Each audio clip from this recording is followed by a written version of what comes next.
Good morning, everyone. It's Thursday, February 12th, 2026, a land use meeting. We'll go ahead and get started with an invocation by Reverend Brock Patterson from the Longboat Island Chapel, and I will do the Pledge of Allegiance. Please rise for the invocation.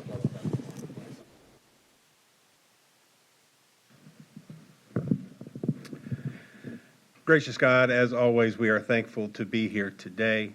We're thankful for the trust that you have put into us as being decision makers and folks who are just trying to help out to do your work.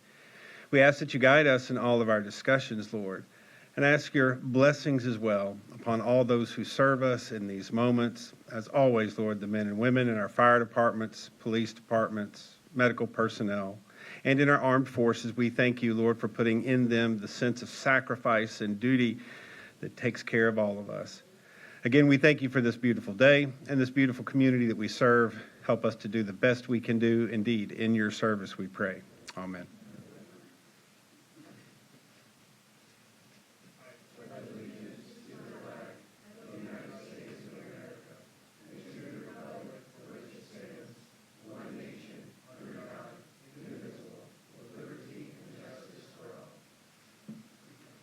Thank you very much. Quick announcements for the public and the board.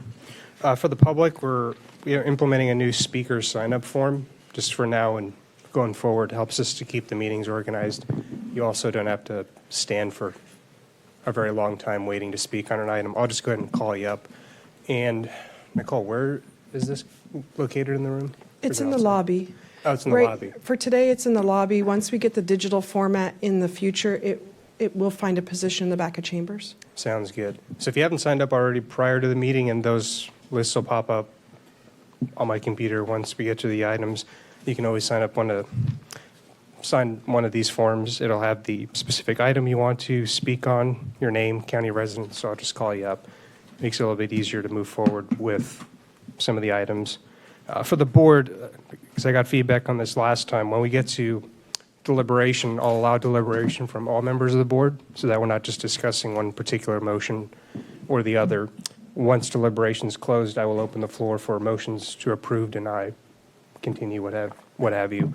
So just so we can have fair, balanced discussion on the matter. We'll take it from there. Nicole, do you have any announcements, any updates? We do. Good morning, Commissioners. We have two additions to be entered into the record that were received late yesterday afternoon after the last update online. The first is public comment for item number 6, which is PDMU 1422 PR4 Travesta.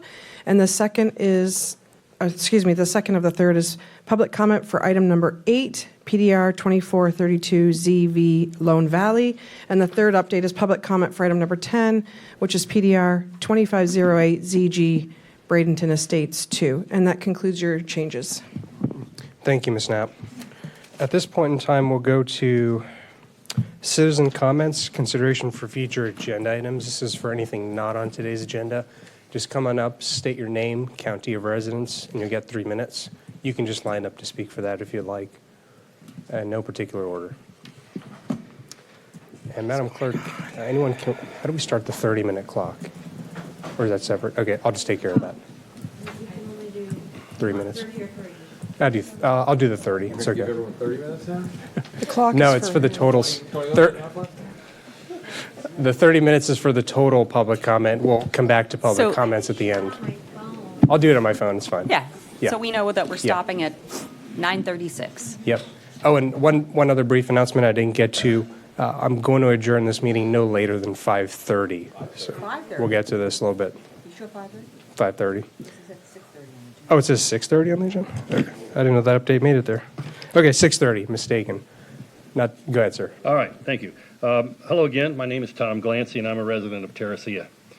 As I stated last time I was here, I'm an environmental consultant with 24 years' experience on both sides of marine construction, and I have reviewed and applied for hundreds of permits through federal, state, and local agencies over the years. I read Commissioner Cruz's statement last night, and I appreciate the detail and the clarity of that statement. I understand that you guys have very little to go on right now at this point, since there hasn't been a true application, so I'll do my best not to waste your time going forward. But I also understand that emotions are high right now and that people want to try to get in front of this. cruise port issue as much as possible. When the time comes, we will be here to discuss this project in great detail. And until then, we'll continue to build our grassroots support for the position that this type of project should never occur within an aquatic reserve. I'll also do my best to remind people that if this ridiculous plan does move forward, it will be a very long and involved process, and that we will need to temper our emotions and save our energy for when that time comes.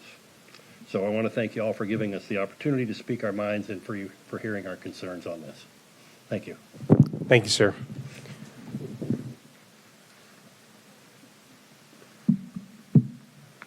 Hi, my name is Heidi Minnekheim. I am a Manatee County resident, and I am a Myakka City activist. I am here today because yesterday I had a chance to listen to the County Commissioner workshop on the comp plan. And although I couldn't watch it, I could listen to it. I heard frightening things like buy 5 acres and put 8 houses on them for affordable housing, or that conversation started having things said like jobs for Myakka City. At that point, I wanted to vomit. Let me give you some insight about Myakka City. We, the people, moved out there for peace and quiet. We moved out there to have property and not have tract housing with Karen HOA neighbors. We moved out there to shoot our guns. We moved out there to raise livestock and live off our 5-acre plots. We moved out there to raise our kids on 5-acre farms, teaching our children how to live off the land, hunt, fish, and raise animals. If you turn us into Parish or Lakewood Ranch, you've destroyed our way of living. I ask, what type of jobs do you want to create for us? Walmart, Publix, Burger King? I can say the jobs you think you want to gift us are jobs we don't need. You act like we aren't educated people. I am not sure if you know this, but most Myakka City residents are very well educated, and in fact, most of us are self-employed, own computer companies, masons, electricians, plumbers, healthcare workers, teachers, inventors. Yes, we have many inventors who live out east because they don't want to live in the city. Circus families that were run out of Sarasota and B-Town, most of them reside in Myakka City now. The jobs you want to create will only bulldoze us over, just like you did with Parish. If pushed, all the original residents will leave, just like Parish did. We moved out east knowing the nearest Publix was 20-plus miles. We like to drive. We wouldn't have moved out all the way out east if we didn't like driving. You, the county commissioners, need to focus on saving rural Myakka City because this is the last of the holdout. There is no more land left. The previous county commissioners decimated almost the whole county. I know and I have faith in this county commissioners that in 2026, you will save what little lands we have, that is Myakka City. And don't forget the Myakka River. And if you were to ask Carol Feltz, our commissioner, on her meetings that she has out east, what most of the residents talk about, and it's no more development. We do not want cluster housing, and we do not need Walmarts, Publix, and another gas station. Myakka City's perfect the way it is. Thank you.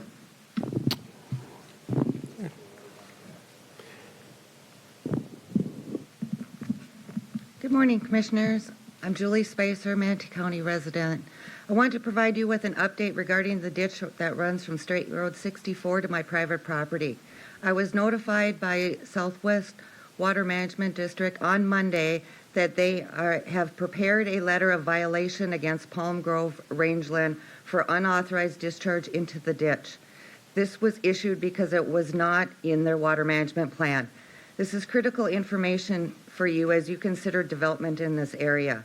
I am actively working with the Water Management District to review the historic water flow associated with the 2009 drainage plan for the bus barn as it relates to our ditch. Once the drainage plan took effect in 2009, that plan became the historic water flow for the area. According to Manatee County GIS maps, the infrastructure and meeting devices were removed in 2019. This water management plan was developed to minimize flooding and should have continued regardless of property owners changing hands. Removal of water metering devices and water diversion ditches converts my ditch into the main waterway for all dispersed water in this entire area, making flooding inevitable. Once these developments are county approved, that water will become public water flowing into private land. This requires a county easement to do so. At no point has the county discussed this easement requirement, and I welcome any discussion on that. I ask you to hold off on any future development approvals in this area until this water investigation is complete and easements have been secured with neighboring properties to avoid devastating flooding to the area. Thank you. Thank you, ma'am.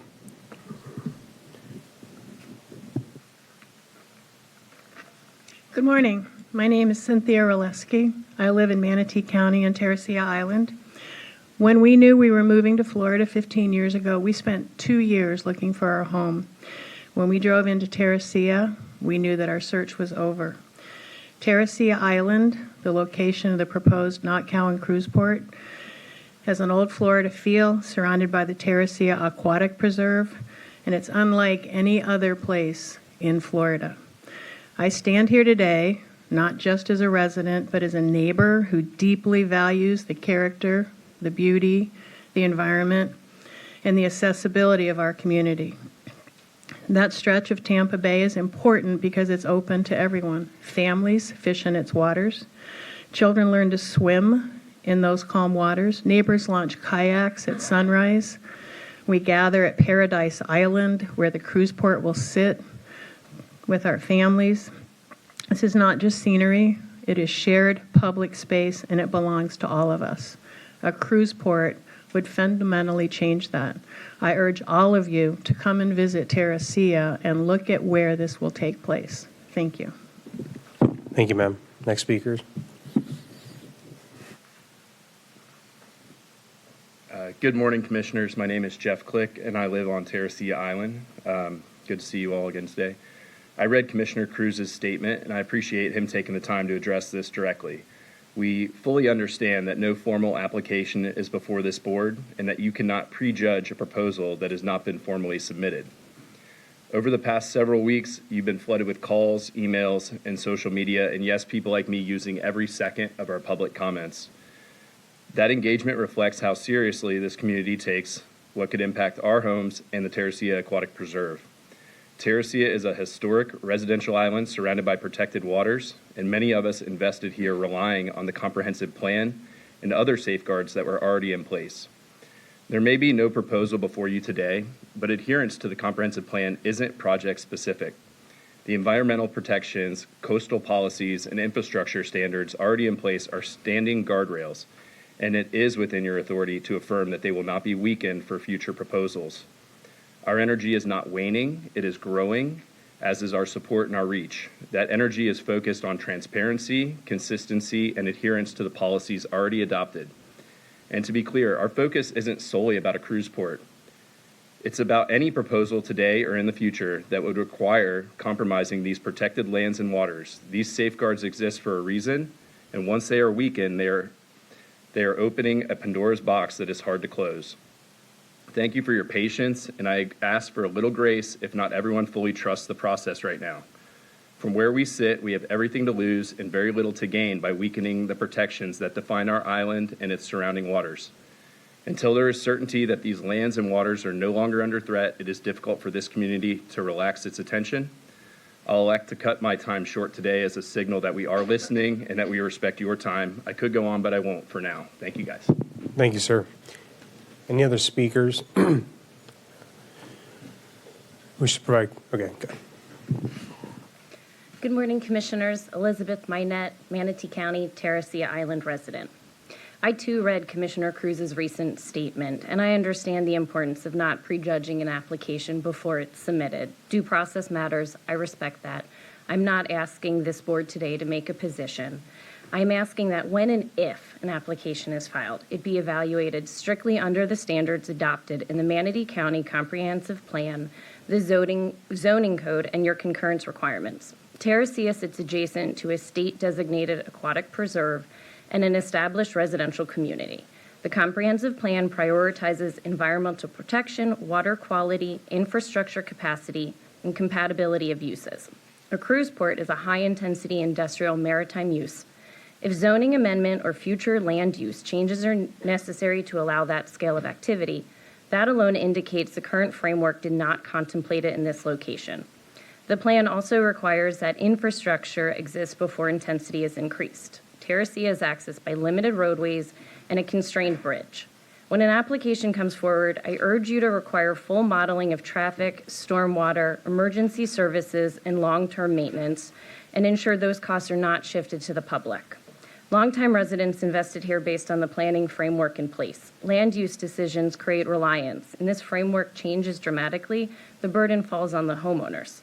When the time comes, I respectfully ask you to apply the comprehensive plan as written and require a clear, verifiable net benefit to the Manatee County before considering any changes. Thank you for your time. Thank you, ma'am.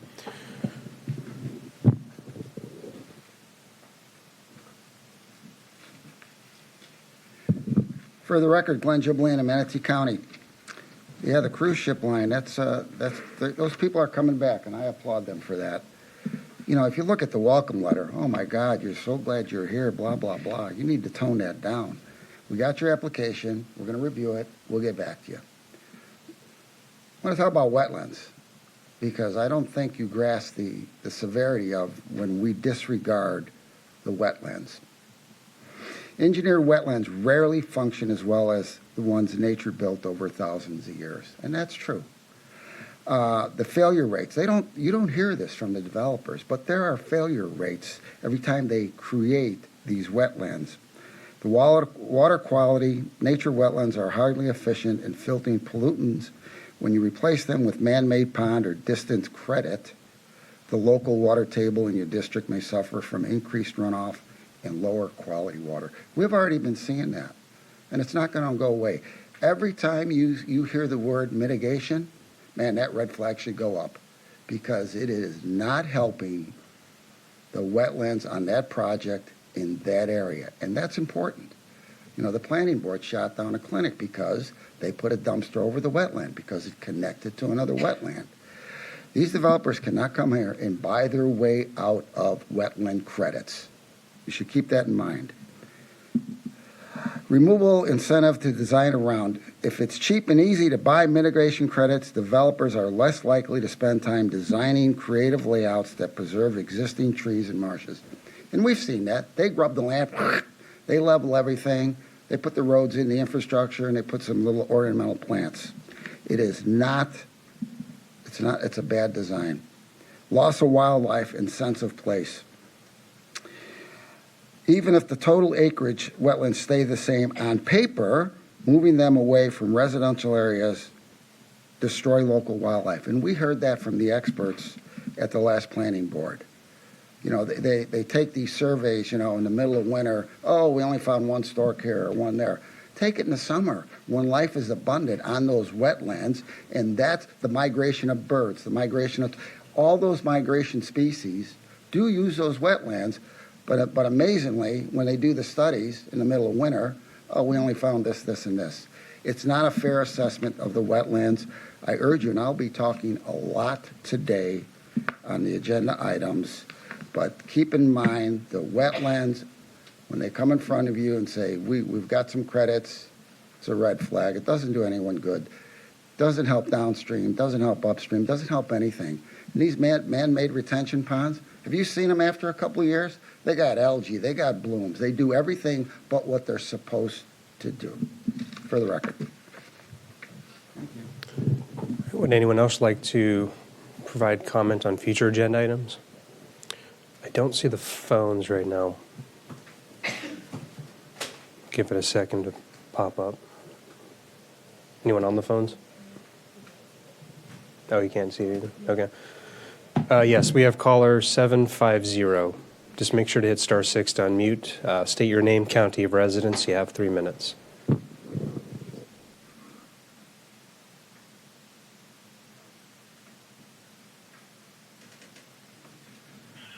Yes, Mark Vandery, Manatee County. Good morning, Commissioners.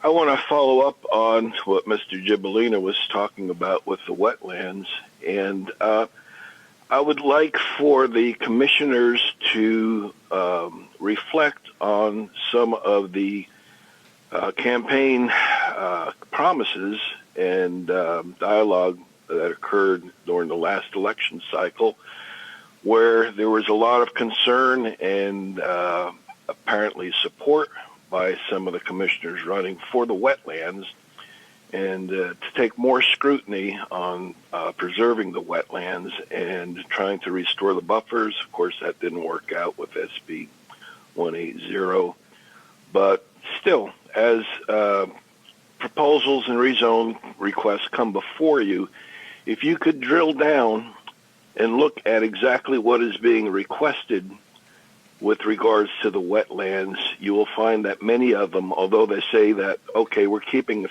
30-foot buffers, they don't mean 30-foot minimums. They mean that on average, they're giving you 30-foot. Or in some cases, they're giving you 0 feet because they want to backfill. Even if it's just an acre or two that they want to backfill, there's not adequate compensation. Now, apparently, some of the commissioners are not aware of Senate Bill 492 that was passed last summer. 492 says if you're going to use mitigation bank credits, that bank does not have to be in the watershed where the wetlands are being removed. And that's a big deal. That's a big deal. When a rezone comes up and says, oh, we're going to offset this with mitigation credits, if you don't specifically stipulate that that mitigation credit has to be in the watershed, then they can be purchased anywhere. And that's wrong. So please be more mindful of our wetlands. It's vital to the future of controlling our stormwater and replenishing our aquifers. Thank you very much. Thank you very much. I don't see any more hands raised, no one else in the public here, so I'll close public comment on future agenda items and briefly entertain public comments on the consent agenda. We have people on the board about public, Oh, including right. you. Go ahead, Commissioner Cruz. Yeah, I'll just quickly take these in reverse order.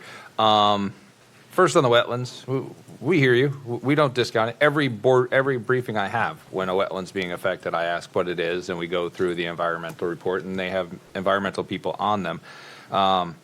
Each one we have to look at on its own merits. Saying a blanket, you're not going to touch a wetland, is going to cause problems because probably the biggest impactor of wetlands in this county is this county. From all of our roads, we impact wetlands all the time, but people want their roads. In fact, there are 2 wetlands that traverse across Lorraine, and we couldn't even contemplate a future of widening that road if the decision was we're literally not touching a single foot of wetlands. So there's a time and place for mitigation, and each one of them has to be looked upon based on the quality of the wetlands, the impact of the surrounding area. I 100% agree, Mark, about 492. I spoke out against it last year. I think that was super short-sighted, and obviously some people found a cheaper mitigation someplace where the wetlands really don't matter to buy their credits instead of doing what they should have done and keep it in the watersheds, because at least it could have protected they keep telling us we have to have what they call the term, rational nexus that has to be in proximity. They should have kept the wetlands there. I agree with you on that. As for the port, yeah, all I tried, I encourage people to come. It may not have come out that way, but I was trying to encourage. I said, send the emails. We'll read the emails. If you guys can keep up that energy for a year, then more power to you. I fully support that. I was, at the events for Suncoast Waterkeepers for the wetlands last time. There was a lot of energy. People had magnets on the back of their cars. I encourage as much public participation as you can. And we'll read your emails. We'll listen to your public comments and encourage you to the extent we can to do what you feel is best. But I just making sure people know, because we're getting a lot of emails insisting, a lot of Facebook comments insisting that people go on record. It's not in your best interest for anyone up on this board to go on record. You're going to risk compromising what you're trying to achieve in the long run. By all means, the louder you get, the more you get there, then maybe this potential port goes away, or terminal. Sorry.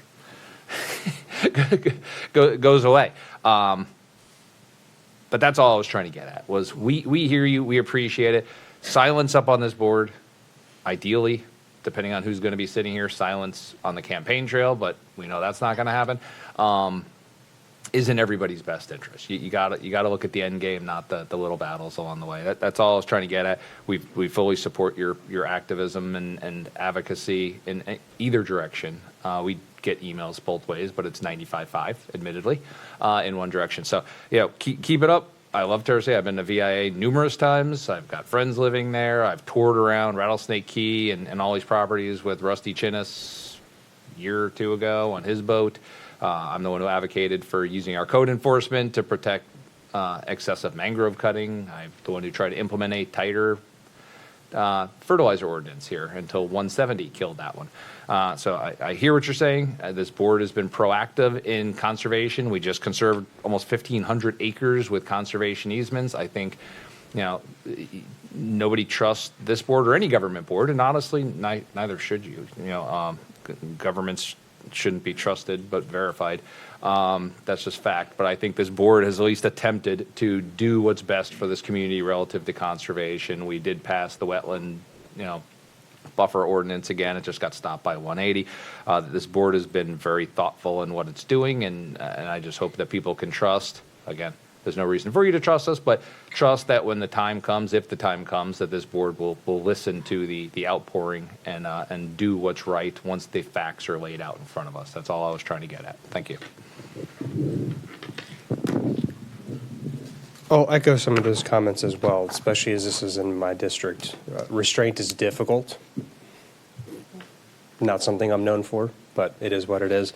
What I hope to do is encourage a fair process for the citizens and certainly the applicant as well. So I hear your emails. I don't always get back to them. It's a lot, and I lose track of some of them, but I am getting those, probably more 98-2 as far as the for or against is.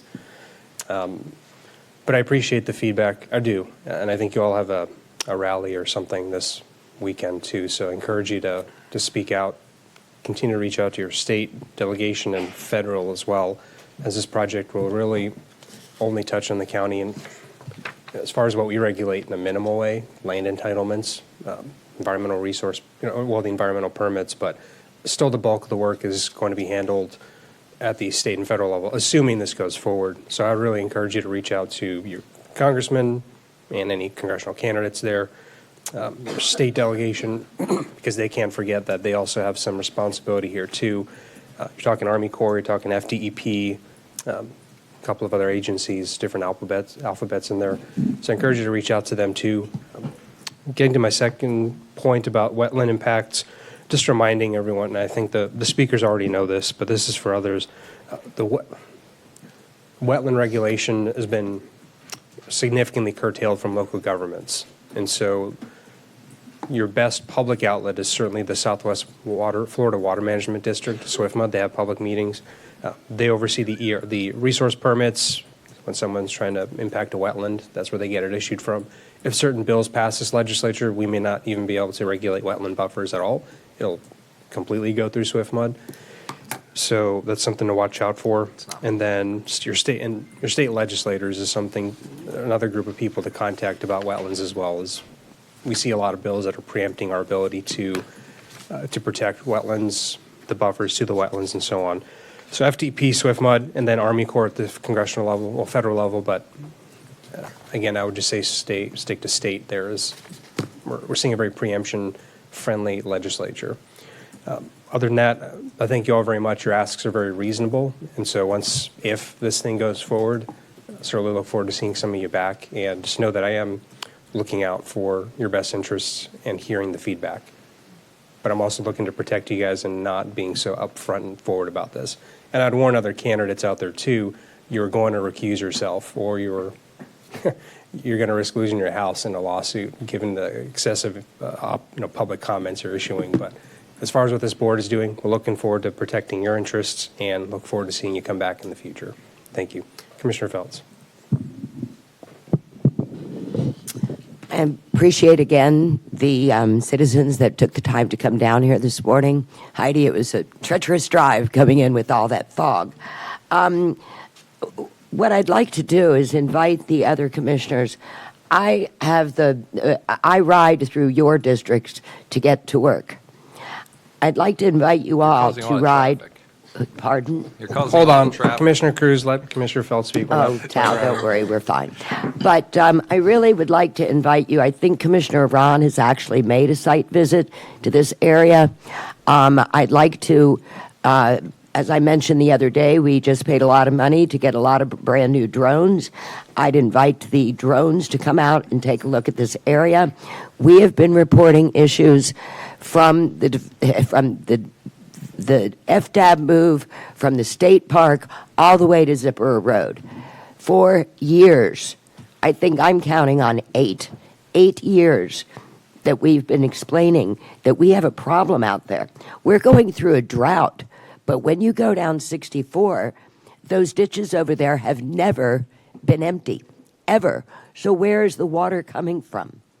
I have an email. It says, we don't know. It says we don't know. Well, we kind of know. We've had, now we've brought up the issue. And this is not insurmountable. It's just that nobody wants to fix it. And every day that I come down here, we're going through a drought and we have ditches full of water that have never been emptied in 8 years. That's not natural. That's not normal. And I invite you all to take a drive down there, or for development services, code enhancement, code enforcement, use those drones, go out there and look at the real world. Not computer-generated maps, but we have the ability to have a real picture of what that land looks like. And we really need to fix this before we go forward. It's been 8 years. Why haven't we figured out why are these ditches never dry? Where's the water coming from? What is the impact to Sand Branch Creek? We've been very lucky without a hurricane. We've been very lucky that we haven't had torrential rains, but they're going to come eventually. And we are going to have a problem on State Road 64 that is not an FDOT problem, it's a Manatee County problem. Commissioner McCann. Thank you. I appreciate you all coming here and especially talking about wetlands and Florida's natural beauty. That's why I came here from Chicago. I don't want to be in Chicago while I'm here. I will tell you that, I would say you're all wet, but not right now. You're all dry because our wetlands are impacted too much. We have a serious drought.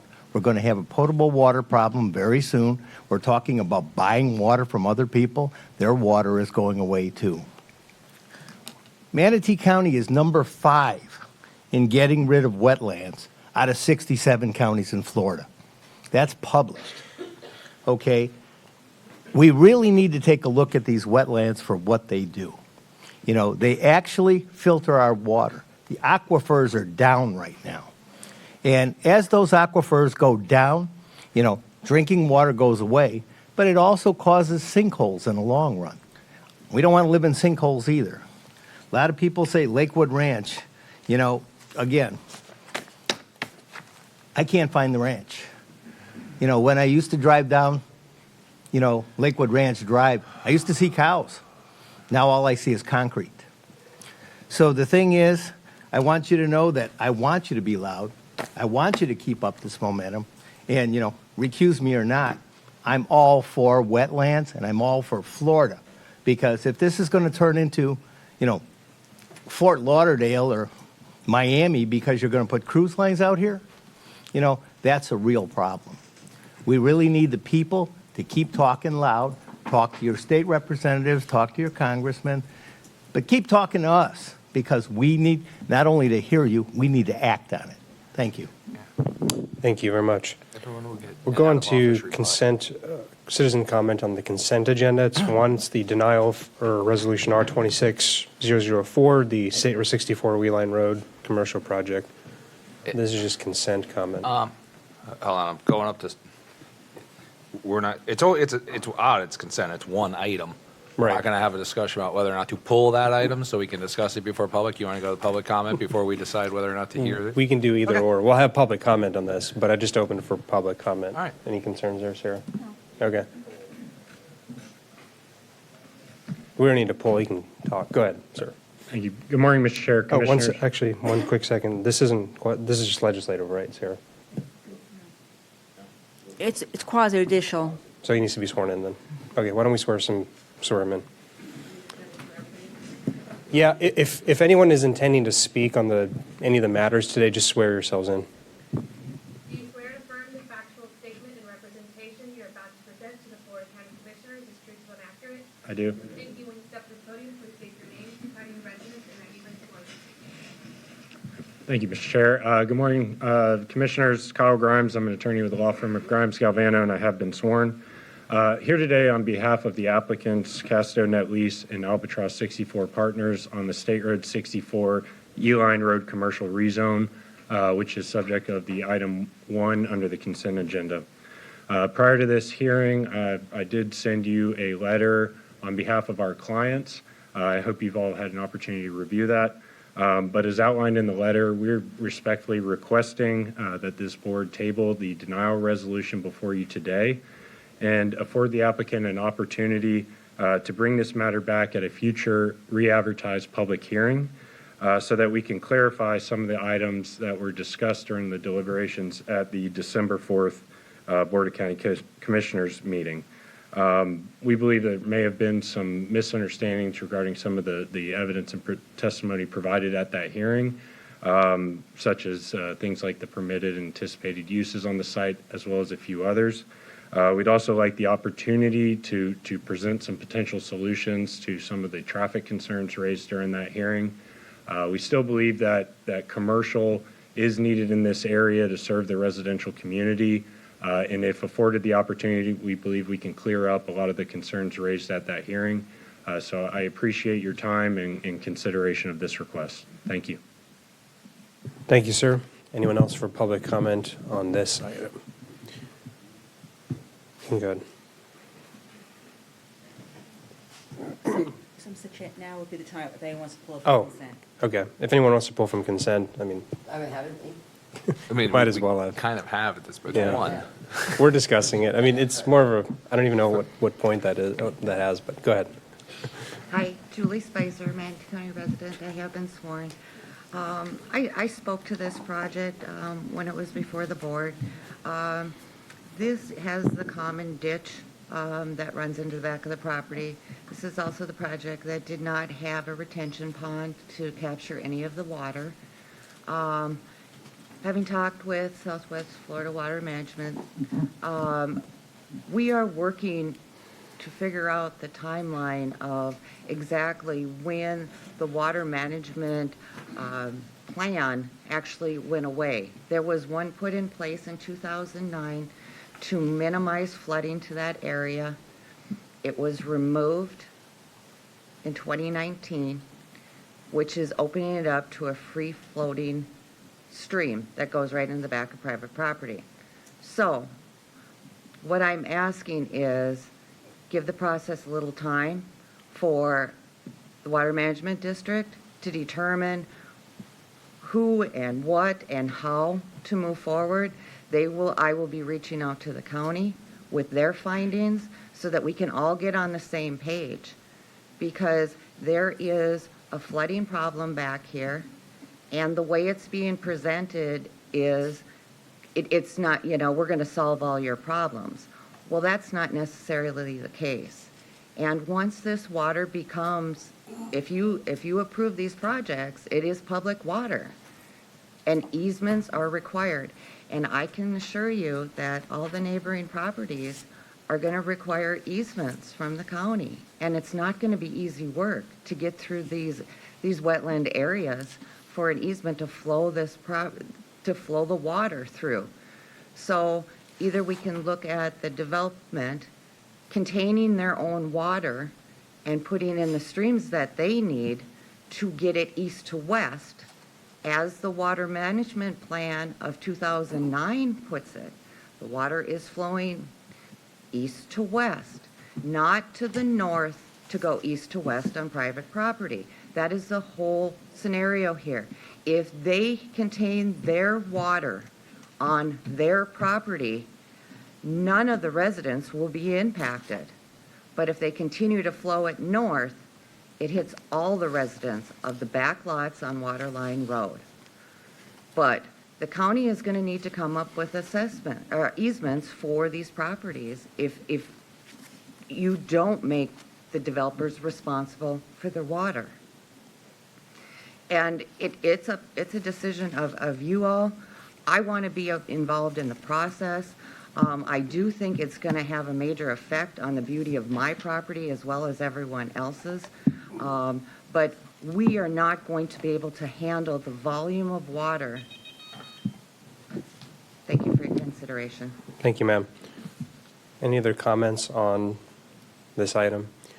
And just for the clerks, let the record reflect the chairman's pulled the item for discussion. We had the comments first, then we pull it, but it's pulled. Okay, seeing no other comments, I have commissioners on the board. I'll start with Commissioner Cruz. Yeah, I was going to pull this, and admittedly, I voted no on the denial last time, and I adamantly disagree with the decision of the board. Here, we've been having these discussions about making sure we're doing thoughtful planning, and this is retail near houses. I'm not going to reiterate everything I said last time, but since this came up, we had another project that's arguably further east, not arguably, it is further east, closer to the FDAB, did in fact impact things, and that was approved by this board. This one inexplicably was not, where it's completely surrounded by actual residential houses that can capture traffic for the residential on a roundabout on a major commercial node. It doesn't make sense to me why we would do this, because here's what you're going to end up having. At some point, and you're all saying, God willing, I'm not going to be on this board and get yelled at. At some point, this is going to be commercial. At no point is this going to be a park on a major road. You're not having your kids out there playing baseball and hitting the ball onto 64. At some point it is. But here's what you're setting up. You're setting up the situations we had at Savannah. You're setting up the situations we've had in other places, like a gas station on 44th. Because these are properties that someone's like, I bought my forever home and I never anticipated there being a grocery store in front of my subdivision. Guess what? There is going to be a grocery store there. You're better off setting it up to allow people to thoughtfully build in conjunction with the residential going in and giving the people buying the homes the assurance and the knowledge of what is eventually going to be in front of their place so they can start having that better enjoyment today and start having the reality. If this is going to affect anyone's life, it's going to affect the builders of those homes. If this truly is a negative to the value of the homes, the only person you're affecting right now is Neal Communities, because they're the ones selling those homes around there. So they're the ones who have to deal with this. They're not in here saying you're going to negatively affect the future sale value of all these houses I'm building because this retail is somehow going to depress the value of my neighborhood. They're the only ones surrounding it. On all sides, they're the ones surrounding this. We need more retail where it goes. I'll sit here and I'll listen to you and I'll understand we do not need to keep building hundreds, if not thousands of homes further away. I'm an advocate of infill and higher density where it's supposed to be. But I fundamentally disagree with a board that keeps saying these houses have already been approved, they're already going to get built, now let's make their life miserable by not providing the services they need. I voted against this last time, I'm going to vote against this denial again, and I'd like to think that a board that approved a different similar project a few weeks ago will be on my side, and we can let them come back with a thoughtful presentation to hopefully move this forward. Thank you. I have the board got wiped, but I had Commissioners Feltz, McCann. I'm on after them, so Commissioner Feltz. Commissioner McCann, and then Feltz. I understand what Commissioner Cruz is saying. We hear it every land use meeting. But when does no mean no? When does, the project doesn't work for us mean no? This was an appeal that came to us, a couple days ago. Got an email, got a letter. It obviously isn't scheduled. I don't know if there's been any communication or not, but, as far as pulling it off, that was a different way of pulling things off. I didn't hear a commissioner say beforehand, I want to pull something from the consent agenda. When we keep going outside of proper procedures in, quasi-judicial meetings, and we don't do them the way they're supposed to do, that's problematic for me. Obviously, I hear what you're saying about putting things there. It's going to lessen traffic. I don't believe that. But again, what was the actual vote on this on December 4th? How many people voted no? 4. Okay. So, we're going to bring it back and re-vote on something like this? People are watching. People are noticing. Go ahead and do whatever you need to do. Obviously, my vote will stay the same. Thank you. All right, I'm on, oh, and actually, no, we had Felds. Go right ahead. All right, I'm on then Commissioner Cruz. So as far as why we see this, staff still needs to draft a formal resolution denying this just because the final vote happened. Well, not final, but just because we had a hearing and there was a vote no at the end of it, you still have to notice the resolution formalizing the denial. That's why we're here. I was not in favor of denying this project because I felt it complied with the comprehensive plan. The entry-exit points were sufficient. And we're not talking the kind of trips, even if your argument was around the impact of trips generated in that area or daily average trips or the impact of State Road 64, I think, if I recall correctly, this is going to add a grocery store and storage facilities initially. So that's something that I hear quite often from that part of the community is you just don't have it. So you're driving into other, you're driving a decent distance away, further adding to the congestion on the roadways.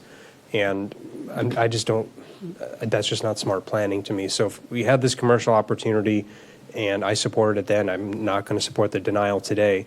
And I think by not having this, it just shows we're not taking a consistent approach to ensuring the commercial developers are serving the residents that are going to be there and are there today, and just further enables poor planning on part of this board. So I would just urge this board to reconsider this. I don't have any personal ties. I don't care that much at the end of the day, but I think this isn't hundreds of units of housing adding to congestion every day. This is commercial filling a need. So that's why I'm not in favor of denying this. Commissioner Cruz, and then Ballard. Yeah, I'll be quick. Just to clarify a point made.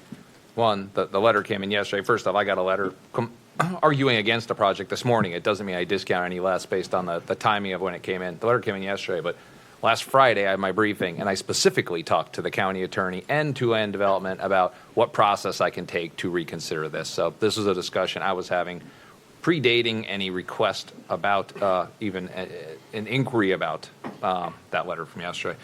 And as for pulling this, I actually stopped the public comment and turned to the chair and asked about pulling it and was told and not refuted by the county attorney that since it's a single item, we're just going to hear it, and we went to public comment. So I actually did attempt to pull it, but since it was a single item and we talk about consent in general, we'd effectively only be talking about one item, so the decision was just to move it forward. But I did attempt to pull this item at the beginning of this 10 minutes ago. Got it. Commissioner Ballard.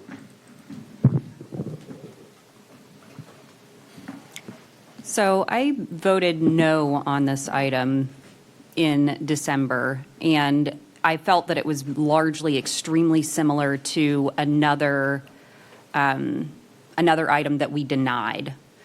And the attorney seems to feel that there is some marked difference between this potential development and the other potential development that we saw back in December at that same meeting. I am willing to hear what those potential real differences are and why this is not going to cause the same kind of traffic and other concerns that I had with the other item. I'm willing to hear it, but that being said, I don't know what they're going to present that's going to make this distinct from that other item that we heard in December, but I'm willing to listen. Okay, thank you, Commissioner Ballard. Sarah, what are, well, actually, first of all, I have no motion here, so. I will make a is motion. deliberation. I'll make a Hold motion on, to hold deny on, the hold denial. on, hold on. I'm making a motion. Let's relax for a second. Is deliberation closed? No one else? Okay, well, Commissioner Feltz has been waiting, given her time. I'll give it to her, then Commissioner Bearden. Then I'll close deliberation and accept motions. Commissioner Bearden, would you like to go first? How much? Okay. I'll allow you. Based on the paperwork that I see, a potential grocery store in this, how much traffic does a grocery store generate? It's way outside the scope of this question today. We don't have anyone here for that. I would assume a significant amount of traffic in and out of traffic out of a grocery store. So to make the statement that there's not going to be a lot of traffic in this particular area, I would have to disagree with that. You guys know my main concerns. I've been saying them for the last 2-3 years now. Not 3. 3 years, yeah. But we need this infrastructure built out, and I can't continue to keep turning a blind eye and continue to sit in traffic in this county during this time of the year for hours of my day that's completely wasted because we've made bad decisions in the past. I'm not discounting that this is a great project. What I am doing is saying, as I always do, that until we figure this situation out, I can't be in favor of projects close to these particular corridors that we're having a lot of issues with as far as the infrastructure being built out and things of that nature. And I will not turn a blind eye to our particular situation in this county that everybody hears about on a daily basis. And I think we're making some good direction as far as where we want to head this county to. But until we begin to really look at these projects and in the area of where these projects are, then we will never see a change of where we want this county to go and what we want this county to be. So, again, great area, great project, maybe wrong timing. That's all I have. Thank you, Mr. Chairman. Thank you, sir. Commissioner Feltz. It feels like nobody actually listened to exactly what I just said, to exactly what someone else came up with. I don't think you could possibly imagine that this is exactly the area we're talking about that has been an issue for almost 8 years. I invite the applicant to return with another plan. We need your help to return with another plan, but it's not this one. It's not this one. It's been denied. I understand that it's part of the, this is what happens. We say no. The Planning Commission recommends a no. We vote no. It was a 4-3 vote. We get one little whimper, and now we're all going to go back.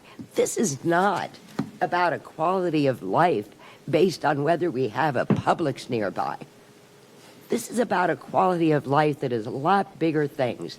And there's not as many people clamoring to have a Publix 2 miles away as are going to be clamoring that they have clean water and that they have water and that their properties don't flood.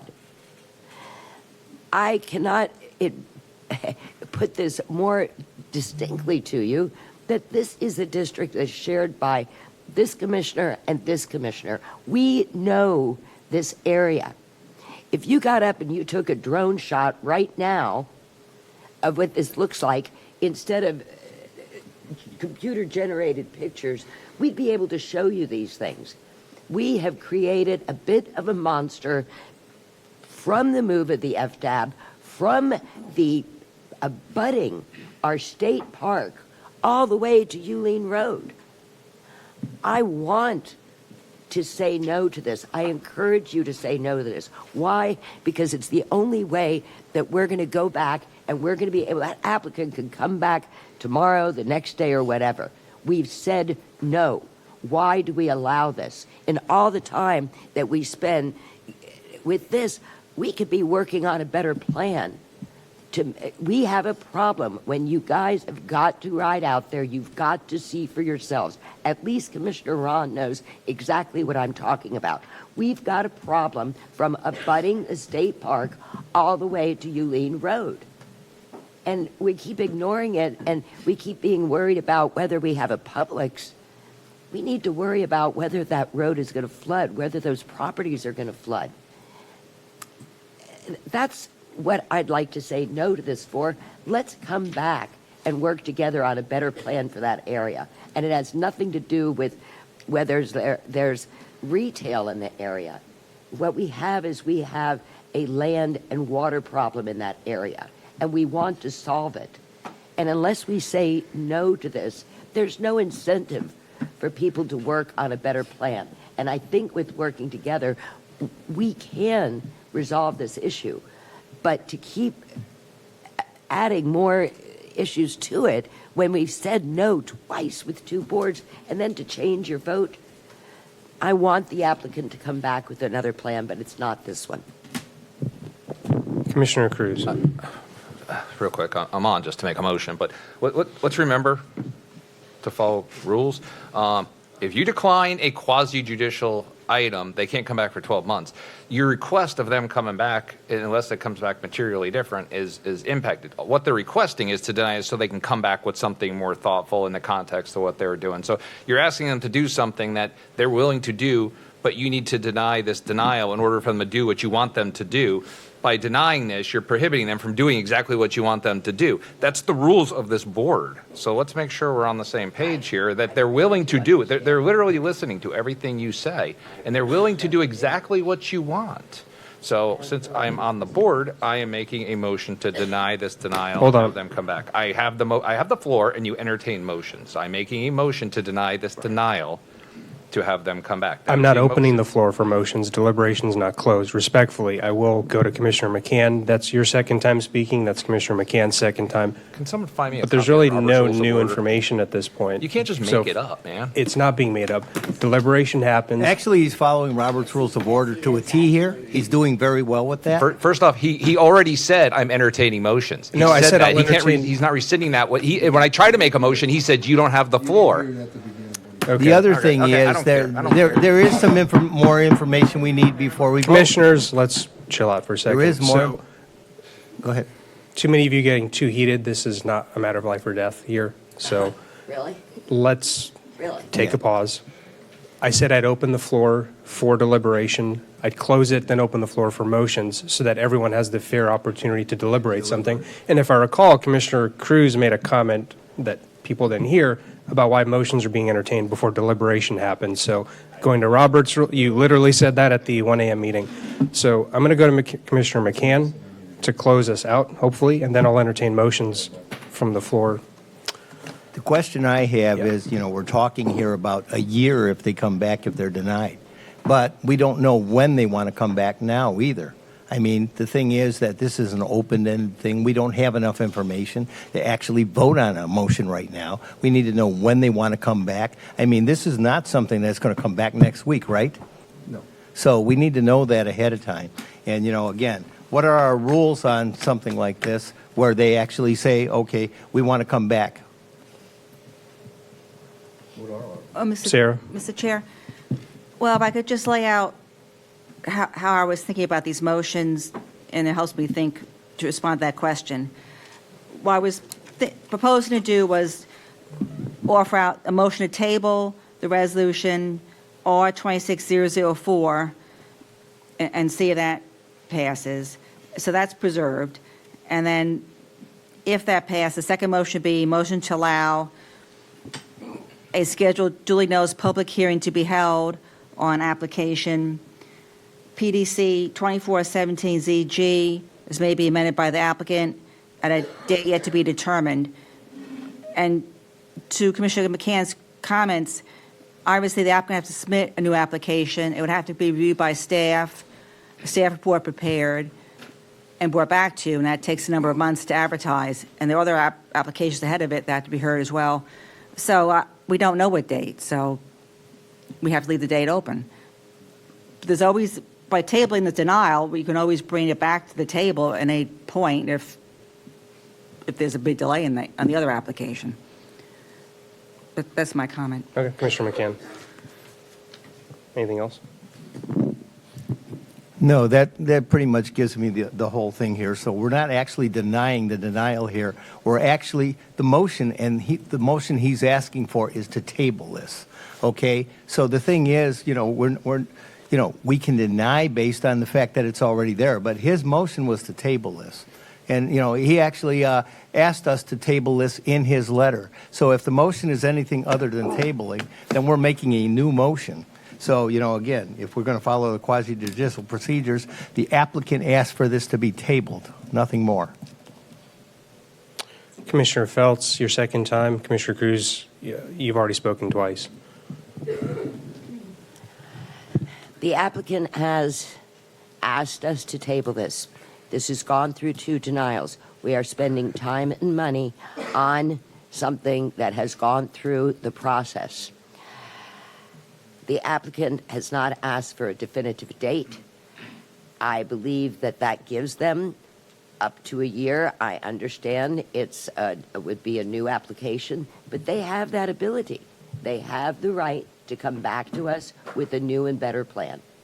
And I think that it is, I'm again stressing the sensitivity of this area and the numerous amount of issues that we need to deal with, that I think it would be in the applicant's best interest to reapply in that year's time. Because maybe we're going to do something that will make it better for the applicant. Maybe there's a lot of things that could happen in a year's time, but we have gone through the process. To turn around and flip-flop your votes it doesn't make sense, and it's not fair. And I want to be fair to the applicant, but I want to be fair to my district. And my district does not find the assumption that we value having a retail store more so than we value having our properties not getting flooded and having our water and our wetlands protected would be hypocritical. So I admire the applicant for giving it another shot. That's what they're paid to do, and they do a good job of that. Now let's do what we're paid to do and do a good job of that and stick with what the process is. They have the opportunity to come back. They've even asked for the opportunity to come back. Our saying no is part of our process. Changing your votes at this point, I understand if you voted that way before, you want to vote that way now, but I absolutely urge those who were the 4-3 vote denying this, stick with it. Nobody wants to be a swerver burger. Okay. So I was a little bit uncouth, but all right. To clarify Commissioner McCann's comments on the tabling, so that requires an initial motion to be made. To table something laid on the table is a subsidiary motion that applies to that motion to deny, approve, continue, what have you. So to clarify, either you make a motion to approve the denial, to deny the denial, or to continue this to no date certain. And of course, the attorney has opined in. So at this point, I'm closing deliberation. I'll turn to Commissioner Cruz for a motion. All right. I'll make a motion to table resolution R-26-004, or whatever it is my county attorney says is necessary to allow this applicant to come back with a revised plan. Do I have a second? I'll second. So I have a motion by Commissioner Cruz to table this resolution to no date certain, seconded by Commissioner Ron. Discussion on the motion to table.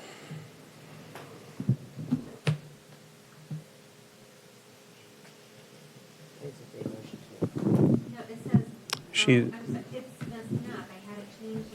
It's the system. The verbal motion is still to, yeah.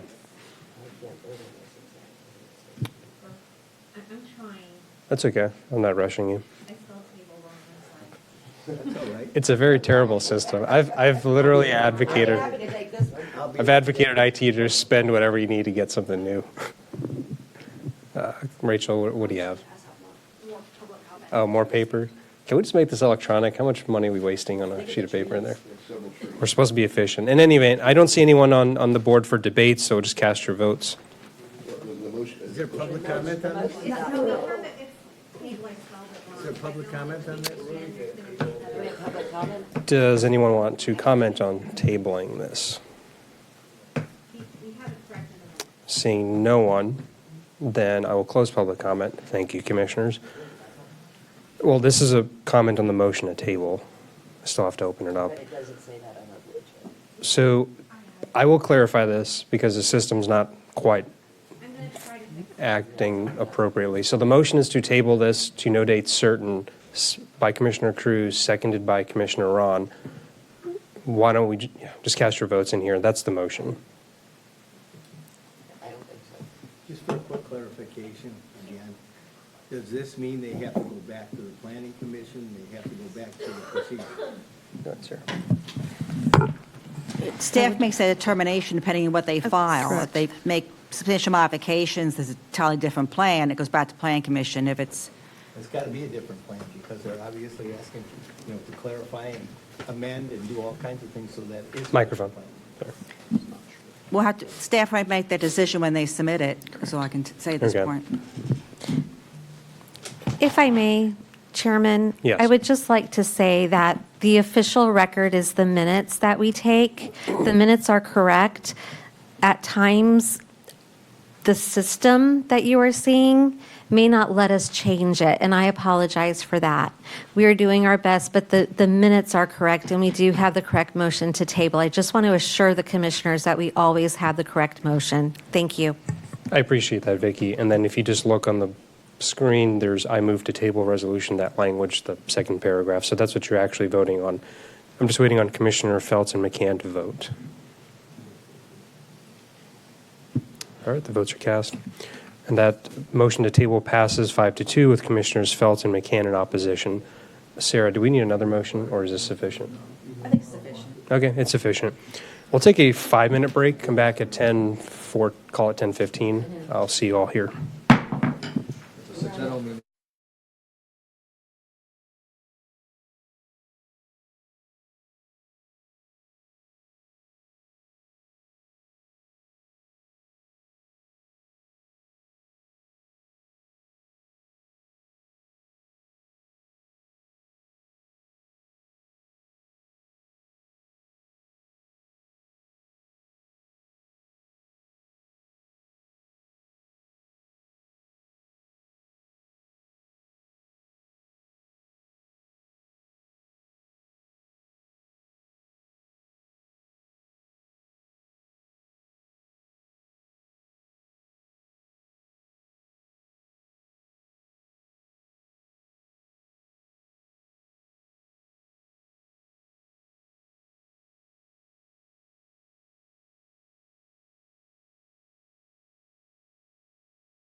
That's true too.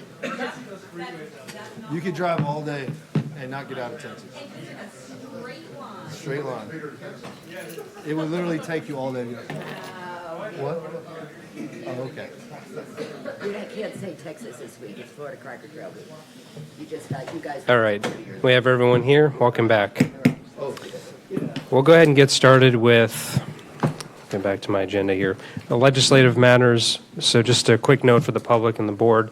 For item 2, this is the second of 2 public hearings. The first is held on January 28. I'll let Nicole Knapp read this into the record.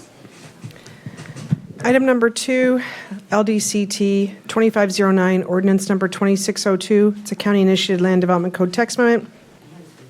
And was said this is the second hearing seeking adoption. It's amending the land development code, chapters 2, 3, and 5, all amendments related to small recovery homes, residential treatment facility, and residential care facilities. All right. Does anyone need a hearing? Public? Nope. All right. Any public comment on this item? Seeing none, I'll close public comment and I'll entertain a motion to. Are you sure? Do we? Oh no, this is just continued automatically to the next one. Okay. Then we're good. No, we need a motion. Oh, we need a motion. Okay. Yep. Yeah, you do need another one. Okay. Yes. Motion to approve. Hey, you were not recognized. Oh. Commissioner Yes, Cruz. I was. That's one mark. 3 and you're out. Man, you got to read Tal's rules of order. Wow, where's the decorum here today? We're being nice. It's okay. I seconded that. So we have a motion to. Let me just clarify. So we have a motion to approve by Commissioner Ballard, seconded by Commissioner Ron. You can go ahead and cast your votes. I want a table.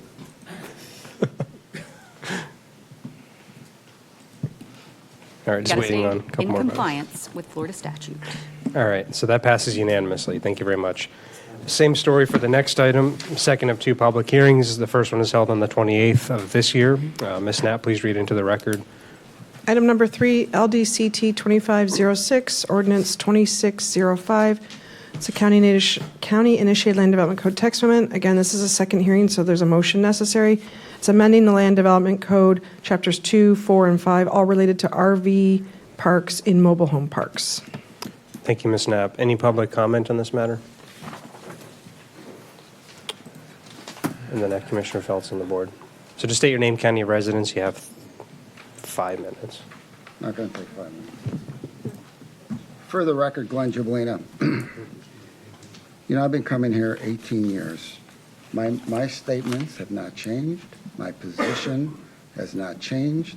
The content of the subject matter has not changed. So on Tuesday and again today, I'm being threatened with ethics violations because I'm campaigning. Nothing's changed. Your perception of me has changed, but my message hasn't changed. Glenn, And it's why don't you not just go back to the going LDC change. amendment here? By the way, you were 13 when I started coming here. Listen, the only thing I want to pull out of this is in real life, this doesn't happen because the people that are bringing these temporary RVs to fix their mobile home probably only own a car. They probably had a 4x4 or a tow company come in there and set that trailer temporarily until their building was done. And you have language in here. The RV is highway ready and will, not shall or may, will evacuate during the hurricane. How ridiculous is that? They're going to call up a tow company. Hey, listen, I'm going to go to the emergency shelter because I've just got my car, and you got to tow this on I-75 and get it out of the property. That's bad language. You're putting undue burdens on the folks that are there, that they have to move it during an evacuation. They can barely keep a roof over their own head. What are you guys thinking? And I brought this up when it first came. I wrote about it on the first one. It's never been corrected. Go talk to the people that have temporary IVs there and say, are you gonna evacuate when the hurricanes? Yeah, over to the school where it's safe, because the county doesn't have any buildings, right? This is ridiculous. It's undue burdensome on the people that live there, can barely keep their head above water, and you want them to get stuck in traffic on I-75 for 18 hours that they can't afford, for the record. Thank you, sir. Anyone else for public comment on this item? Anyone on the phones? Can't see it right now.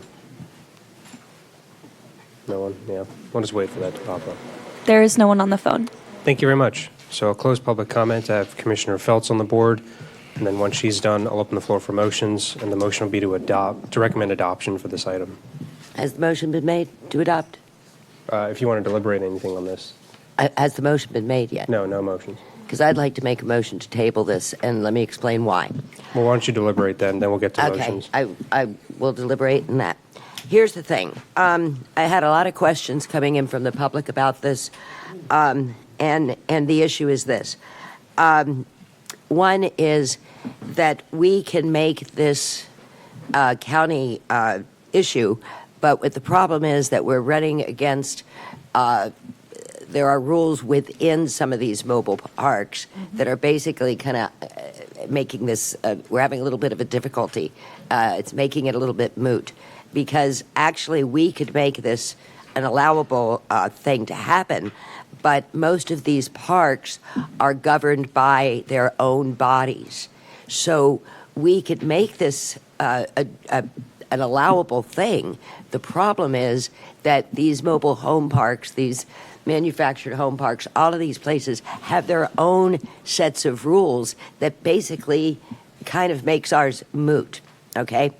Secondly, the other thing that I've been asked with this is we have usage of RVs also in other areas that are not mobile home parks, that are being utilized for affordable homes, that are being utilized while construction is going on or repairs are going on another home. And we haven't, and there's a specific reason why I'm asking to table this. Number one is because we're really not going to be too effective with it, because we have that other level that may have, they're not, most of them that I'm hearing from are not going to allow this within their own covenants. So we have other things to address regarding the use of RVs. There are some places where they are being utilized. They are an affordable home. They are subject to, we have fire marshal issues with them in terms of fire safety. We have evacuation issues with those. We're not really, I hate to, I know we've spent a lot of time working on this. I know it was a great idea when we started. We have people who are paying lot rent but can't live on the place that they're paying their lot rent because their mobile homes were damaged. We have grants where we can get these people's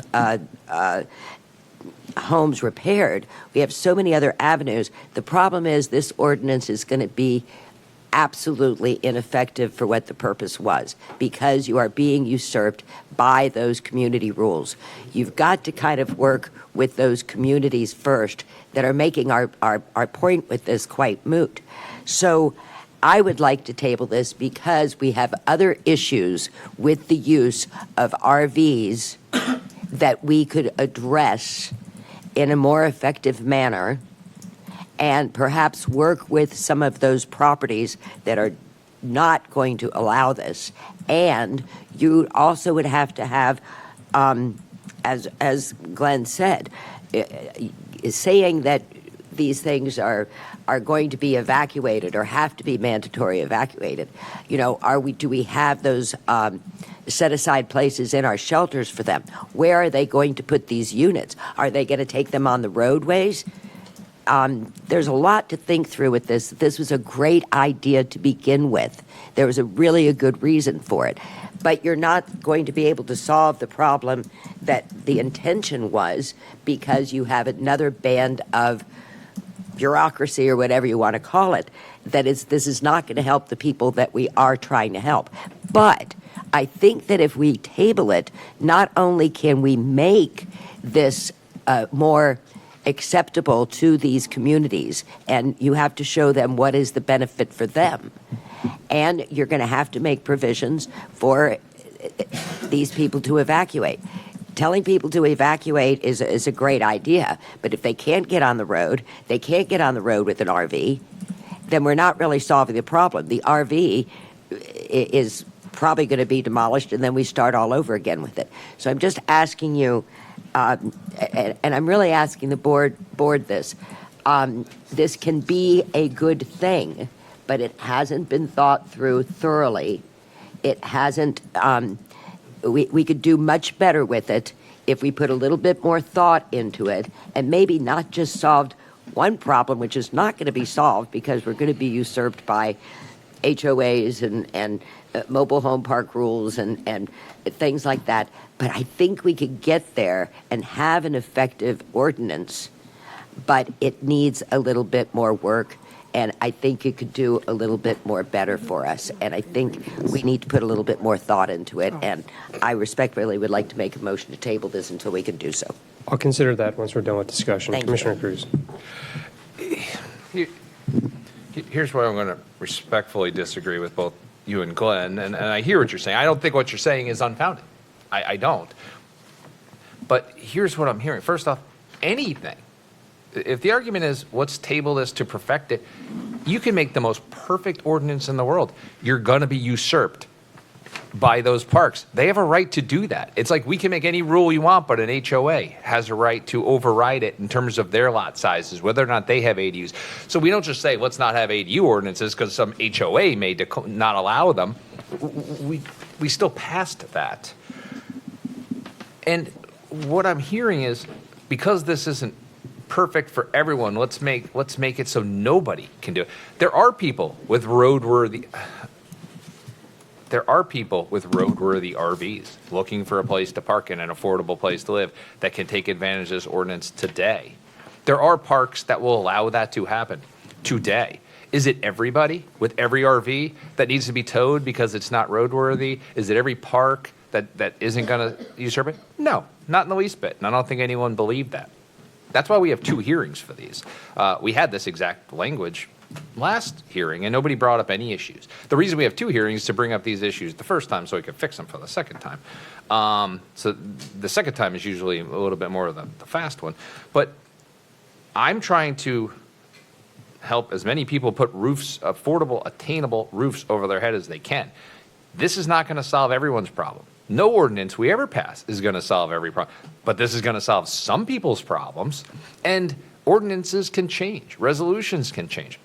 There's nothing precluding us, upon passing this and allowing some people to take advantage of it, from us working to create a new ordinance or revised ordinance later, once we have the opportunity to truly research it and do some diligence and expand this to allow even more people to use it. And I'm 100% on board with that, if we can find a way to do that. I think Glenn made very good points. I think you're making very good points.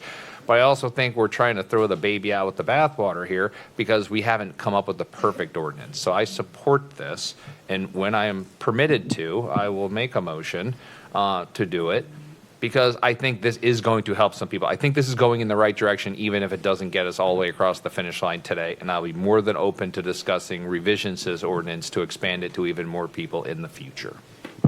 Commissioner Ballard. Thank you, sir. So I will, I'll echo some of Commissioner Cruz's statements without repeating them. But also, I have to say, I have a lot of mobile home parks in my district. And I have a lot of people who have places that were damaged and who would like the opportunity or the ability to move an RV in and have a place to live. Because a lot of them can't rebuild their damaged mobile home. It's not going to be a situation where the juice is worth the squeeze to try to fix that mobile home. So the RV makes a whole lot of sense for a lot of people. Also, a lot of our parks, they have those covenants in place because it's not allowed by county ordinance. So if it's allowable by the county, some of these parks could change their regulations and say, oh, wow, we didn't think about this, but maybe this is really workable for us now. Can we potentially change things in the future, make it more open, make it better? Yes. Realistically, is everybody who's in an RV actually going to move it in a storm? Probably not. That's reality. Not everybody's going to. Are we going to go out there with code enforcement and say you didn't move your RV? No, we're not. But the encouragement is, if you have an RV and it's roadworthy, you should get it to a safe place. That makes a lot of sense. So that's all I've got to say. I am in support of this, and I think either myself or Commissioner Braun probably has the most mobile homes in our district. I don't know, maybe Commissioner Sadiq.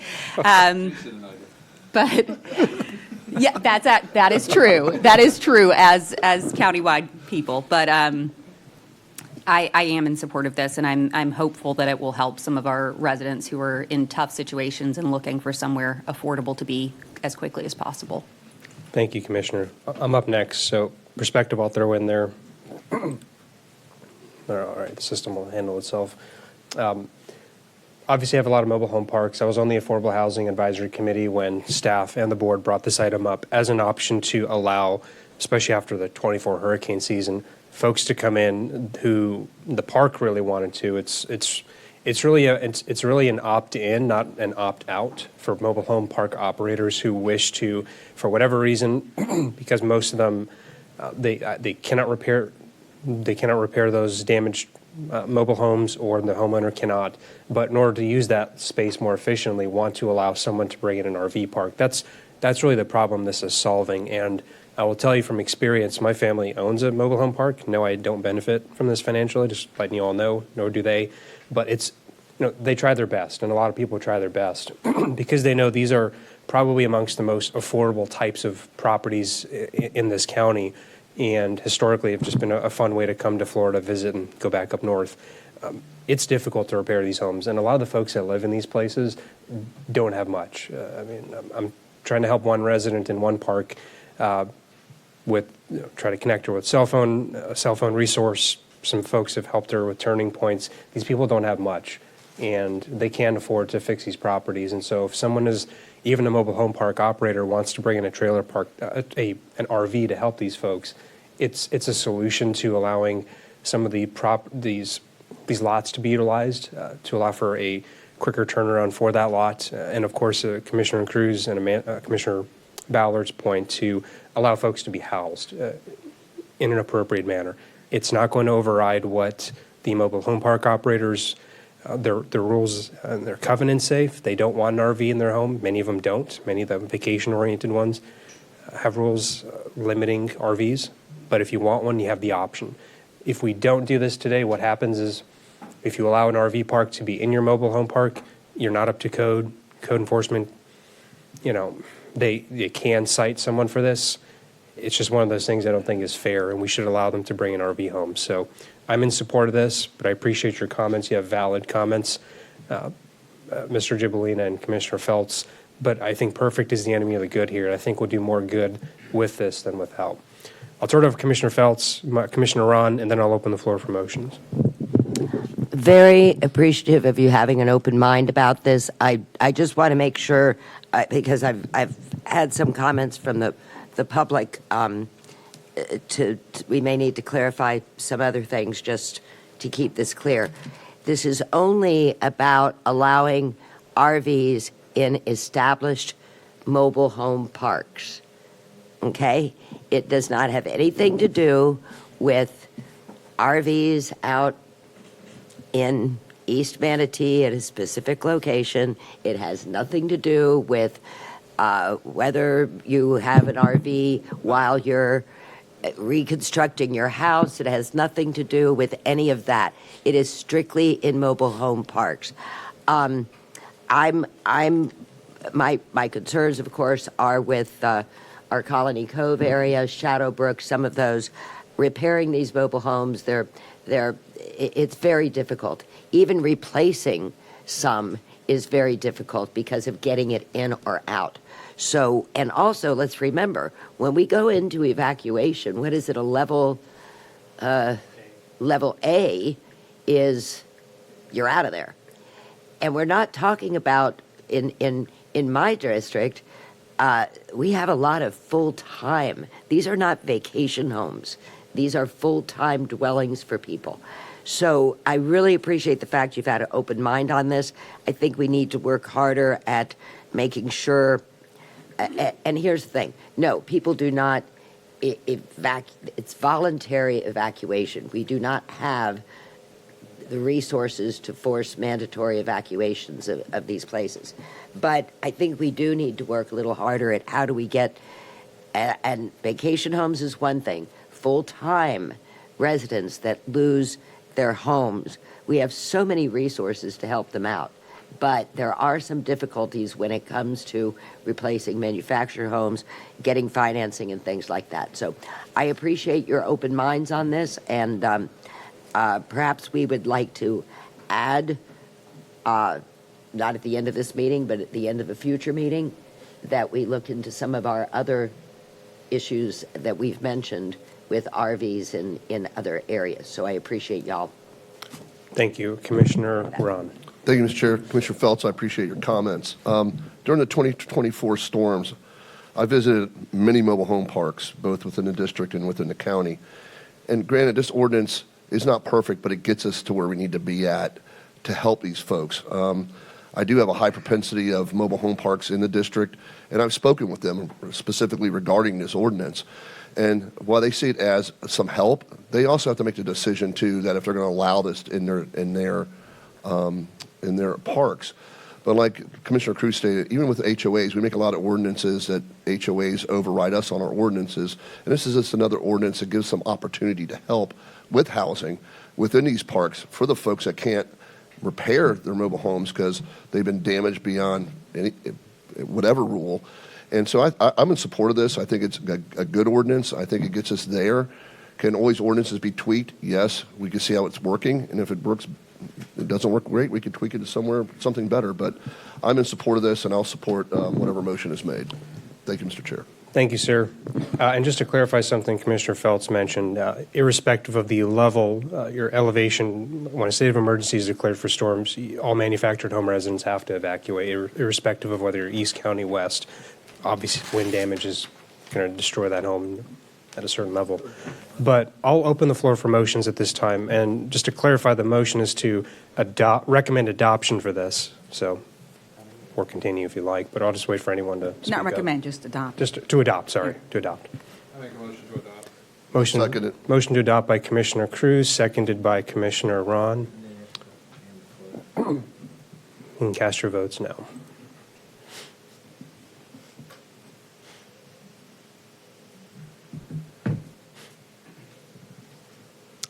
Commissioner McCann. I'm getting there. Okay. I'm getting tons of emails sent to me right now. Yeah. Someone spamming us right now? Yeah, just keep coming. Yeah, you're right. Shut off the email. All righty. There you go. Thank you, sir. I'll vote yes on this because it's a mobile home. Thank you, sir. That passes unanimously. And thank you very much, staff, for your work on this. Appreciate it. And the Affordable Housing Advisory Committee. Okay. Ms. Knapp, would you read the next item into the record? Item number. This is also legislative. Sorry. Yep. Item number 4, which only requires one public hearing, so there is action requested today, is Plan Amendment 2511, Ordinance 2604, a county-initiated comprehensive plan map amendment on behalf of East Manatee Fire Rescue District. It's a county-initiated small-scale map amendment to the future land use map to designate specific real property as provided in Exhibit A on approximately 43 acres of real property located throughout Manatee County from public, semi-public 1 to industrial light, ROR, retail office residential, urban fringe 3, mixed use, and ag rural, res 1, and MUC 1, future land use classifications. And your staff presenter is Haley Vetter. Go ahead. Good morning, Commissioners. Rachel Layton for staff. I always like to introduce our staff that has not presented to you before. So Haley Vetter is with us today, having her first presentation to the board. She comes to us with a master's degree in Geographic Information Systems from Florida State University, and she has been on staff with us since March of last year. So we're very happy to have Haley present to you this morning. Thank you, ma'am. Welcome aboard, Ms. Vetter. I think you were hanging out in the back yesterday at the hearing, so welcome aboard and good luck. I was. Thank you.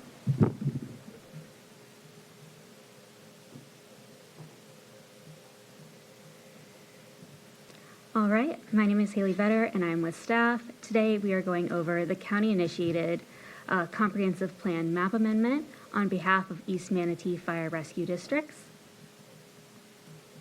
The site location is throughout Greater Manatee County. There are 10 parcels, approximately totaling 43 acres. So the proposal today is to revert all of the 10 parcels to their prior future land use categories from public, semi-public 1. Some of these parcels intersect with our overlays in special areas throughout the county, including coastal high hazard, coastal planning area, entranceway, special treatment, and the Evers Reservoir watershed protection. History: the subject properties, with the exception of 2, have kept the same future land use category since the original adoption of the comprehensive plan. In August of 2023, the Board of County Commissioners approved the changing of these parcels from their various categories to public, semi-public 1 with Ordinance 2351. These are the various parcels, all of which are public, semi-public, and they're going to their proposed previous future land use categories. As you can see, 2 of the parcels are grouped together. There was a land split in December of 2025. Sorry, a lot split. Our positive aspects for this initiative are the future land use recategorization accurately reflects the surrounding uses and will enhance compatibility to nearby areas. This reclassification is not intended to adversely impact our county's CRS Class 4 designation for flood. There are no negative aspects identified at this time and no corresponding mitigating measures. Any future redevelopment of these sites will comply with the Land Development Code provisions. Future rezonings may occur to ensure consistency of the current and existing uses between the future land use categories and the zoning districts of any applicable properties. The following policies and objectives are consistent with the comprehensive plan and this proposed initiative. The Planning Commission did recommend approval and no public comment was received. In conclusion, this request can be found to be consistent with the policies of the comprehensive plan and the applicable standards of the Land Development Code. Staff will conduct a thorough analysis for compliance with the requirements of the Land Development Code and the comprehensive plan at time of any applicable site submittals. Thank you, ma'am. Any questions for staff from the board? Don't see anyone on yet. Commissioner McCann. Who owns this land right now?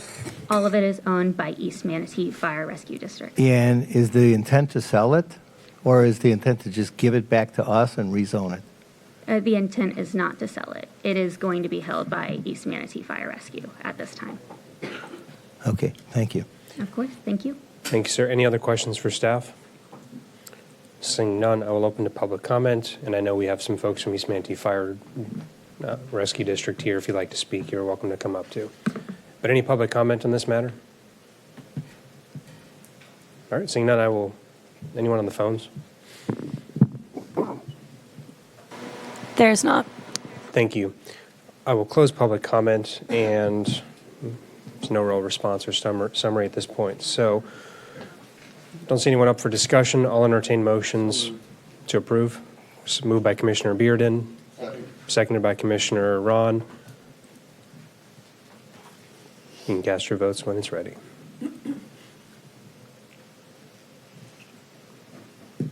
That passes unanimously. Thank you all very much. Okay, we're moving on to the quasi-judicial portion of today's meeting. Just a reminder, make sure you sign up for the public comments if you want to be recognized. The sheet there, and I'll make sure to turn this into the clerk as well. I do have a speaker list, but it's for items 7 and 10. For item 9, Ms. Knapp, please read into the record. Item number 9 is PDR 2348ZP Yort, which is the applicant has requested continuance to March 5th, 2026. Okay. And did they proffer a reason? Just let us know. if They there is did. one. Mhm. What was the reason?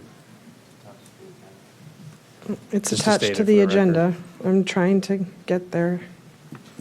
You're going to get 3 Rachel, do you know? commissioners that asked. Rachel can answer that question quicker. I have that. Staff presentation, if there is one. In their letter, they said during the January 15th, 2025, I guess it's 2026 Planning Commission hearing on this application, concerns were raised regarding surrounding roadway infrastructure. Since that hearing, the applicant has continued to work with county engineer on an agreement that will allow the proposed project to help advance planned thoroughfare improvements in the area.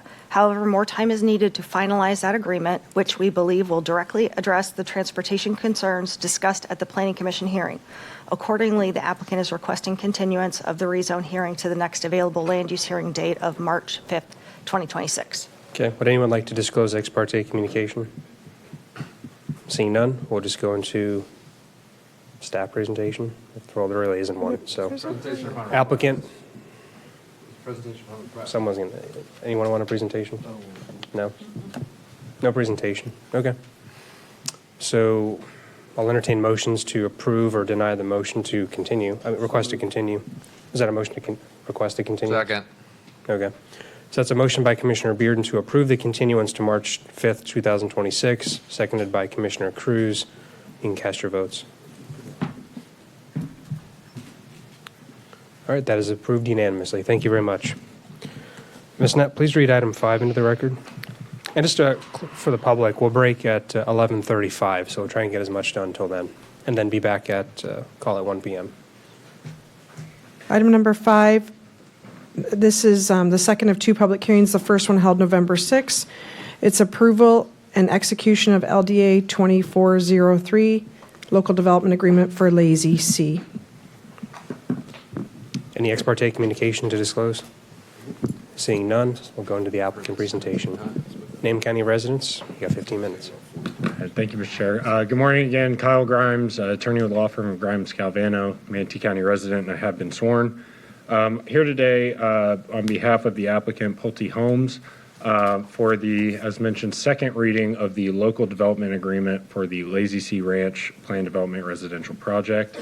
With me today, I have Mr. Jeff Deason, Vice President with Pulte Homes, as well as our engineer, Trent Stevenson, for the project. I know this is our second reading, but before I get into kind of the modifications and updates that were made to address the comments and questions from that last hearing, I just want to give a brief refresher on this agreement and the project. This site is located along Country Road 675, just north of the intersection at Rye Road. It was originally approved as a planned development residential community back in 2024.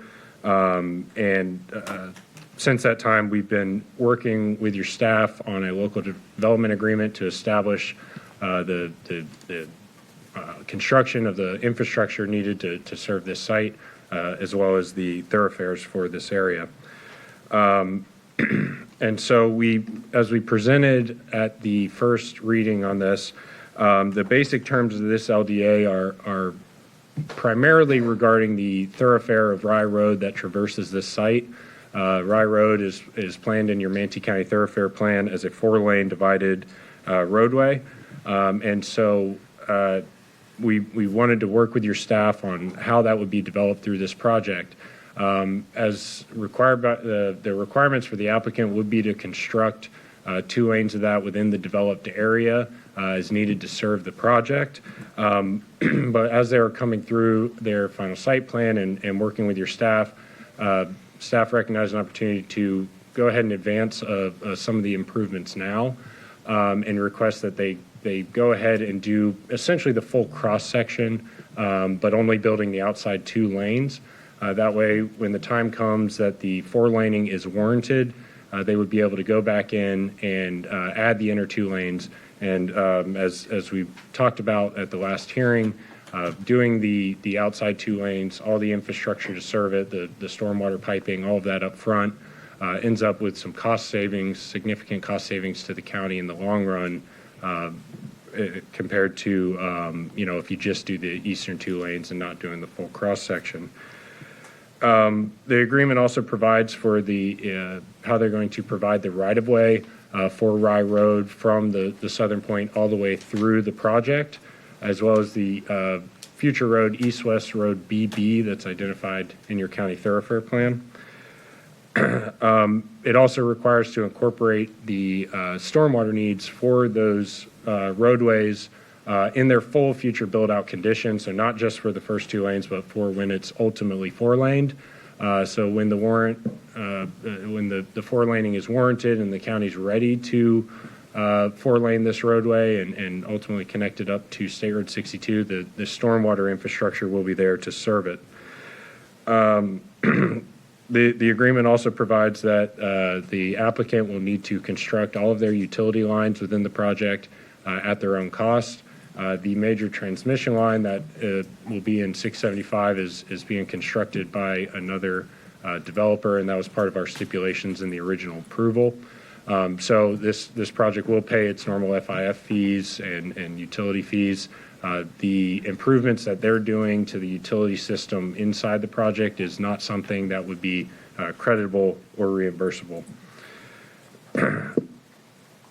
And then we also provide that they will construct their access point, which is on the top left segment of your screen, not shaded.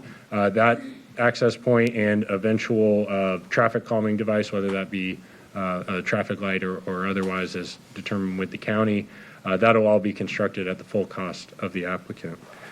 So I just wanted to provide, I know I'm going back over a lot of things that were discussed last time, but I just wanted to get it fresh on your mind. So now I'd like to kind of walk through some of the updates that we did and the changes to the agreement since the last hearing, as we received a lot of comment from this board as well as from the public.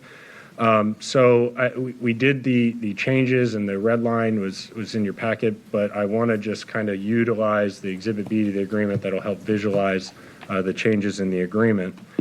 And first was a question and needs some clarification on exactly what the applicant is constructing with this project. So we revised the defined terms to clearly delineate that the applicant is constructing the portions that you see in the light blue, teal color, the orange, the dark blue, and the green. Those are the areas to be developed within the site that will have access to that. The area in purple at the north end, which is to the right, the area in red for the future road BB, and then the area in yellow at the south are not being constructed by the applicant at this time, and I'll get more on that in a second. So we clearly wanted to delineate exactly what sections of this roadway the applicant are constructing. And for the segment on the south side in yellow, the reason the applicant's not constructing that is a portion that will need to cross Fry Canal and ultimately connect to the intersection. The county has agreements and is working with the developer of Rye Ranch on doing that intersection improvements. So what we wanted to commit to is that the construction of the roadway within the project is stopping well short of that to provide sufficient room for making that ultimate connection. And so as we put in the text of the agreement, although we generally depict the location for that on Exhibit B, the ultimate alignment there, may shift a little left and right as the county and that developer work through the final alignment of 675 and Rye Road intersection.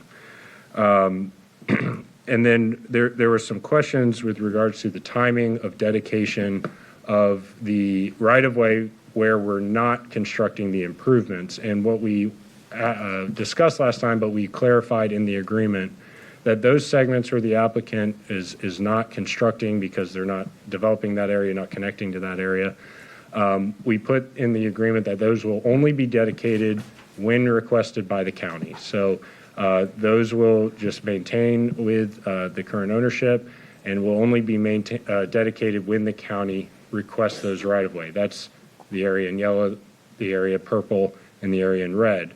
And although we've gone ahead and established the right-of-way value, which I'll also speak to in a second, for those now, the impact fee credits for those sections of right-of-way will not be granted until they're dedicated. So that could be years in the future whenever the county is ready to make that connection of Rye Road all the way to the north, and if they ever decide to move forward with construction of Road BB, which on your thoroughfare plan is designed to go from Rye Road on out to the east. So those right-of-way and the credits for those are deferred until such time as the county deems them appropriate for dedication.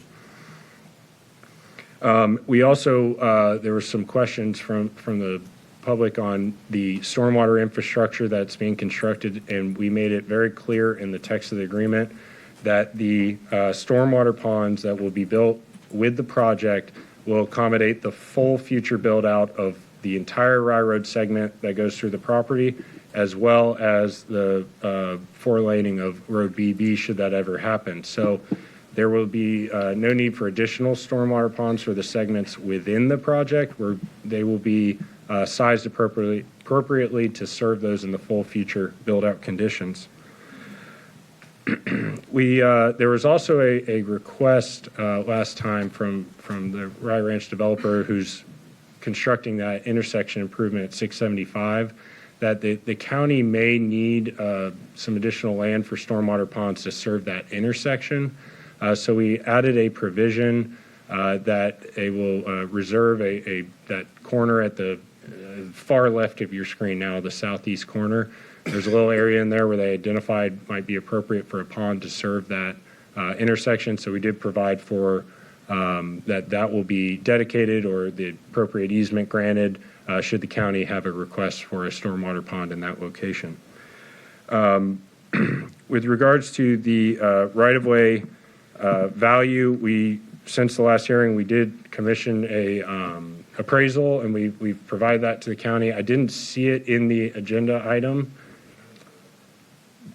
We provided it to staff last week, but I didn't see it in the agenda when it was gone up here. But I do have copies of it's 56 pages of background. I have copies of the cover letter as well as the full appraisal report that I provided. And that appraiser, we provided the proposed development agreement and the right-of-way that was to be dedicated, and they went through the full appraisal report and found support for the $100,000 valuation. So there's, as presented today, there's not any change to the business terms as regard to impact fee credits that would be granted for this project.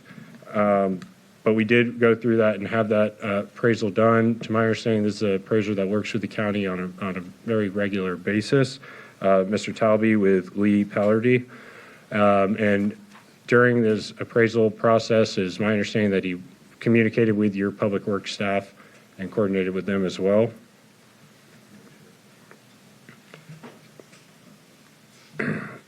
So I just want to get back and talk about what this means from a financial standpoint on this agreement. And I know we went through this last time. With this project, under the current fee ordinance, they're anticipated to have approximately $19 million in impact fees. I know, Commissioner Cruz, you raised the thought of what happens if that ultimately is repealed or anything like that. So I went back and looked at the old fees. Now, it's difficult for me to give an exact valuation because it'll depend on if that was ever repealed, what fee would be in place. But looking at the 2025 to 2028 fee rates, it looked like it'd be in the ballpark of $7.5 million to $9.7 million in impact fees over the life of the project, if for any reason the new fee were repealed. And with the roadway improvements they're doing, They're requesting is for impact fee credits for where they have gone above and beyond what they would have to otherwise build for this project with regards to the roadway, and for the right-of-way that they would have to give that's over and above what they would need to serve the project, as they're giving up to the 120 feet of right-of-way. And so that total estimated impact fee credit for this project would be approximately $4.3 million. Again, I want to reiterate that $1.4 million of that, which is the right-of-way credit for the portions they're not constructing, would be deferred until the county needs that right-of-way. So that would not be granted up front. It would be just at the option of the county when they're ready to acquire that right-of-way. It would be dedicated at that cost, again, for impact fee credits, no cash reimbursement in this agreement. And we provided the updates to the cost estimate to reflect these changes, Exhibit B, as well as the text of the local development agreement itself. So, just to kind of close up, the intent of this LDA, again, this is things the county does when they have an opportunity to build some of the infrastructure up front, to utilize when there's a landowner that owns a majority portion of a segment of thoroughfare roadway, rather than just building the 2 lanes needed to serve the site, looking at what can be done for the long-term planning, for efficiency and expanding these roadways in the future, as well as long-term cost savings by doing a lot of that work up front. And so we feel this is a LDA that provides a good business terms, and that we believe it will be a benefit to the county in the long run. So with that, I'd be happy to answer any questions. I know there's a lot to digest there. Commissioner Cruz. Yeah, I'll try to narrow it down to 1 or 2 questions. There was no red line on here. I asked during my briefing like that. So we don't know. We didn't know really what the changes were. We talked about it during my briefing, but we didn't have a definitive thing. Like, I can't find a red line, and Ms. Knapp can't find a red line. So maybe one existed somewhere. I submitted one. I emailed it in. Well, I'm not saying you didn't. Yeah. I'm not accusing you of anything. Maybe you could explain. You pay impact fees up front, not up front, but when you get your CO and you're moving forward. But 1.4 million, a quarter of this, more than a quarter of this total credit, is deferred until we need the right-of-way. We may not need that right-of-way for a time that was far out down the timeline from when the last home is completed in this development. How does that work? So if you're paying impact fees every time you build a house, and so eventually you're going to pay your anywhere between 7 and 9 million or 19 million of impact fees, some of which is going to be a credit up front from the immediate stuff. How does a credit work? That doesn't seem to make a whole lot of sense. It just seems like a forward contract to purchase, because you're already going to have given us the impact fees. We're not going to put them on an account for 20 years, are we? I mean, how does that work? Well, there's different avenues. You can utilize impact fee credits in the same benefit districts for other projects, as an example. So sometimes they can be transferred to other sites in the future. Oh, I get what I can do with impact fees. I wish I had more of them. What I'm saying is this really a credit of which 1.4 is deferred until, or is this more you're paying us impact fees, we're actually doing an impact fee credit of $2.9 million, and then we have a forward contract at $1.416 million to purchase a right-of-way at the time we need the right-of-way? Isn't that kind of 6 one way, half a dozen the other? We structured it as credit, so they utilize it for impact fee credits. I believe there's avenues for refunds of impact fees previously paid. There's you can transfer them to other developments. You could sell them to other developers in the same benefit district. Oh, I see. Okay, that makes sense. Okay. The last part of what you said makes sense. Okay, because we don't always see that. I know you're trying to be cognizant of the previous comments made, so there was some switches. Okay, you answered my question. Thank you. I don't see anyone else on the board. Commissioner Phelps. Just put yourself on the board real quick. All right, you're up. This again has been a very challenging area because of water and traffic. Very challenging area. I do have some questions on this. We have this public hearing. no neighborhood meetings. And our cover sheet kind of didn't, we were talking the other day about kind of giving a history of the issue. I was a little disappointed my cover sheet didn't have too much So I history of that, but that's okay. I'm sure you'll fill me in. So have there ever been neighborhood meetings on the Lazy C project? Well, we'll get to staff applications in a bit, but just to clarify, this is just to discuss the LDA. The underlying development's been approved. I'm sure staff can cover that. Work with me here, I'm getting there. Okay. So we do not know whether or not there have ever been any neighborhood meetings on the Lazy C development as a whole. Nobody can answer that. The applicant would have to answer that. I was not on Would you staff like at the to? time. Back when we were doing the original application, I believe we had neighborhood Right. meetings. Right. Okay. Through the rezone and Right. plan process. So we know that there were some issues back then. It's a challenging area. That's not flat land out there. I'm sure you're aware, well, Commissioner Ron was right there on Golf Course Road, and because of the flooding that we got in that area, which was coming down from the development on 675, it's higher elevation. We've also done some great things to keep Golf Course Road with our purchase of the area for those retention ponds, and I appreciate you coming up with all of these things that are making a challenging area maybe a little bit better.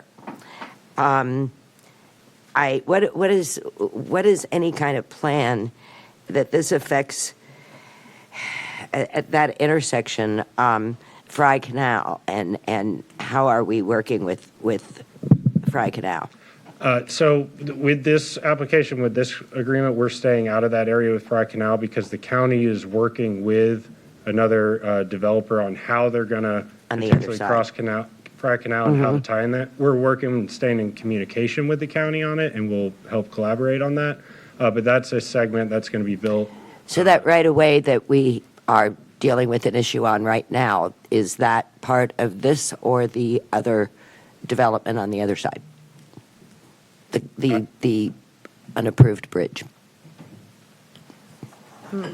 Commissioner, I'm sorry, I don't know which right of way you're referencing. I'm trying to find with the map, is that segment, that's, you know what I'm talking about. I think I can tell you about the sliver that's an HOA owned. That is part of that whole intersection improvement. So we're not directly involved in that. The county's working on getting the right of way needed. Not from, they're getting it from us, but what they need to do that ultimate connection to existing Rye Road and 675. So that's part of the whole connection, but not part of this application. Right. So you're just running the right of way on 675 but you're not over the you're not over the Fry Canal. No, because they have to do that in coordination with the intersection improvements because of, the curvature of the road, where it's going to land. So that has to all be part of that design for the intersection at 675. But we're doing is providing that right of way for once they cross and come into this property, it'll be available to the county. Okay, thank you. Thank you, Commissioner. Don't see anyone else on the board, so I'll turn it over to our staff for their presentation. And just to clarify for the public, we're discussing the LDA, the agreement to build the infrastructure, not necessarily the developments underneath. So if Correct. there's any confusion, this is about. Go ahead. Rachel Layton for staff. I have been sworn. Today we have the Lazy C local development agreement coming forward to you. Kyle did a very good job explaining everything, so I will go quickly through just to give some context to where we are. Lazy C Ranch was a previously approved project for 495 acres at 17503 Howling Wolf Road. Portions of the project are east of the FDAB, which requires this project to submit for the local development agreement. So here's another aerial close-up. The property is in the future land use 3 category, UF3. This is what the original general development plan looked like to show where the roads and things were going through. The purpose of the LDA is to establish the terms under which the applicant shall commit to design, engineer, and permit and construct the following: their proportionate share of the required improvements to the Manatee County Thoroughfare Network which is called the thoroughfare improvements, and the applicant shall dedicate the right-of-way required for these thoroughfare improvements. The thoroughfare improvements and right-of-way are sufficient to accomplish one or more of the mobility improvements that will benefit the regionally significant transportation facility, such that the applicant shall be eligible for credits against the ATS fee or the alternate transportation systems fees, subject to the conditions set forth herein. So Kyle did a good job of, Mr. Grimes did a good job of explaining the graphic earlier. So we have that in there, and these improvements are more specifically to dedicate 120 feet of right-of-way, approximately 13 acres, for Rye Road improvements, dedicate 78 feet of right-of-way, approximately 1.6 acres, for the Rye Road improvements for 42-foot right-of-way, and for future thoroughfare to dedicate 120 feet of right-of-way, approximately 2 acres, for future extension of Rye Road, dedicate 78 feet of right-of-way, approximately 7.5 acres, for the future extension of Rye Road, and then dedicate 120 feet of right-of-way, approximately 5.5 total acres, for future construction of Road BB. And then this is the breakdown of the cost table that was provided by the applicant. And these costs are more specifically broken down through $1,738,718.55 based on FDOT standards, projected thoroughfare improvement costs, as more particularly set forth in the cost estimate. $2,620,620 is the value of the thoroughfare right-of-way using standard county estimation methods, and was verified with the new appraisal. The projected thoroughfare improvements cost and thoroughfare right-of-way values are collectively referred to as the total projected thoroughfare cost, and totals $4,359,338.55. This will serve to project site-related needs and will satisfy the requirements of policy 2.1.2.8 for the development of Lazy C Ranch. So again, this is a combined graphic of the exhibits B and C showing the segments of the right-of-way. You see segments 1 and 2 are under construction, and 3 and 4 are future phases, and then the remainder are the future right-of-way. So upon completion of each of the thoroughfare improvements, the applicant shall dedicate the applicable thoroughfare improvements and right-of-way to the county. Thank you. I'm up first, so I'll just clarify, maybe a question. So you said the word 2128, so yes. I'll clarify. We're seeing this here as an LDA because the implementation mechanism, specifically subsection C, and I just pulled it up to make sure I was right on this, requires any development that is east of the FDAB to, there's specific subsections, EFG, provide all the things with respect to infrastructure, and the implementation mechanism of that is the LDA. Is that correct? That's correct. Okay. So by denying this, we're effectively, what's the realistic outcome? We're denying the implementation mechanism of an approved development. I would defer Sarah, to county perhaps attorney. you can chime in.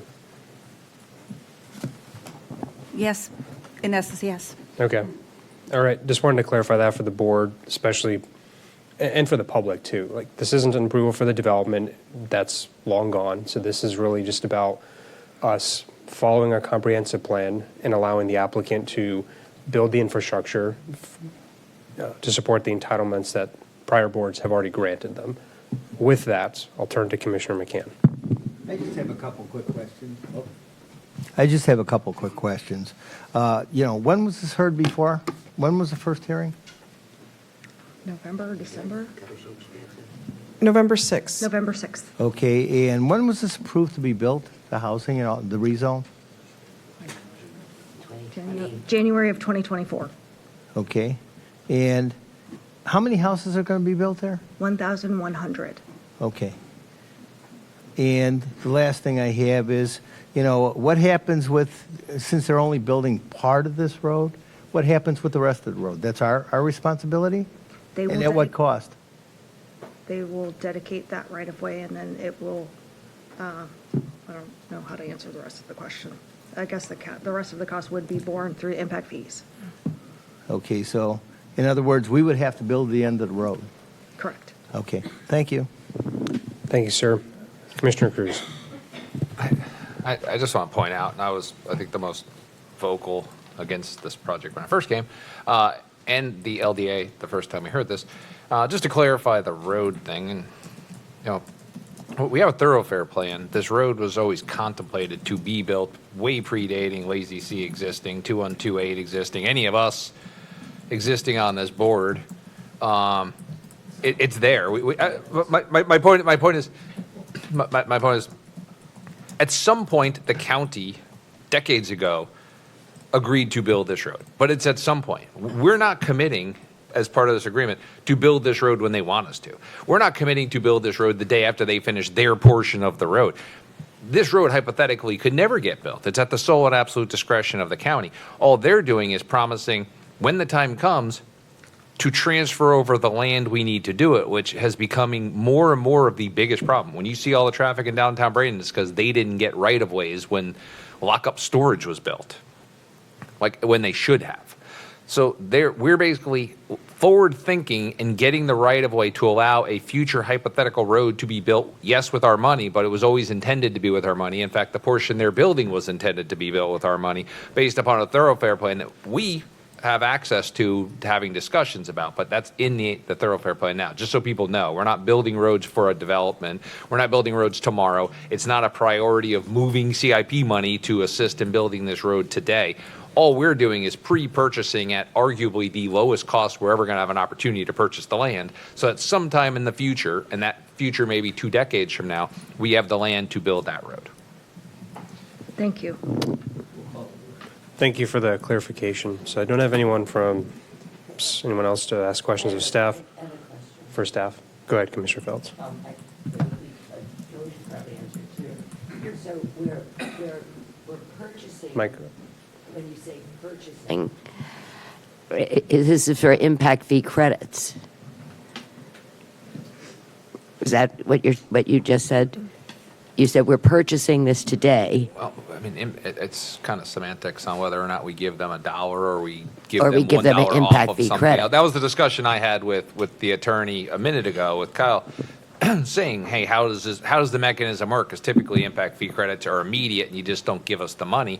But since they've modified this agreement, when they originally came in front of us in November, we were going to give them all the impact fee credits day one. And part of my argument, part of this board's argument was, why am I giving you impact fee credits now for land I may not need for 20 years? That doesn't sound fair. So now it's a deferred where we now almost have a forward contract to take it down the road if and when a board is ready to utilize it. So I guess how you interpret the word credit versus purchase is kind of interesting. Right. That's why I said this is almost like a pre-planned forward contract agreement to purchase it. And those impact fee credits would be at 100%. I mean, we know where we're at with impact fees right now. It's going to be at today's rates of impact fees and impact fee credits, which there is kind of an imbalance with that because our impact fees are at one rate, but our credits are at another rate. Well, credits are in state statute says credits have to be given dollar for dollar based on cost, but since there is no cost, it's just an assessed value because they're not building anything on that portion of it that we're discussing. It's just the appraised value of it.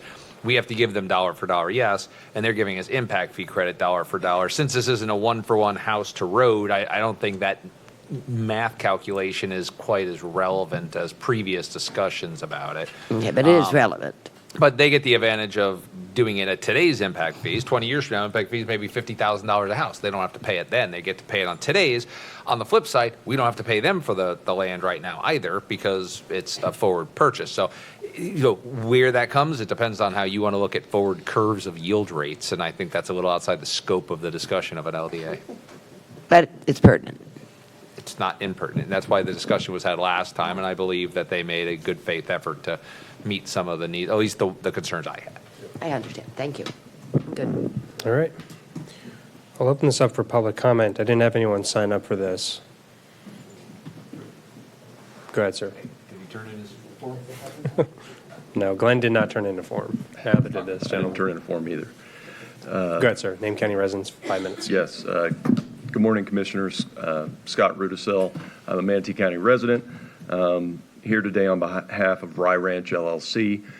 We did submit a letter. Steve Servin submitted a letter in advance of the last hearing, and we do appreciate the applicant and the efforts that they've made to address all the comments in that letter. The one thing I do want to clarify, when you look at the exhibit for the connection zone, this is the part across Fry Canal that Commissioner Phelps raised, and that's been our client's concern.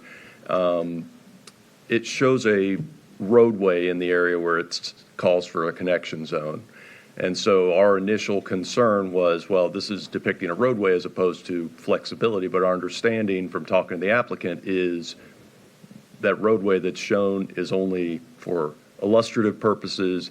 The county has flexibility to determine where that goes and where that appropriate connection over the canal will be. So with that understanding and assuming the applicant's in agreement with that, we have no objection to the LDA.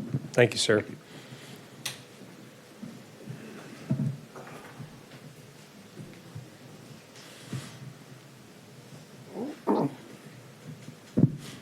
For the record, Glenn Jablin, I've been sworn. So, again, this is where, first of all, I want to bring up that this is a public meeting. It is being recorded. Every word on the dais should be heard by the public.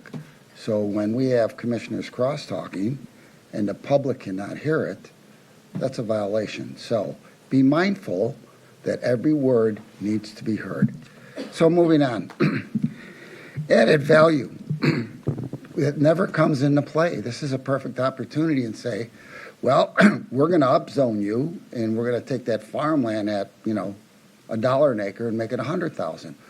What's the community added value to stick in 1,100 homes and 5,000 more trips and 60 million gallons of wastewater over the year? What's the added value that they're giving back? They should have been giving part of these acres back to the community and to this board.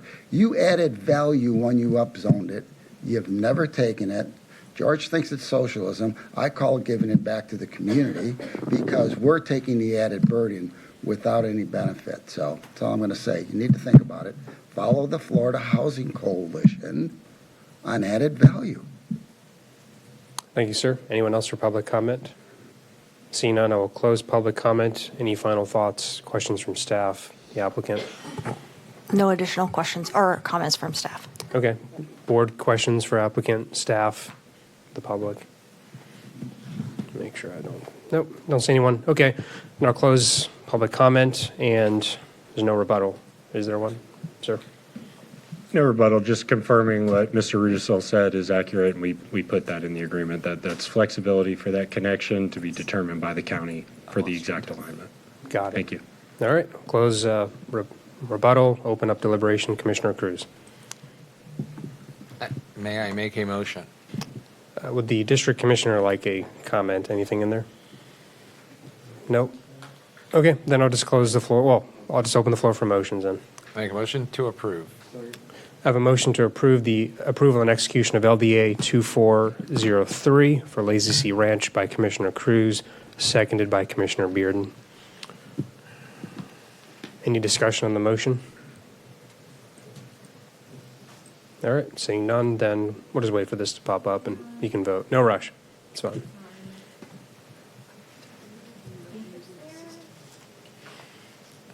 That's Cruz and Bearden. There you go. All right, you can cast your votes.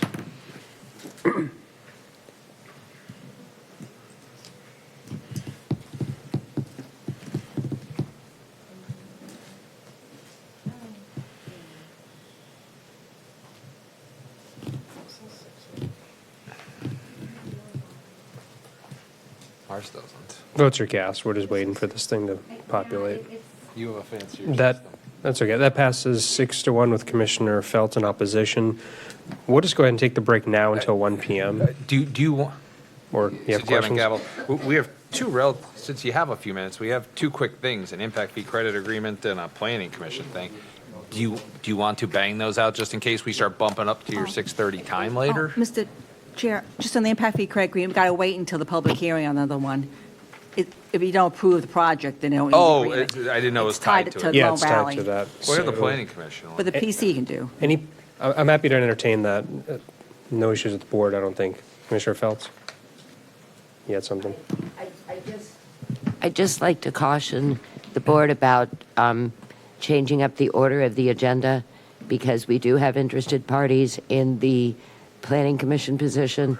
We do have interested parties in some of the items on the agenda that are, have kind of been watching and planning their participation. And if we change the order up, I think we would be doing them a little bit of a disservice. It's your Yeah, and that's kind of why I playground, was. but I'm just saying.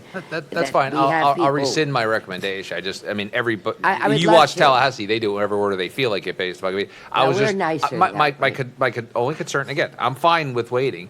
My concern is now we have a hard stop and we still have 4 items, some of which may be somewhat we got lengthy. So I'm worried anything- that the very people that want to be on the planning commission may still be sitting there and we don't get to them at our hard stop. And then we have another planning commission meeting come up and we have an empty seat because we weren't able to seat the person. So Well, that's my concern, but that's okay. all I know is from my constituents that they were following the order of Any the meeting, applicants here for and the planning including the commission? applicants. Raise your hand so I can see you. Any applicants here? They're here for later. because Okay, it's the I last see item one. on the agenda. One. All right, well, I'll get to the planning commission item after lunch. We'll see how it goes from there, just so you don't have to wait till 6:30. But we'll come back at 1 PM. We'll see you all then. 11:30.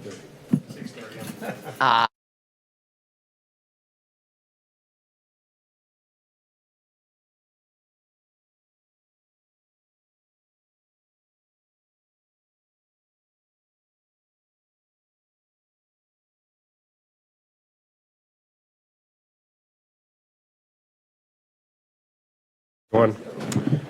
Ms. Knapp, would you please read the next item into the record? And just for the public, if you're just coming in now and you haven't been sworn in, Madam Clerk, can we swear those folks in now? Are we on item 6? Yes. For all of them? Yeah, we're on item 6. To set current. Yes. So if you haven't been sworn, just stand up and be sworn. Do you swear and affirm the factual statement and representation you're about to present to the Board of County Commissioners is truthful and accurate? Thank you. Thank you, Madam Clerk. Ms. Knapp, go ahead. Item number 6 is PDMU 1422 PR4 Travesta. This is amending zoning ordinance PDMU 1422 PR2 and approving a preliminary site plan to increase from 100,000 square feet to 150,000 square feet of commercial uses and revising stipulations for a project on approximately 441 acres that is currently zone plan development mixed use, generally located east of I-75 and south of 69th Street, Palmetto. And your staff presenter is James McDevitt. Would any commissioners like to disclose ex parte communication? All right, seeing none. Just to clarify, is Commissioner Bearden on Zoom? Can't see it on the screen. He is not. Okay, thank you very much. Well, then, I'll turn it over to the applicant. Thank you. Hi, good afternoon. Linda Stewart with Morse Engineering, Pate Dawson, representing the applicant, which is Stephanie Inc. for Travesta Commercial. The location map for the overall Travesta PDMU development is with the commercial area parcels of the overall Travesta development, which is located at 69th Street East and I-75. The aerial photograph shows the entire limits of the overall Travesta development. And here's an expanded view of Travesta development along with the proposed Buffalo Road extension that is proposed to continue south to Mendoza Road. The zoning map indicates Travesta PDMU zoning with surrounding residential zonings. No change is being requested, and this is consistent with the surrounding areas. Future land use map indicates the existing UF3 designation. Again, no change is being requested, indicating this is consistent with the surrounding area and adjacent future land uses. The development was initially approved in 2015 for a mixed-use development. With that approval, the property has a current allocation of 100,000 square feet of commercial area approved. This request is to increase that allocation from 100,000 to 150,000 square feet within the designated commercial area. The plan previously proposed a parcel E for 10,000 square feet of commercial area to the south of Buffalo Road. That request has been rescinded at this time from this request. There are no specific approval requests being made. The overall Trevista development is 441.93 acres with an allowable FAR of 0.35.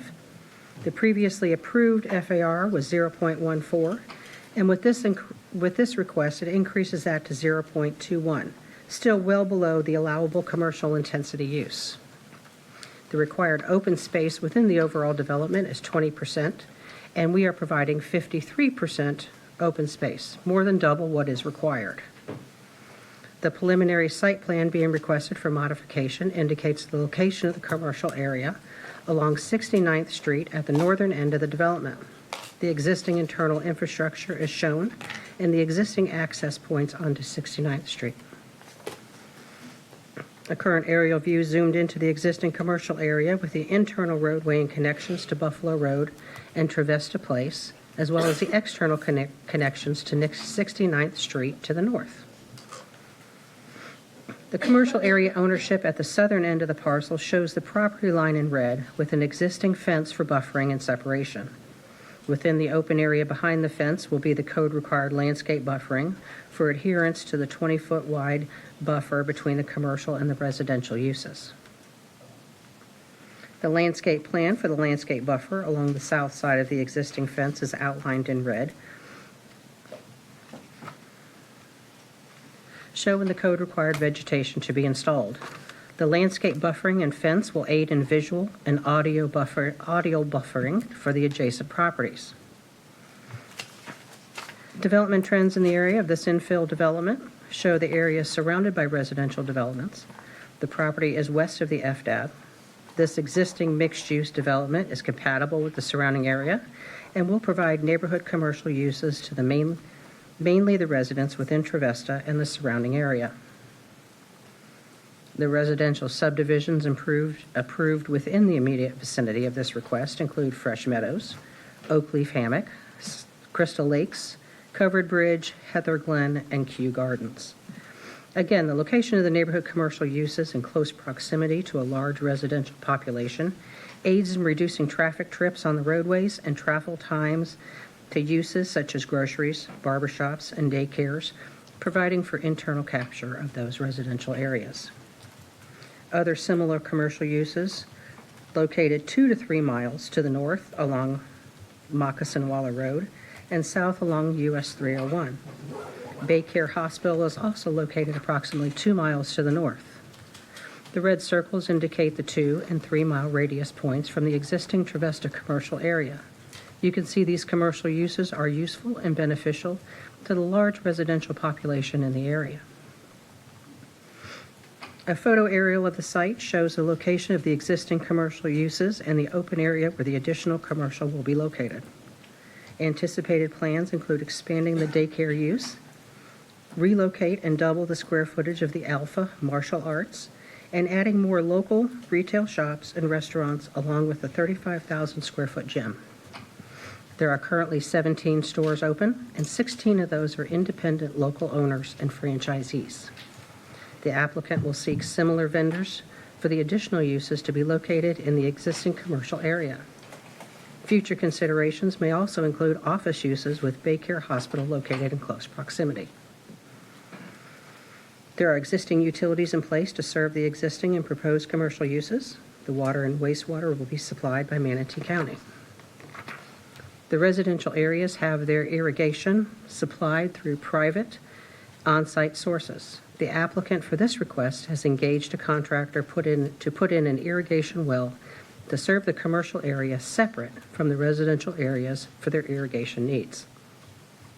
Stormwater facilities for the overall development are existing and in place for this infill development. The development areas are not located within a flood zone, and the property is located within the Buffalo Canal Frog Creek watershed. This watershed requires a 50% reduction in allowable runoff.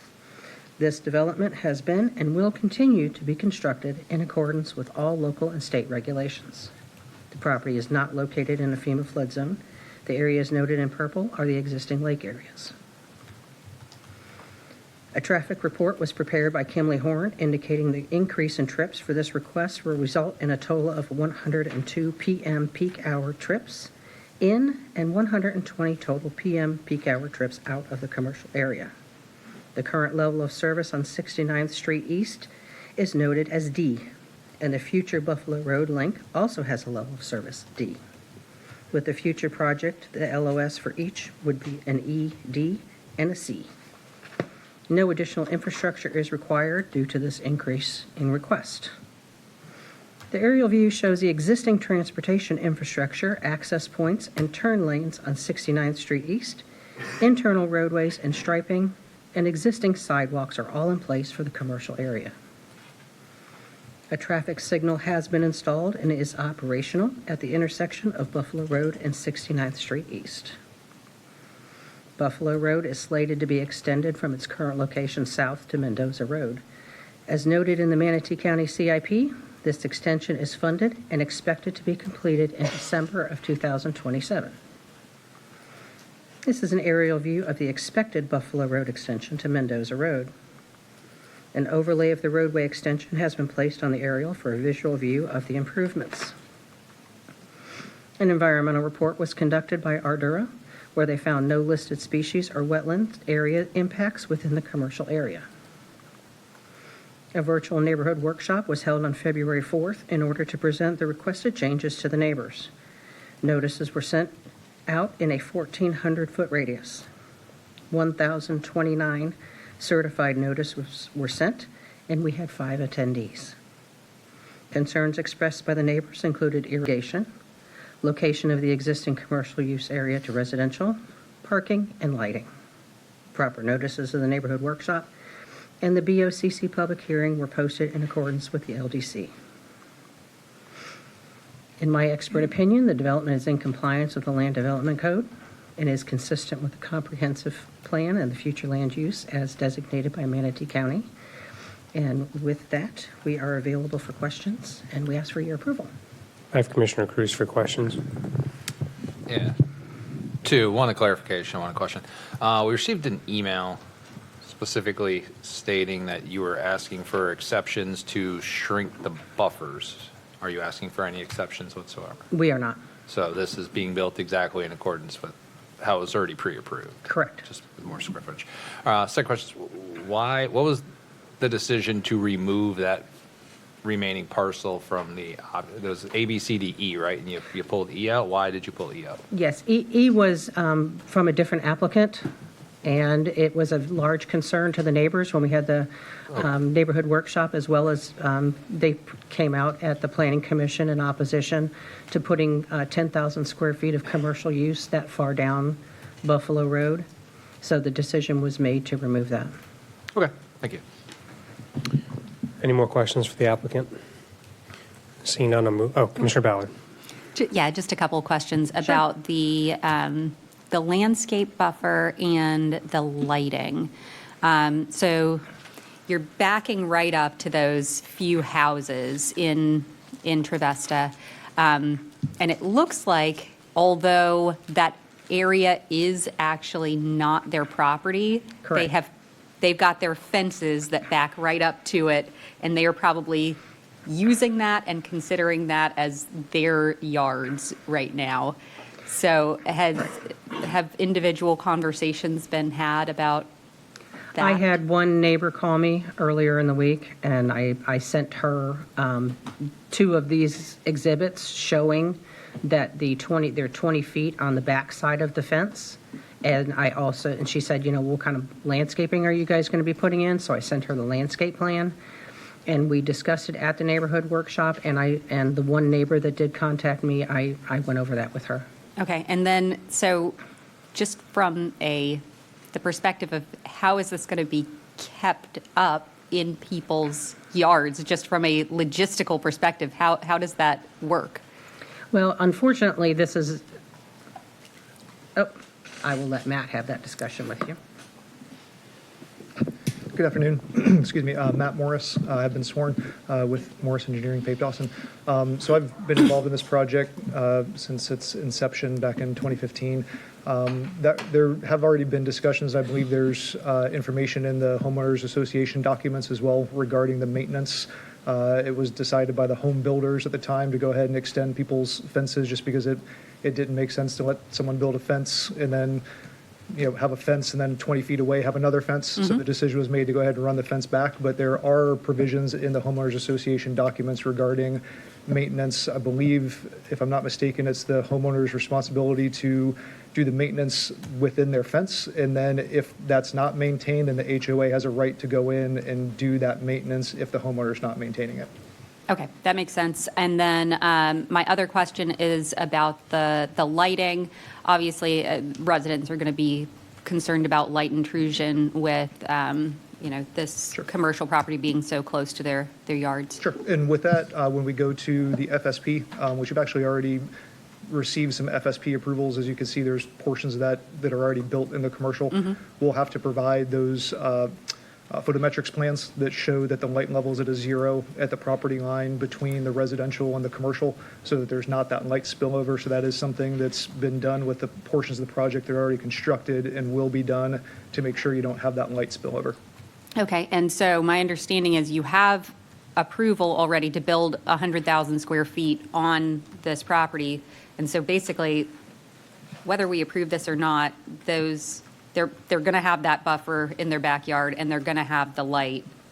So this is just adding square footage. And so my concerns, though, I'm sure they're relevant to the residents. It's going to happen one way or the other, right? Correct. And to Commissioner Cruz's point with the questions he asked earlier, we are developing this or proposing to develop it within the parameters of what was approved in the original preliminary site plan back in 2015. So, to that point, those neighbors that bought there, while we are, empathetic to them, it was a known quantity when they bought those homes against the commercial development area. Thank you. Anyone else? Questions for the applicant? All right, seeing none, I'll turn it over to the staff presentation.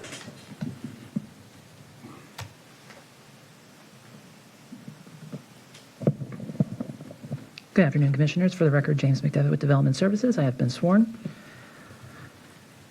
Ms. Stewart and Mr. Morris did a great job of covering the project. I'm going to go over some of the points of the project from a staff perspective. We already know where we are, south of 69th, east of I-75. As Ms. Stewart mentioned, PDMU is the current zoning district. There is no change. They're still holding to the preliminary site plan standard. That has not changed. The residential entitlements have not changed. The only difference in this application is the increase from 100 to 150,000 square feet, and stipulations updated for that consistency. And that's the entire project area. I do want to make mention that at the Planning Commission, there were two applicants, Stephanie Inc. and VK Travesta. With the removal of that commercial parcel E, VK Travesta is no longer a part of the application. Here's the history of the site. We have the original approval in 2015 with a couple of modifications in 2018 and 2020. Most of that had to deal with the residential portions, whether multifamily or other residential options. UF3 is the future land use. We are in the, as I said, the PDMU, and we are located, a portion of the site is in the entranceway. That has specific standards about public image, criteria, vegetative communities. It's within a quarter mile of the I-75 corridor. It permits and limits certain land uses. None of those are being proposed with this development. And those standards for development would be reviewed at time of final site plan.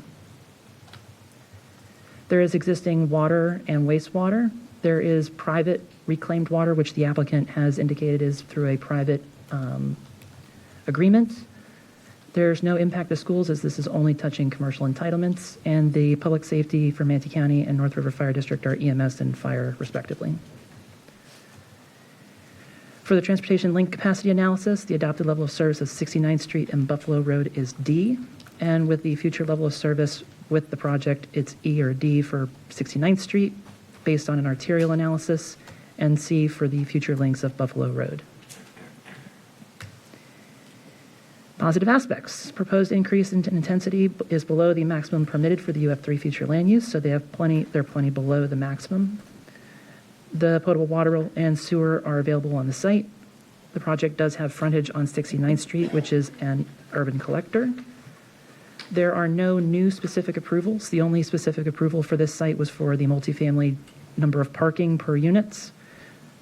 And they are providing 53% open space, which is greater than the 20% requirement. Commercial opportunities near residential developments have the potential to reduce the trip lengths. With this is an increase of a commercial intensity close to residents, which may be impacting them in terms of light noise. They'll be required to comply with all the applicable standards of the LDC. So this is the only jurisdiction I've worked for so far, but from those that are on our staff that have worked other places before, our lighting code is very strict. And so they would be required to adhere to those standards. And the applicant will be required to pay their proportionate share for any improvements to public infrastructure. It was reviewed for consistency with the comprehensive plan and for the applicable standards of the land development code. I want to check that.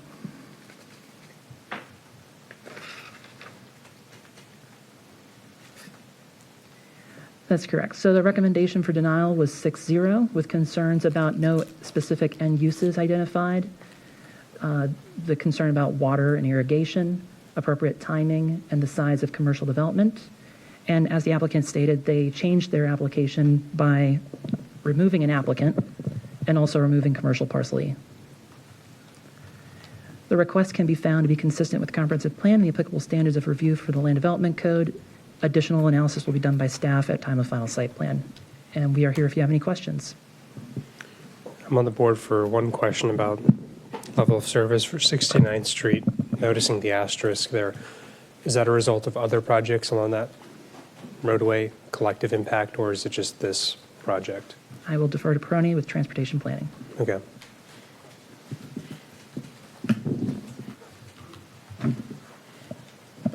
Good afternoon, Pony Bonnet for staff. I've been sworn. It's based on what they have the option, not the option, that means they're obligated to show that if the next sheet is projected to be deficient, they can go on the field, collect traffic data, and run some analysis to show that the link has more capacity. This is what they did to show that when they collected the data, the link, okay, based on the analysis, has capacity to be level of service D, not E. Okay, got it. No more questions. Okay. Anyone else? Questions for the staff? Okay. Anything closing remarks? No? All right. I'll turn over to public comment. State your name, county of residence. You have 5 minutes. I don't have speakers signed up for this one. That's not an invitation. Just kidding. All right, seeing none, I'll close public comment. And there's no rebuttal. Any final questions of staff, the applicant? Okay. Then I'll open it up to the board. Just to clarify some rules, I will allow motions during deliberation. That's more of my intent to allow for deliberation without presupposing the scope of the discussion to be limited to the motion, but I'll be flexible, leave things open-ended. So turn it over to Commissioner Cruz. I mean, we've gone through, so we're not doing rebuttals, or just, did you both waive close? Is that what you did? We had no opposition, no Well, speakers. Mr. Chair, can the applicant speak in the record if they want rebuttal or not? Well, rebut what? Just because it's quite additional. If there are concerns from the discussions that you guys have, I would like to have the opportunity to answer those concerns, but I have no rebuttal to anything because we had no one come up and speak that I needed to answer public questions for. Okay. Well, Commissioner Cruz, you have it. No, I'm just on deliberation. So I don't have anything you're going to need to rebut. Thank you. Yeah. Here's why I think I've made it known we need more commercial, so I've been supporting these kind of things. Not asking for any stipulation, not asking for anything different than what they already have. It's a little more square footage of commercial where there's not a whole lot of commercial except for what they've built. And I saw one of the comments when it got denied by Planning Commission, they didn't know what the end users were. I get that argument sometimes. But that's not a question here. Of all the things we've seen, that's not a question. They already have tenants here. What they've already built in front of Trivesta is the kind of mixed use we want to see. There's a pizza place, there's a dental place, there's a veterinarian, there's a UPS store, there's a Dunkin' Donuts. These are good quality neighborhood used commercial. They're not going to put some like used tire place next to these places. Dunkin' Donuts and all these tenants aren't going to allow it. You know just by what's already there that one, the person doing the leasing is finding quality tenants, and two, those quality tenants aren't going to allow for that. So, and 50,000 square feet isn't building a 4-story self-storage facility. So at the end of the day, they've proven themselves to be able to put things in. I've talked to people in Trivesta. One of them, funny enough, called me and was complaining when the commercial was going in, and then they literally made a point of calling me like a year or two later to say they were sorry and that they actually like what was in it. Like that, you never see that where someone like called the complaint and then actually made a point of calling back to basically say they stand corrected because of how much they're using the Dunkin' Donuts and the things like that there. This is good quality commercial. We should look for people that have proven themselves to allow them to prove themselves more. There's a lot of people that need this commercial, so I fully support this, and I will make a motion for approval. Any seconds to that motion? Okay, so I have a motion to approve PDMU 1422 PR4 Trivesta by Commissioner Cruz, seconded by Commissioner Ron. I'm on the board. I'll second those comments. This area needs commercial. I've always been supportive of commercial entitlements, especially with the density and intensity of residential development. I think this will be a net positive. I was very confused by the Planning Commission's vote on this. Very few of those things reference specific policies. End user, literally, it doesn't matter. Not entirely true, but it's not a formal policy. We're not asking you if you're a tire shop owner or a storage unit. Those are proffered in the list of uses, but it's not really a policy determination, so that was confusing. But I'll just leave it at that. I have Commissioner Feltz on the board. Again, this is giving an increase in the retail. We've given the retail. I'm glad that Commissioner Cruz, the at-large commissioner, was given some positive feedback on the previous. All I could say is that I have received numerous emails regarding irrigation issues, traffic issues, by a lot of residents there, and I think it's sufficient to have the 100,000 square feet, and hasn't proven a public benefit to me to increase that. Thank you, Commissioner. Any other commissioners? If not, then there's a motion to approve by Commissioner Cruz, seconded by Commissioner Ron. Just waiting on a few commissioners to vote.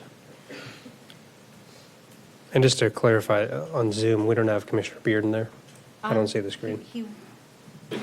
He is now on Zoom. Okay, Commissioner Bearden, did you have anything to add? I didn't see the screen, so I apologize. No, I did not. Okay. What is your vote then, sir? Yay. Yay. Okay. So that passes 5-2 with Commissioners McCann and Feltz in opposition. Thank you all very much. Ms. Knapp, go ahead and open up item number 7. Item number 7 is PDC 2501ZG, Bradenton White Eagle East Commercial. This is a rezone of approximately 4 acres from general agricultural to planned development commercial zoning district, generally located at the southeast corner of the intersection of State Road 64 and White Eagle Boulevard, approving a general development plan for up to 45,000 square feet of commercial and office use, and approving a schedule of permitted and prohibited uses voluntarily proffered by the applicant. And your staff presenter is James McDevitt. Any ex parte communication? No? Okay. So I have one speaker, Gregory Marino, if that's all. So if you wish to speak, just submit sign in on the sheet outside. Otherwise, it's a free-for-all. I'll turn over to the applicant now.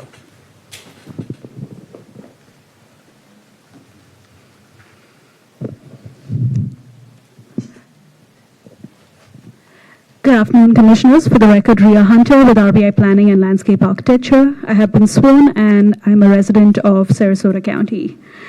The project we have before you today is the Bradenton White Eagle East Commercial Rezone. We are seeking a rezone to the Planned Development Commercial Zoning District. The property is under ownership of Schroeder Manatee Ranch.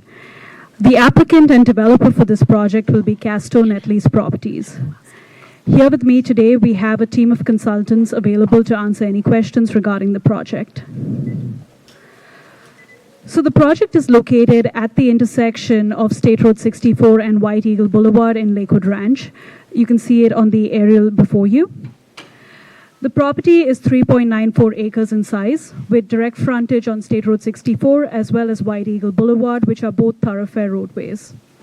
The future land use for this property, as well as most of its surrounding, is Urban Fringe 3, and it is currently zoned general agricultural. The site is currently vacant, and I also wanted to note that it is within the activity node created at the intersection of State Road 64 and White Eagle Boulevard. In terms of the surrounding area, you can see it from the aerial map, but there is a continuous pattern of commercial development along State Road 64 as it was planned, especially at the intersection of these two thoroughfare roadways. So as you're driving east on State Road 64, you have the White Eagle shopping plaza that includes a Publix. Right at the intersection, there is a Wendy's that has just opened. Across the street, there are medical plazas as well as a site that is zoned for commercial use. And then further east of the property, there is another commercial plaza that is within the Savannah planned development. This parcel is also being developed by Casto, and the purpose of the current rezone is to essentially plan an extension to this existing plaza. What you see on the screen in the bottom picture is the FSP approved for the commercial plaza within Savannah. You can see that there is a retail or restaurant building, and then there's also a daycare planned. So the rezoning request before you today is to rezone the subject property from general agricultural to planned development commercial. We are proposing this rezone with a general development plan, which is what you see on the screen before you. Access will be from White Eagle Boulevard. I will note here that per our stipulation, which was discussed with county transportation staff, this access point will be limited to a right-in only in order to improve traffic flows in the area. We will have another access point, which is a cross-access to the commercial plaza in the Savannah planned development. The request is for a maximum of 45,000 square feet of commercial uses. I want to note here that this is significantly reduced from what is permitted on the property. We are proposing an impact to a wetland, which will be discussed further by our environmental consultant. But even accounting for those impacts, the total permitted square footage on this property is 78,190 square feet. Besides this, we're also proffering a limited schedule of uses for uses that would actually be accommodated on the property based on its size, as well as other uses that are already available in the area. What you see on the screen before you are two detailed options of what could be developed on this property. This was specifically added to the general development plan to provide a sense of how this site would be developed if all the future uses based on Crawford's schedule of uses were implemented.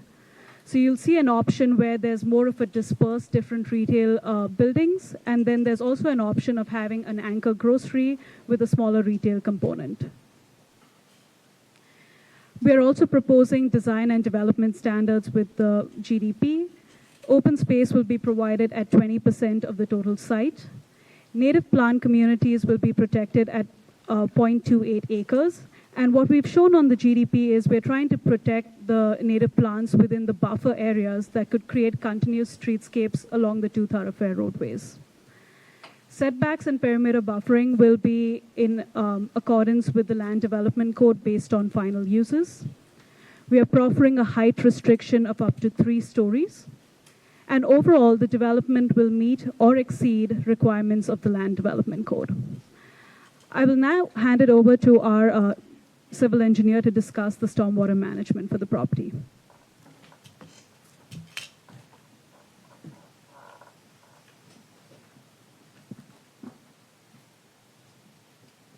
Good afternoon, Commissioners. Victor Barbosa with Atwell Engineering, and I have been sworn. The Bradenton White Eagle East Commercial Project is located within the Mill Creek watershed and within the FEMA flood zone AE with an established elevation of 24.7. All floodplain impacts and compensation for the project were addressed and accounted for under the Savannah Lakewood Ranch Phase 1 ERP permit. No impacts to regulatory floodways are proposed with this project, and development of the site will not reduce floodplain storage capacity for the surrounding areas. The on-site stormwater management system for the project will be designed to meet all Manatee County and SWIFMUD requirements, including any water quality and discharge requirements. Stormwater management for the Bradenton White Eagle East Commercial Project will be provided on the adjacent Savannah Lakewood Ranch Commercial Project site, which has already been permitted through SWIFMUD. The permit authorized 3.4 acres of impervious area for a 4.97 acre future commercial site. And as Rhea indicated earlier, our application is for 3.94 acres. So we'll be significantly less than what was permitted through SWIFMUD. The stormwater management system for the project will be maintained by the Lakewood Ranch Stewardship District. So there's going to be a maintenance entity for the project that'll maintain the system. That concludes my presentation, and I would be happy to answer any questions. And that's all for the applicant, or do you have any more? Just for stormwater. And we'll get to those. This is for everyone else. Good afternoon, Commissioners. For the record, I'm Ashley Canarum with Atwell, the environmental consultant for this project, and I have been sworn. The 0.72 acre wetland that's on site is surrounded by approved and existing development. Oh, sorry. Thank you. And it's not connected to a larger natural system. The wetland is dominated by exotic invasive species, primarily primrose willow, which forms dense monocultures that outcompete native vegetation. As a result, native plant diversity is low, and the wetland provides limited wildlife habitat, water quality treatment, or long-term ecological function. Consistent with Southwest Florida Water Management District evaluation criteria, this wetland was assessed for its functional value.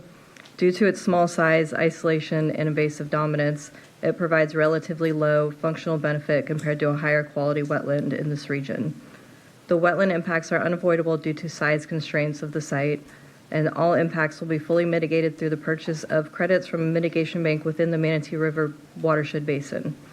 This restores and preserves large connected wetland systems within the same watershed basin that are permanently protected, monitored, and professionally managed.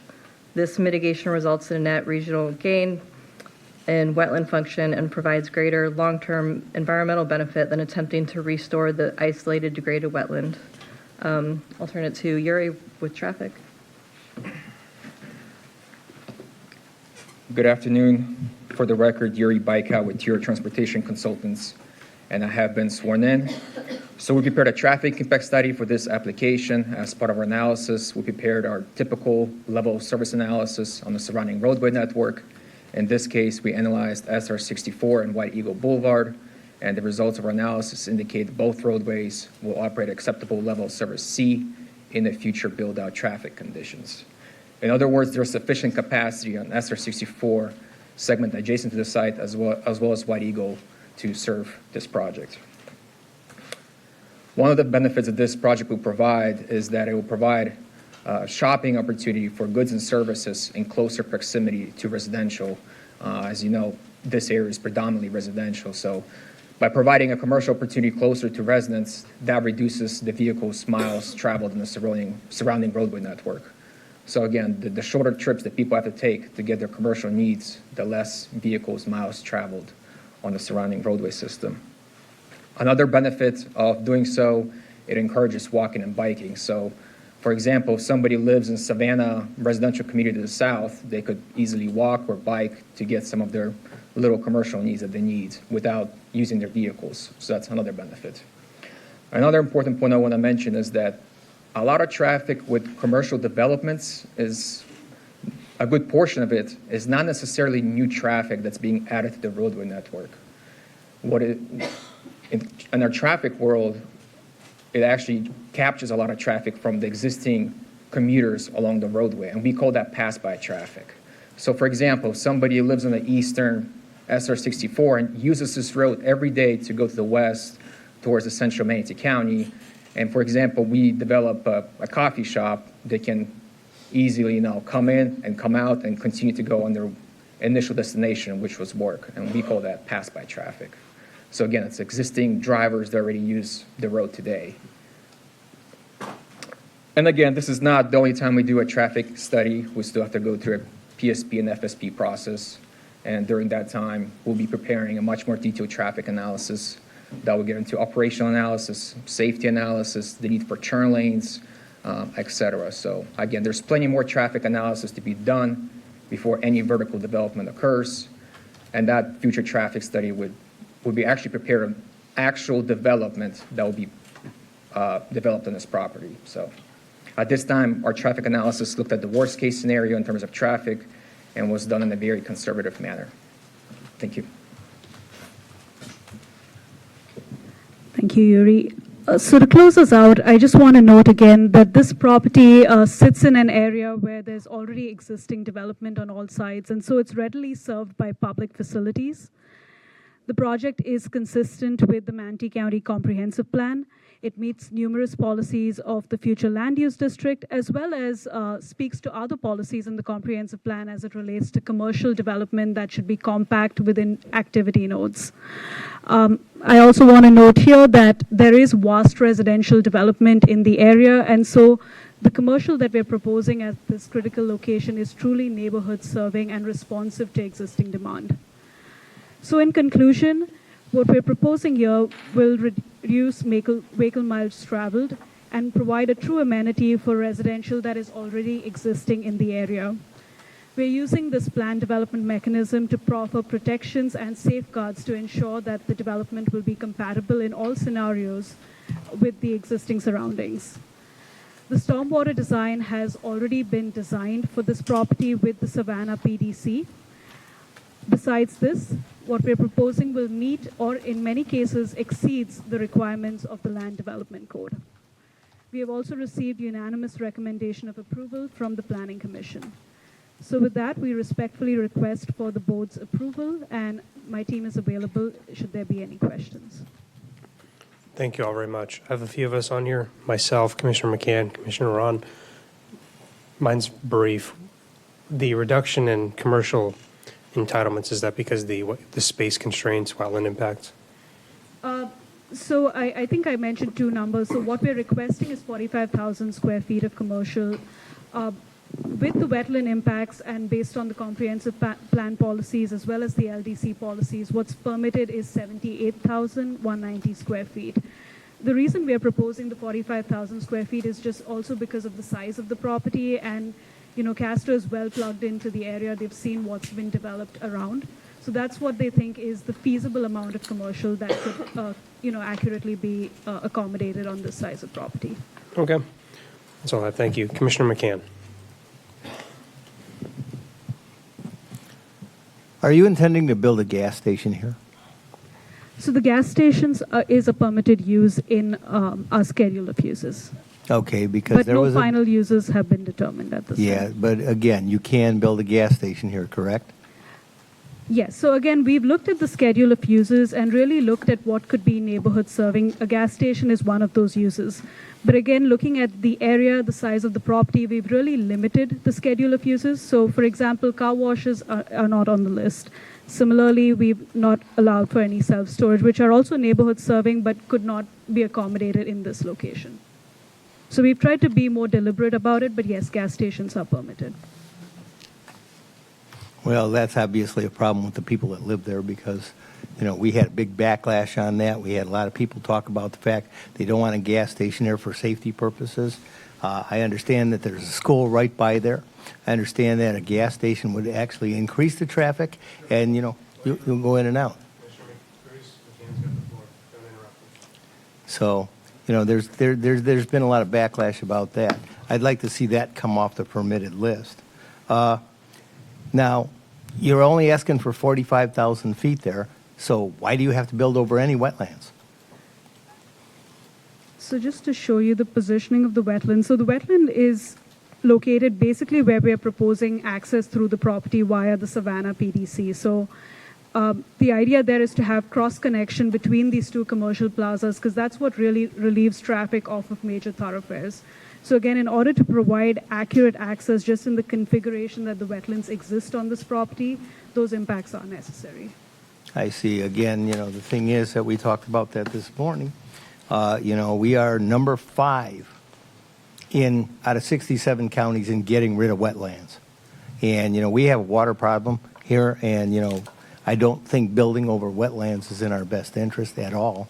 And I don't believe there's, you can use comparative terminology and say they're low functioning, but they still are functioning.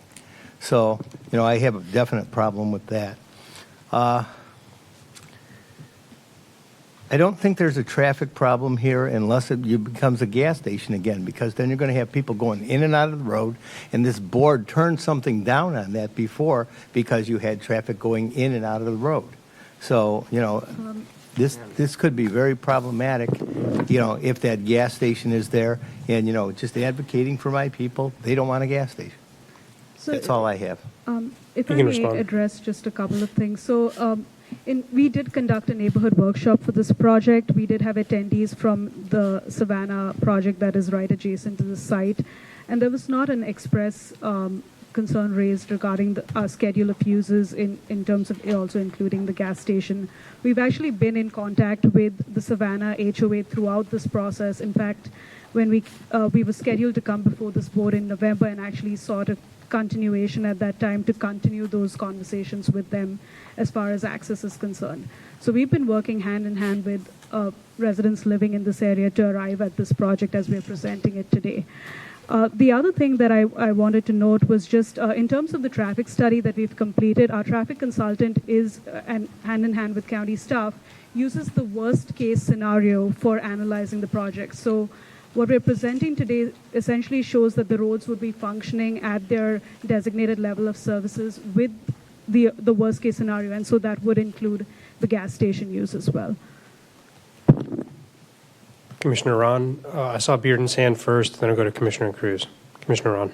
Thank you, Mr. Chair. Good afternoon.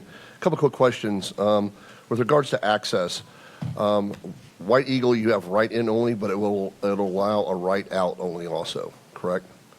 Or just No, strictly so- right-in? And then, and I'm going to further the question. So right-in only, you come through the project, and then you have a cross-access, and that's what the property, the Savannah Commercial.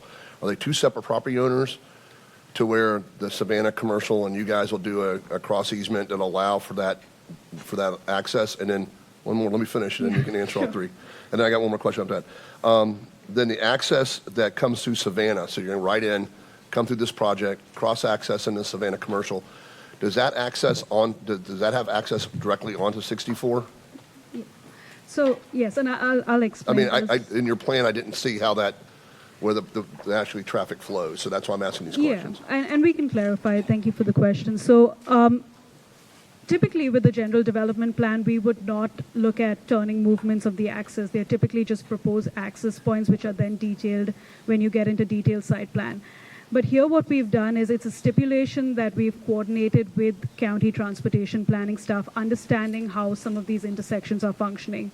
So from White Eagle Boulevard, what we'll have is a right in only. There will be no right out at that location. Both this project and the Savannah PDC, the commercial component of Savannah, are being developed by Casto. So it's going to be under common ownership. So traffic will flow from the right-in access point through both projects, and that project does have a right-in, right-out. On 64? On 64, yes. Okay. The next question is that the GDP shows there's a strip of land between the project and Prairie View Drive. Yes. It looks like it's vegetation now. Is that going to maintain as a natural buffer between the development and Prairie View, or is that going to be wiped out and you guys have put a new buffer in? Yeah. Good afternoon, Kyle Grimes, attorney of law firm Grimes Scalvino. I've been sworn. That strip of land there you see on the left side of the screen is owned by the Savannah HOA. Okay. So that will be up to them as far as. Okay, so that's the HOA. That's HOA property. You guys can't touch it. Correct. All right. Thank you. Thank you, Mr. Chair. And we provide Okay. buffers. Yeah, okay, cool, thank you. Commissioner Bearden, then Cruz. Commissioner Bearden. Thank you, Mr. Chair. So Prairie View, who is currently maintaining that road today? Is it the HOA or is it the county?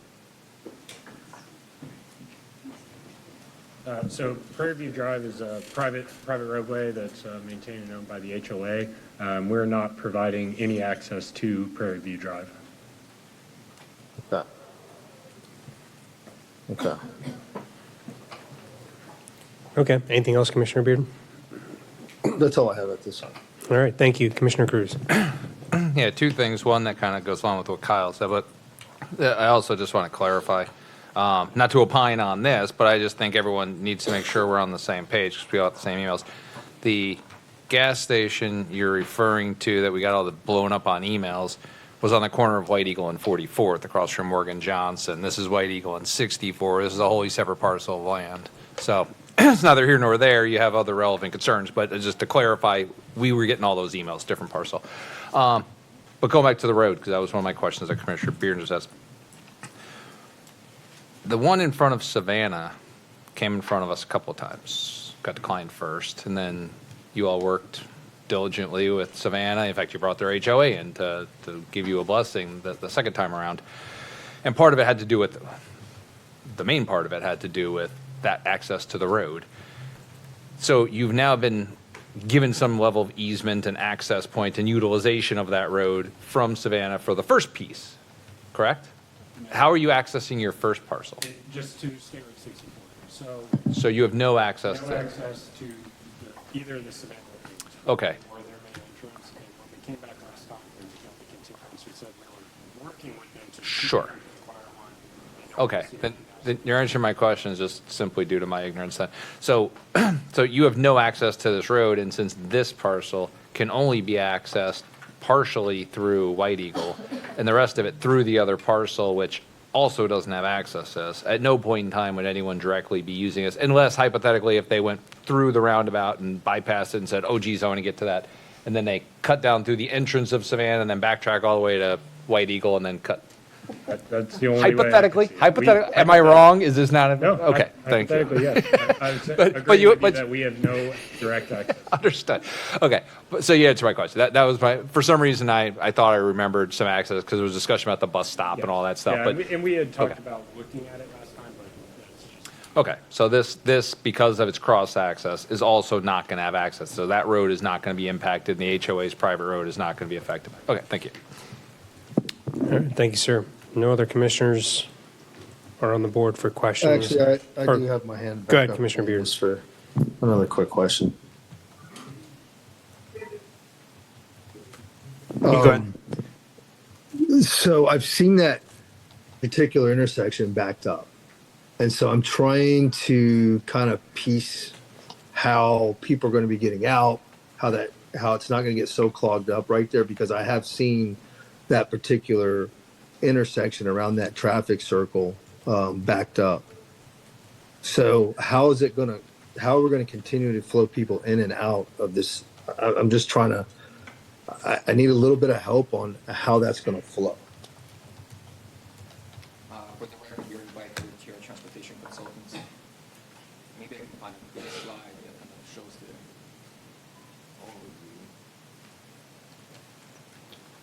And that's the only reason I'm saying this is because I have seen that intersection several times backed up during high peak hours. Right. I understand. Yeah. So in terms of access, obviously. Is there a way I can? Okay. So for White Eagle Boulevard, obviously you have a direct access. That'll be a right-in only. So that's how people will get in. In terms of our access on SR64, that'll be with the adjacent project that's happening. So people will be just, maybe I can ask for overhead.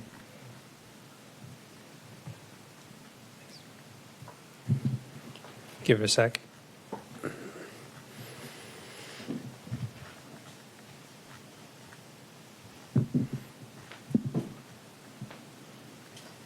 Maybe slide that up a bit. so the secondary access is going to be somewhere here, around here, to SR64. And that's just the right in, right out. So again, you have people coming in through here, go right in, and then you might have people going through, straight through the roundabout, and then access the right in, right out, and then people who want to leave, their only option is to get out of this way, to go south, and potentially make somewhere a U-turn if they want to go back north.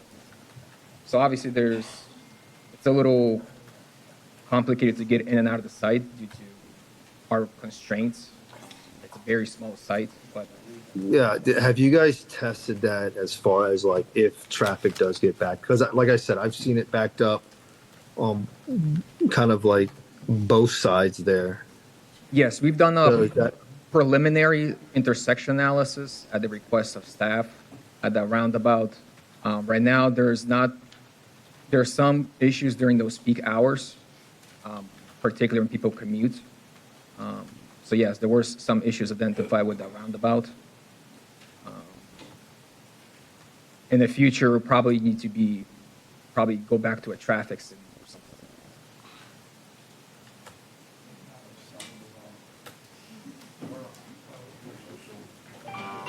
And again, that's an I offsite. could see a lot more. There should be a lot more traffic probably dumping down Prairie View as well, right? It's going to force all that traffic down that road to try to find different areas on how to bypass the. Well, right now we don't have any access to Prairie View. No, I get that, but what I'm saying is it's going to flood more vehicles down that road, is what I'm saying. People who live in the adjacent HOA, they might use that road, yes, to get to our site. Yeah. But that's a benefit to them. It's within. No. What I'm saying though is like not people trying to get to your site. Let's just say pass through traffic. Okay. So if traffic's backed up, it's going to force them to look at other means of trying to get around that traffic. Right. That's all I'm saying. Right. Or find another shopping opportunity that has an easier way to get in and out. That's what's going to happen, to be honest.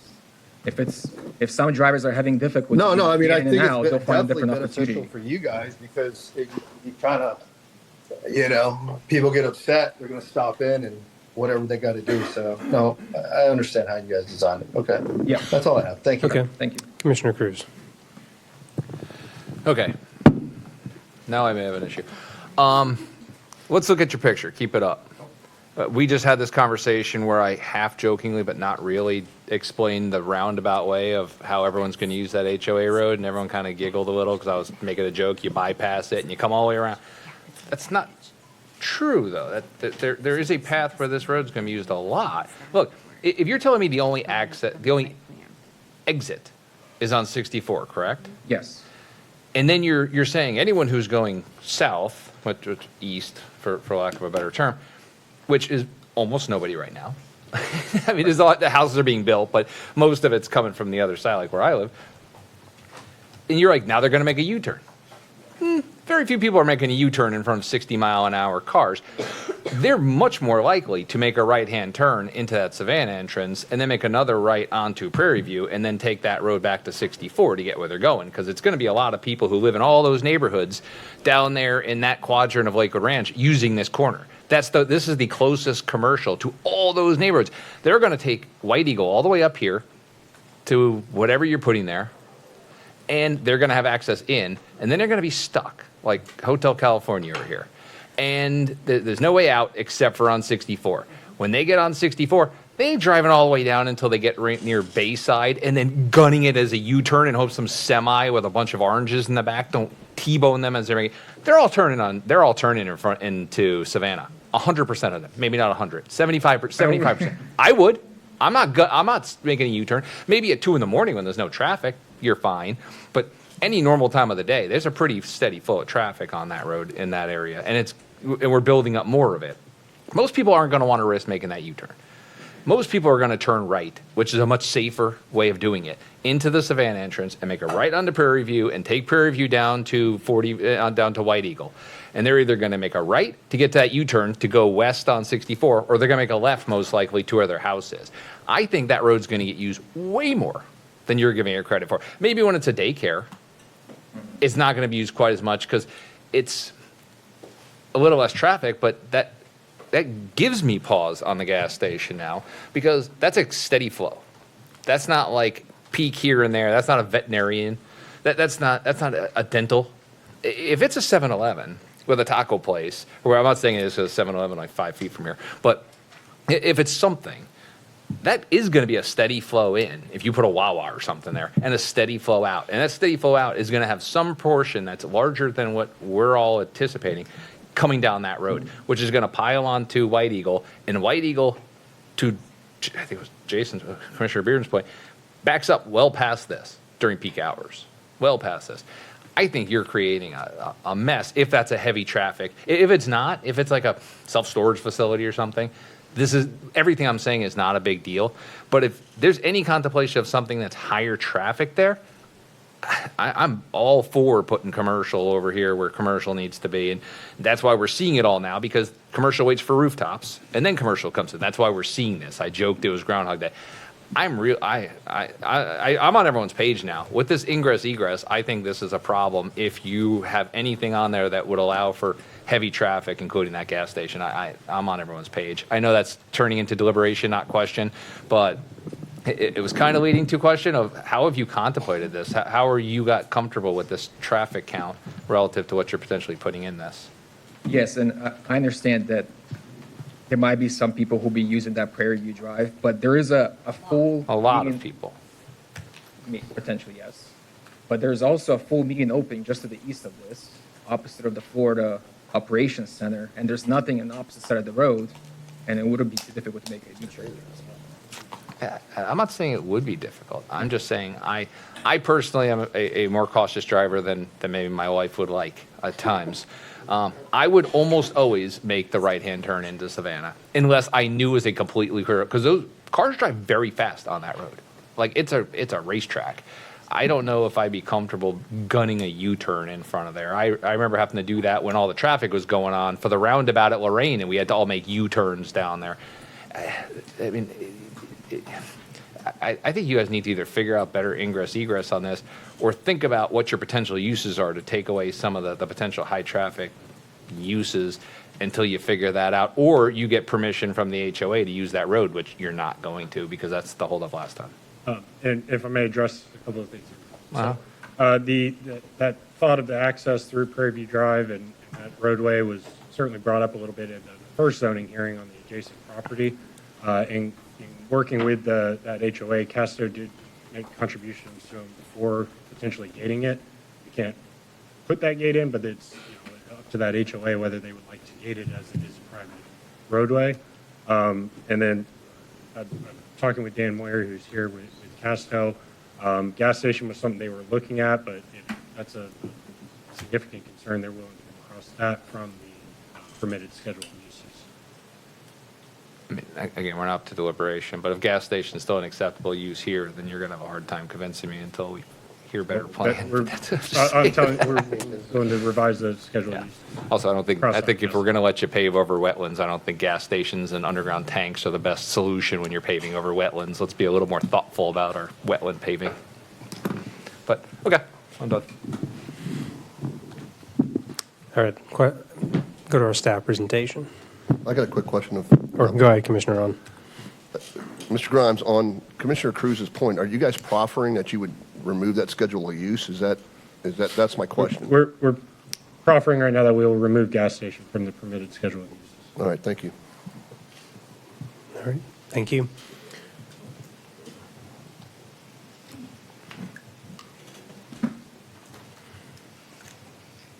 Good afternoon, Commissioners. James McDevitt, Development Services. I have been sworn.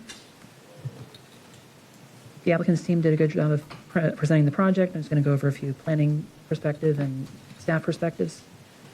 We know where we are, southeast corner of State Road 64 and White Eagle Boulevard. It is a preliminary site, general development plan for planned development commercial. 0.23 floor area ratio is proposed at 45,000 square feet. One access to White Eagle Boulevard, one cross access to the southeast. Here are those two options that were previously shown. The applicant does have a note that the site is subject to change based on final determination, but this gives you kind of an idea of the way the site will be developed.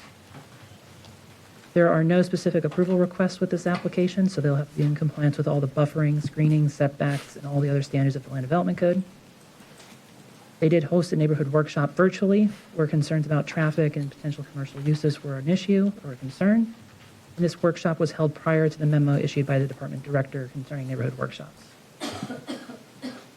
We are in the UF3 future land use. The current zoning is A, and we're not in any overlays or special areas. There's existing water, wastewater, and reclaimed. Here's an image of the floodplain. Project is completely within the 100% annual flood hazard zone with a flood elevation of 24.7 to 25 feet. The site lies within the Mill Creek watershed. The watershed basin is a flood-sensitive basin, and the site is required to reduce the post-development discharge rate to less than or equal to 50% pre-developed with a 25-year, 24-hour design rainfall. State Road 64 and White Eagle Boulevard are the impacted thoroughfares. They have an adopted level of D with an existing and future level service C. So the transportation planning staff concluded, based on the review of the traffic study submitted by the applicant, that the intersection improvements proposed to White Eagle Boulevard and State Road 64, that roundabout, to be deficient in background conditions, and that those mitigation strategies include a traffic signal and road widening. These strategies are not consistent with the comprehensive plan. And we have Prony from Transportation with staff to discuss that if you have questions. I don't see anyone on the board for questions. Anyone want to ask questions of staff? Commissioner Ballard. Didn't actually put myself on the board. So I do have a couple of questions about the schedule of uses, because I think that some of the points that Commissioner Cruz raised about a gas station stand with some of the other permitted uses, like drive-through establishments. And so maybe this is more of a question for the applicant than staff, but there are potentially other uses that could be just as high traffic generation and might be concerning. Sorry, I was just kind of looking at that as you were making your presentation, and so that's not really a question. So there you go. I was trying to figure out a way to get to a question, and I just couldn't do it. Thank you. Can you? I'll echo some of those. I was just looking at the remaining list of uses, and if you're really looking at serving the community there, there's not really a lot under the commercial category, unless you figure out your access issues. But just to clarify from staff, so the proposed accesses are off White Eagle Boulevard and Prairie Road, or is it just White Eagle? One to White Eagle, and then one cross access to the property to the southeast. Okay, that was the other one. Okay, that's all I have. Anyone else from the board? Okay, then I'll just turn it over to the public, really. I have one individual signed up, Gregory Marino, for 10 minutes. Just come up, state your name, county of residence, whether you've been sworn. I didn't get any more tickets for this one, so that's all I have for now. Good afternoon, Chairman. Given that I'm the only speaker, is it possible that I can get a few more extra minutes? No, you get 10 minutes. Boy, okay. Tough group here. You got extra minutes. What are you talking about? Well, there's a lot to talk about. We can just pull up my presentation, and then we can start. Did you state your name and if you've been sworn? I'm going to start that. Okay, thank you. Oh, one more thing for the media and others. We're seeing some flash photography. Can you refrain from flash? Should be enough lighting in here. It's reflecting back on our staff. Okay, I think we're all ready here. So my name is Gregory Marino, and I am a resident of Bradenton. I am sworn in, and I am appearing as an adversely affected party to provide competent, substantial evidence for the record regarding PDC 25-01 ZG. My standing to appeal any order of this matter is based on the following four. First one, a violation of policy 5.2.2.1, concurrency. Adoption of this rezone prohibits the infrastructure already failed. My audit confirms a corridor speed of 19.7, which is below the legal mandated 24.1 miles, and a level service D. The board lacks the legal authority to approve a project on a road with zero remaining capacity. The second one is a failure of public necessity. Under policy 2.10.4.1, the applicant has failed to prove public necessity to rezone with 61 redundant service providers within a 3-mile radius. This project constitutes urban sprawl as defined in the comprehensive plan. Fourth one is data integrity and due process. The applicant's traffic analysis fundamentally flawed, admits 23,229 vested daily trips. Reliance on deceptive data constitutes a violation of due process for the affected residents. Conclusion, because of this application is inconsistent with the Manatee County Comprehensive Plan and violates the law of concurrency, I move for a further denial. My intentions. My objective right here is to present competent, substantial evidence proving that the application for White Eagle Commercial is fundamentally inconsistent with the Manatee County Comprehensive Plan. Our objective is to demonstrate that 64 corridor in the state of its documented failure level service F, and that the application relies on deceptive traffic impact analysis and omits the 23,000 vested trips daily. I'm submitting this page for the record and summarizing my intentions to expose institutional inconsistency, audit accumulation, the ghost trip record, enforce comprehensive plan compliance, challenge professional and data integrity, and again, the expected outcome is deny this project. We're going to take a look at 4 areas of testimony. The first one is institutional inconsistency. The second is infrastructure at risk, points of failure. Third one is policy violation and market cannibalization. And the fourth one is the traffic impact analysis, omissions and deceptions. The first one is around institutional inconsistency. What we're looking here on the screen is really 2 levels. If we go above the line, we're going to look about the who, the where, and the what. So the who is staffer James McDermott admits on February 28th, and where he points at the bus barn that was discussed and Zipper Road. A specific table in the transportation contains the following data points. He points out that the future level of service with or without these projects is a level F. He points out these with or without these projects is anticipated to be unless SR 64 is widened to 4 lanes, which is required to mandate the level service standard C. However, the inconsistency is this. If you take a look at the staff report on the line below, James McDermott dated November 6th, in the staff report for the White Eagle, he points out the following. He points out the report further claims that the planned improvements in this area, the future operation will be level C. Inconsistency in the documentation. The second one is around institutional inconsistency from previously moved projects to CAO, which is County Attorney Review status. There are 2 that we're talking about. The first one, if you look at the who, is on February 5th. There were 2 projects that were put over to the CAO status. The first one was Lakewood Ranch North, and the second one below the line is SoCo on SR 64.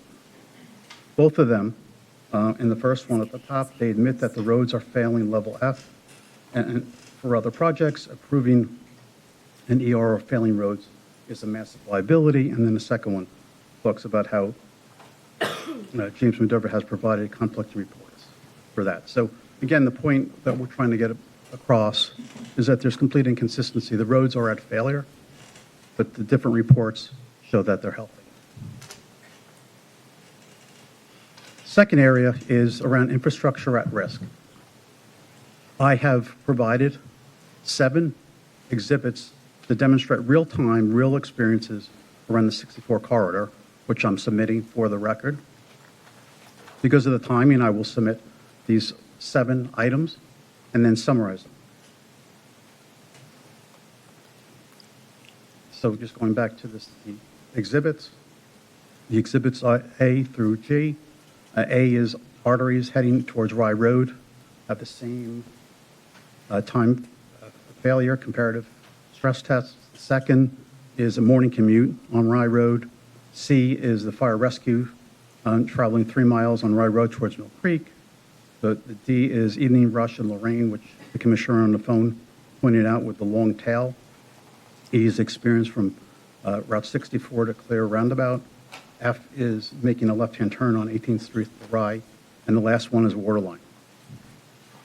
What do we find in all of these summaries? In summary here, if you take a look at the blue box, the failure areas, corridor speed, system delays, life safety responses, roundabout queue, egress delays, and funding status.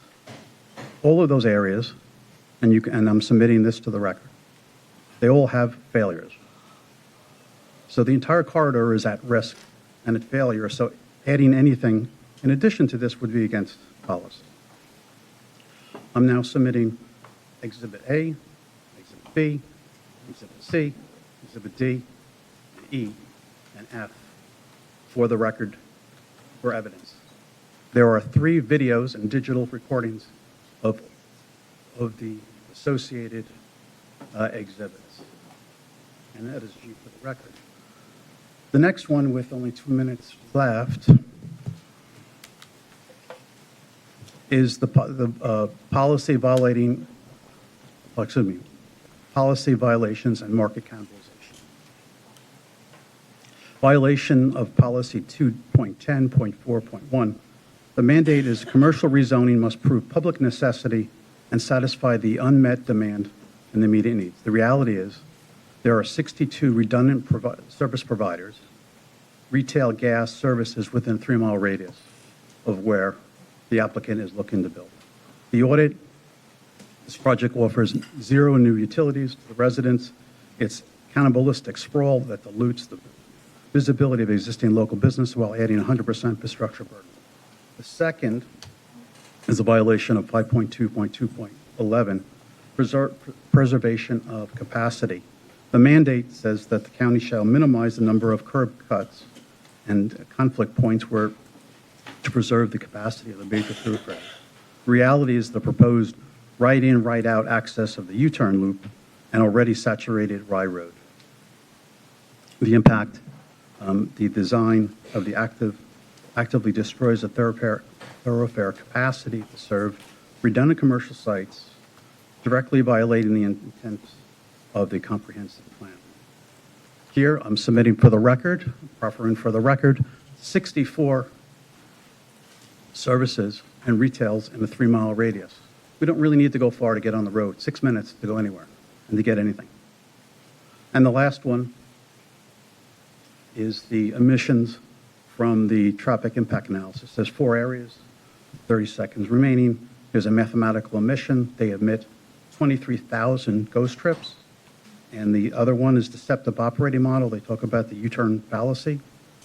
The next and the last one is a notice for professional accountability. The engineering and the model practices used by the traffic impact analysis fail the standard professional transportation required by public safety. And the formal referral we're going to notice is hereby given the traffic impact analysis supporting data referred to the Florida Board of Engineers. And here I'm submitting the ghost trips for the proffering for the record, all these evidence. And my clerk, do I have any more time?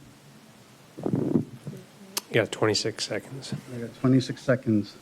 Commissioners, I have presented a comprehensive audit of SR 64 because of the infrastructure is currently operating at a level of service F with the speeds as low as 15.6 miles an hour, and because the applicant submitted 23,000 invested trip from their study, this board lacks the legal authority to grant development order under the law of concurrency. I formally proffer into the record my entire presentation, the source of engineering authorities, and thank you for your time. Thank you, sir. Appreciate it. Make sure, well, you've already sent those in, so. Everything's all there. Thank you. Okay, I don't have anyone else signed up. Anyone like to speak?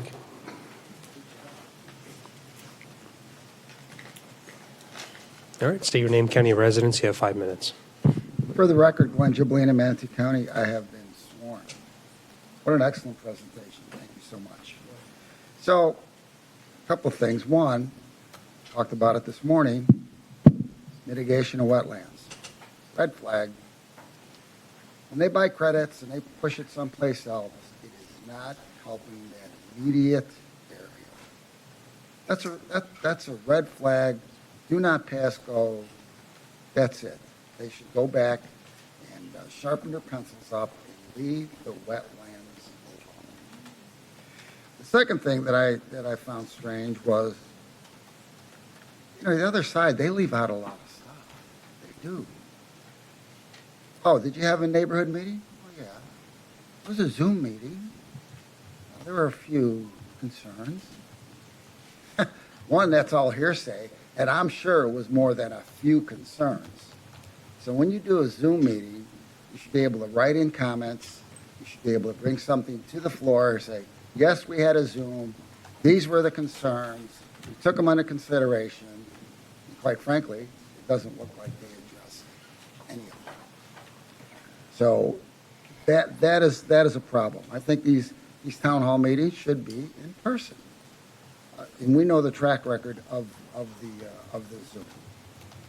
And then the right in, right out, it kind of fails to say, wow, you got a U-turn down the road somewhere. That's a red flag. Like George said, who's going to do U-turns? There's probably a law against it to do U-turns. So their analysis of how you're going to get back on the 64 is improper, incorrect, and quite frankly, dangerous. The other thing I'm sure they did not have the conversation with was Savannah. Hey, by the way, you know what? They're not going to be whipping a U-turn. They're going to go out and go through Savannah and come around. You're going to leave your gates open, and we're going to have traffic all day and all night. I don't think that was proffered to the president of the HOA. So there's a lot of misinformation. I'm glad we pointed a lot of the character defects out on this. This is a bad project. Again, it's in Dr. McCann's district. He doesn't want any gas station. They should have proffered that to begin with, because I'm sure that came up during the Zoom meeting that they didn't want a gas station. End of story. And you're right. Gas tanks, wetlands. It's a recipe for disaster. So this wasn't very well thought out. Again, when these people come through and say, well, we want to do this, this, and this, they should narrow it down. Hey, a daycare? Maybe. Gas station? Absolutely not. But they come to the plate, well, here's our uses, and this is what we're entitled to, but we're not going to tell you until we get it approved. That's a bad policy. You're putting the cart in front of the horse. I think the public deserves to know what's going in there prior to giving their approval. Really? These guys are smart guys. They know exactly what they're going to do with the property. I don't believe that. Well, we'll think about it. I don't buy it. This should be denied. A lot of misinformation, a lot of lack of information, a lot of hearsay from the applicant on the Zoom meeting. Don't buy it. All right. Anyone else for public comment? Did he not use that? Seeing none, I'll close public comment. Any final questions from the board for staff, the applicant? I'll go to rebuttal after. All right, seeing none, we'll go to the applicant for rebuttal. Mr. Chair, staff may come up, but this may save you some time. Sure. But given some of the comments and questions, concerns of the board, particularly with regard to the schedule of uses, and they could potentially limit that more, and taking a second look with staff on the access points, we respectfully request a continuance so we can work on those two items with your staff. If that's not granted, then I'd just request additional time for Okay, staff summary response. Do we need staff response if they're requesting a continuance before we discuss the continuance? What's the point? Definitely, what staff is about the clarification about the next sheet. Okay, so we're just waste our time. When you have the staff report. We're just doing quick staff response. I mean, you have. But staff is responding to traffic patterns that they're asking for a continuance to fix the traffic patterns, which would negate the conversation about the traffic patterns. So now we're just running a clock. It's Okay. not. The board doesn't want the staff response, it's fine. We'll just move on. The applicant's already requesting a, hold on, let me finish. So the applicant's requesting a continuance. I'll just go to deliberation/motions. So, Commissioner Cruz, I'll entertain motions to continue to no date certain. Sure. Well, I'm I'm on the board. And we have Commissioner Bearden after. Okay. I'm on the board to speak, but I'll start by making a motion to continue. I'll second. I have a motion to continue PDC 2501ZG, Bradenton White Eagle, by Commissioner Cruz, seconded by myself. It was continued to no date certain, right? Because you got to no figure date it out. certain. To no date certain. Yeah, Mr. Chair, I have to just read the motion, if I may. I have to Put announce yourself on the date and board, time, Sarah. location. Go ahead. Yeah, okay. Well, I just want to get in the record, and I'll Well, we'll make shut sure to up. clarify the motion. I'll go back to Commissioner Okay. Cruz. Want me to do it now? Yes. Okay, the motion, as clarified, is continue the public hearing on PDC 2501ZG, Bradenton White Eagle East Commercial, to no day certain to be advertised, and the public hearing will be held at 9:00 a.m. as soon thereafter may be heard in the board chambers in Manatee County Administration Building. And it will be re-advertised, that's all I'm going to say. Okay. Made by Commissioner Cruz, seconded by myself. Back to Commissioner Cruz. Sure, and I hear people giggling because they don't really understand the process out there. But this is the best case of process. This is how this process in real life should work. Let's remember, everyone wants us to honor the Planning Commission. People come here all the time. Planning Commission tonight. You better guess what? The Planning Commission approved this 6-0. Should we just defer to the Planning Commission? No, because we're asking a lot of. But see, everyone wants us to listen to the Planning Commission when it's convenient to listen to the Planning Commission. This was how this process should work. First, they went through this whole process with the other parcel, came back, listened to the HOA, tried to come up with a best case scenario to adhere to the HOA relative to access on that road. When they came in front of the Planning Commission, it was approved 6-0 because the Planning Commission is supposed to determine whether or not it adheres to the comprehensive plan and the land development code, which it does.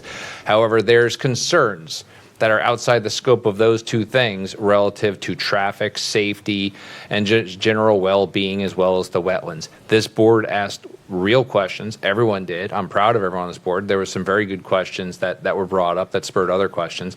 They listened to the concerns, and now, rather than try to cram something down everyone's throat or walk away on what could be a good project in a place where commercial should be, they want to take a step back, listening to the concerns up here. Not looking at gas stations, not looking at heavy traffic, figuring out better ingress, egress, talking to the HOA and figuring out a good solution, which they've done before. This is how the process should work to come up with good quality neighborhood retail and development as a whole. So I like how this process went. I like the questions that were being asked. I think we're going to come back with a much better project that works for everyone after having conversations with staff and the HOA. That's why I made the motion to approve this continuance. So thank you, and I look forward to seeing you when you come back with an even better project that actually has ingress and egress. Commissioner Bearden, then McCann, and myself. Thank you, Chair. I will have to say that I would have to agree with Commissioner Cruz in regards to commercial being in that specific location. I think that I used to live in that community, so I know a little bit about both sides of, at that time and how this whole thing played out. The only thing, that I have an issue with right now currently is that current traffic situation, figuring that piece out. Right now, it just doesn't feel like a fluid motion of traffic the way that it's built currently right now.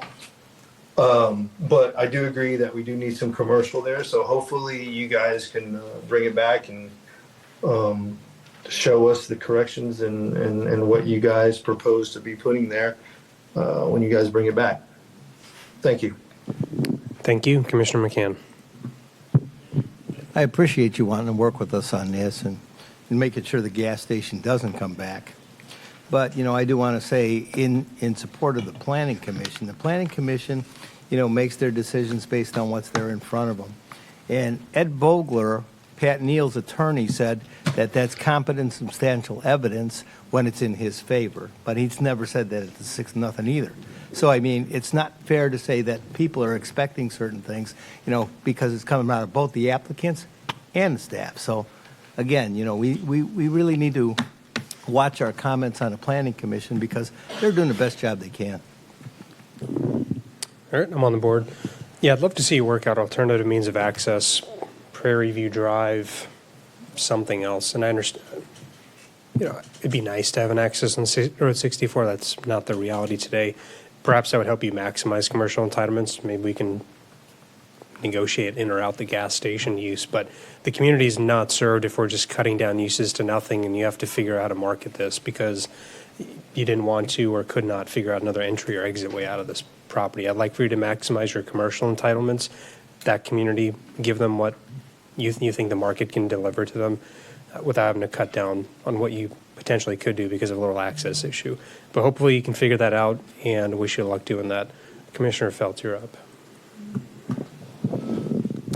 I agree that it's a good rejoinder. Some of the things that are listed as permitted uses don't really make much sense for being in that position, but according to the comprehensive plan, it's a great place for a gas station and a horse stable. Not getting that. Not getting that at all. But I think in going back on the plan, I'd also like to see if we look at that area there, we're talking about a great deal of that area is a wetland, and every inch of wetland we can save. And I realize there's some challenges with that, but being that you're going back to the drawing board anyway, if you look in that whole area there, basically we've taken wetlands and we've turned them into retention ponds, which are not the same thing. So being that you're going back to the drawing board, understanding limiting it, the only way you're going to get 78,000 square feet on it is going vertical. Cutting down the square footage, and maybe since you're going back to the drawing board, think a little harder about how we can save 1/5 of that area, which is wetlands. Every place around you has turned what was previously wetlands now into retention ponds. It wouldn't take too much with a little bit of native planning, getting some of that runoff to, if you find another way to access besides Prairie, they've got a nice existing buffer there. Being that you're going back to the drawing board, maybe put a little thought into how you could save some of those wetlands and use it as a natural runoff for that stormwater while you're at it. Thank you. Commissioner Bearden, you have your hand raised. Yeah, just another thing. If you guys so happen to, you can't figure it out, right? I think Savannah needs to know.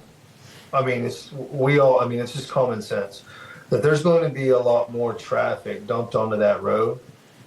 And if they have to maintain that they need to know what the potential cost could be. That's all I'm saying. Yep. Thanks. Thank you, Commissioner Bearden. And I'm just waiting for some votes. Commissioner Bearden, how do you vote on the motion to continue this public hearing to no date certain? Yay. Yay, okay.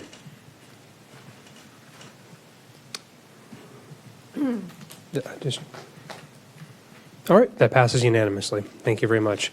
We'll take a 5-minute break. We'll be back at 2:37. Can we take 10? 10?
All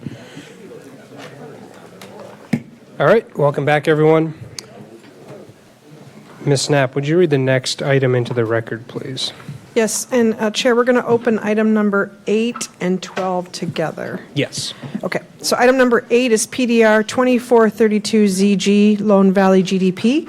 It's a rezone of approximately 683 acres from general agricultural to planned development residential zoning district, generally located on the north side of Buckeye Road between I-75 and Fort Hamer Road, and approving a general development plan for up to 2,047 single-family dwelling units and up to 15,000 square feet of public use facility, a potential fire station. And then agenda item number 12 is execution of an impact fee credit agreement with Lennar Homes LLC for Buckeye Road improvements. Sounds good. We'll be holding 2 separate votes, but for the purposes of the presentation, we'll hear them as one. We'll maintain the standard quasi-judicial speaking time, so we're not making any weird rule changes here for this one. And these are functionally the same. You don't approve one and then approve an LDA for a non-existent project, or I guess you could do the other way around. But in any event, we'll hear this as one. Would any commissioners like to disclose any ex parte communication? Seeing none, and just for the record, this 12 is legislative, doesn't require anyone to be sworn, but I'm going to ask if you're speaking on this to be sworn because the first part's quasi-judicial. With that, I'll open it up for the applicant's presentation.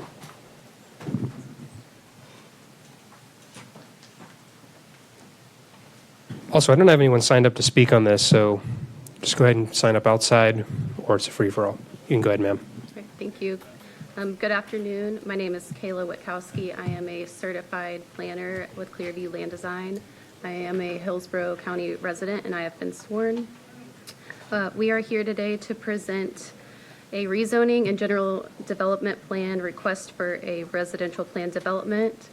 Our project team is here with me today, including representatives from engineering, environmental, and the applicant team to answer any questions that you guys have. The subject of our rezoning request today is a 683-acre site located on the north side of Buckeye Road in between I-75 and Fort Hamer. We are west of the FDAB, and the site is well positioned to access the existing roadway network. The future land use of the subject property is Urban Fringe 3. This designation was established in 1989 and has remained in place for over 3 decades. As shown on the map, all of the surrounding properties also have Urban Fringe 3 future land use. This area has been long identified by the county for low-density residential development, and our proposal implements that long-standing planning vision. Our request today is for a rezoning from general agriculture to residential plan development and approval of a general development plan for up to 2,047 residential units and 15,000 square feet of public use.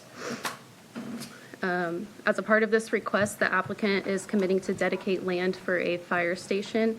We have been working closely with the parish fire district to provide a site in an area that would improve response times for both current and future residents. We are also committing to provide more open space than is provided by code. We are only required to provide 170 acres, and with this application, we will be providing 192, which accounts for 28% of the project area. We are proposing to preserve 99% of the wetlands with impacts limited primarily to roadway crossings. In addition to that, we are also providing enhanced wetland buffers. We're providing 30 feet exceeding the 25-foot buffer required by code. We will also be exceeding the roadway and greenbelt buffer requirements as well. The project team hosted a neighborhood meeting early last year to discuss our proposal with adjacent residents. We had one resident in attendance from Prosperity Lakes to the south who had general questions about the development and about improvements to Buckeye. We wanted to get early resident feedback so that way we could utilize it during the planning process. So as you can see, this is This property is surrounded by approved developments on all sides. This property is really just a remnant agricultural parcel in an area that has slowly transitioned to low-density residential development. The proposed residential plan development is consistent with the Urban Fringe 3 future land use and aligns with the county's long-established vision for the area. This project is consistent with the existing land use pattern and will provide tangible benefits to the community. And with that, I will turn it over to our civil engineer, Chris Fisher, to discuss stormwater and utilities. I forgot to mention this. I'll grant you extra time to discuss item 12 as well, as that's probably closely tied in with your presentation on traffic. So, okay. Hi there, Chris Fisher with Clearview Land Design. I live in Hillsborough County, and I have been sworn. I'm the engineer of record for the project, so here to talk to you about the stormwater and the utilities for the site. Existing drainage patterns on the site primarily go from east to west. Curiosity Creek is located in the northwest section of the property. There are extensive agricultural ditches on site out there today that help move water throughout the site. We have maintained all of the perimeter ditching on the project to help maintain that existing flow. On site, we'll be providing stormwater ponds that will treat and attenuate all of the runoff from the lots in the development within the community. Although not required, we are reducing the runoff rates from our site by more than 50% because we're in the Little Manatee watershed. It's not a requirement to have the 50% reduction. As Kayla mentioned earlier, we are proposing minimal wetland impacts for this development, with the exception of some minor impacts for roadway crossings. The minimal FEMA floodplain impacts as well. Most of the FEMA floodplain on the site is limited to the periphery of the existing wetlands on there, and because of the stormwater ponds that we placed on the site, we've been able to mitigate those impacts.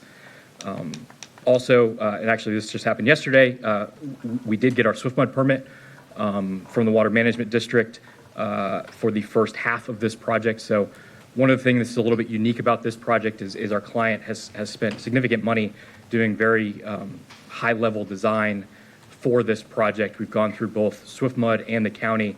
There's only a handful of comments remaining from the county for the first half of this project. The infrastructure for phase 1 and the mass grading of the second phase, and that's primarily the southern half of this entire site. So we've done a lot of research and calculations before coming to the board today to assure that there's no substantial impacts or any impacts at all to the surrounding properties.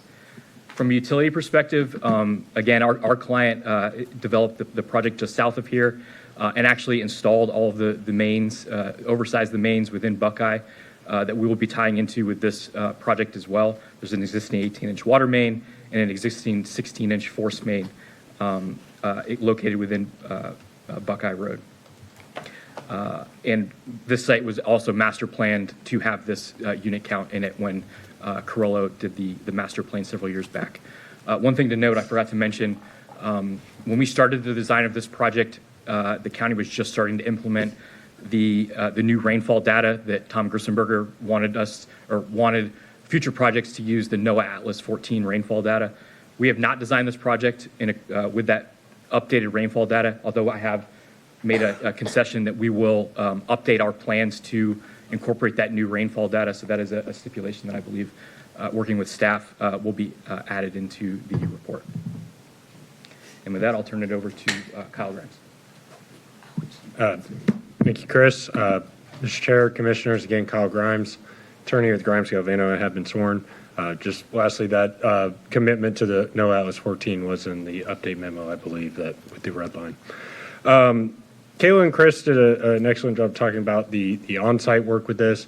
I want to take the opportunity to talk a little bit about what Lennar has done on off-site improvements in this area and is planning to do with off-site improvements. And this speaks a little more to the agenda item for the credit agreement that we're proposing with this project.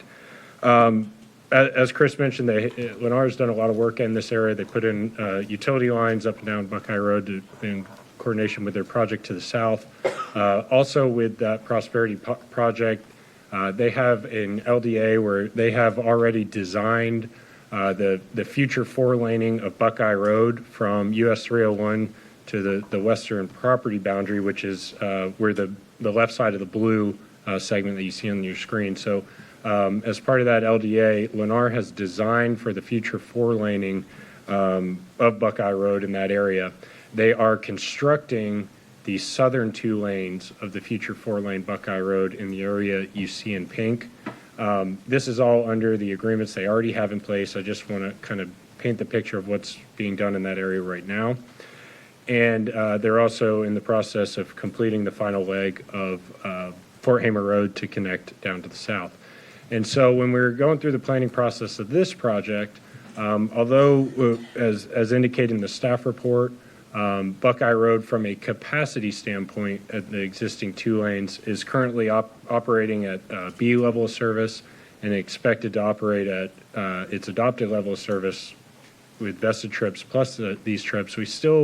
We're looking at opportunities to do some improvements to that roadway network because I'm sure many, if not all of you, have been out there. Buckeye Road is in poor condition today.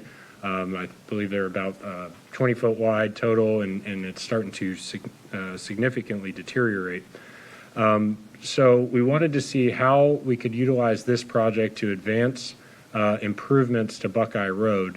And currently, there's, to my knowledge, no CIP funding for any improvements to Buckeye Road. So we wanted to see how you could utilize this project as a funding source, as well as efficiency to get this done in the shorter term. So that brings us to the credit agreement that we presented to you today. And we continued this hearing at one point because we felt it very important to actually bring that agreement to you rather than just make commitments in a stipulation. We wanted a signed agreement. And what that proposes is to continue the construction of the new southern two lanes of Buckeye Road from Fort Hamer, ultimately all the way around the bend to Sawgrass Road. And at that point, there is another developer currently working with the county to pick up the improvements to Buckeye at the Sawgrass intersection and continue those on over to Carter Road, creating this full segment ultimately from 301 to the interstate. And with this agreement, what they're proposing is a set timeline on when this has to be done. And for the first two phases, which you see in green and blue, because those are already designed, they've been designed with the Prosperity Lakes, under the Prosperity Lakes LDA that Lennar entered into. Those are segments that are essentially ready to go. And so we have made commitments in that agreement to commence construction of those prior to the 10th CO in this new development. So that they are committing to get that construction commenced right away with completion within 18 months.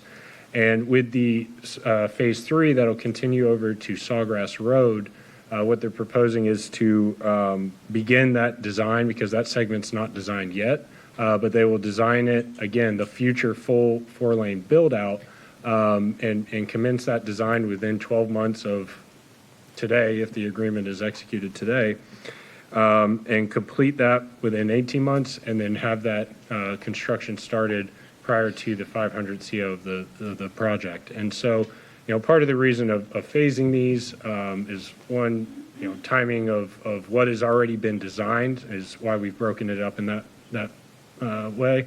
And then the other is, of course, time that it takes to go through these roadways. One of the advantages of having Lennar build this segment, they are already in the final stages of permitting for this phase 1 under the Prosperity.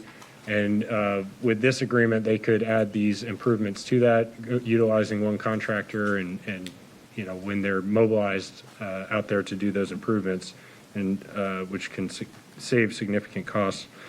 And the way this would be financed, it would be through impact fee credits associated with the project. I just want to show the existing conditions of Buckeye Road there on your left.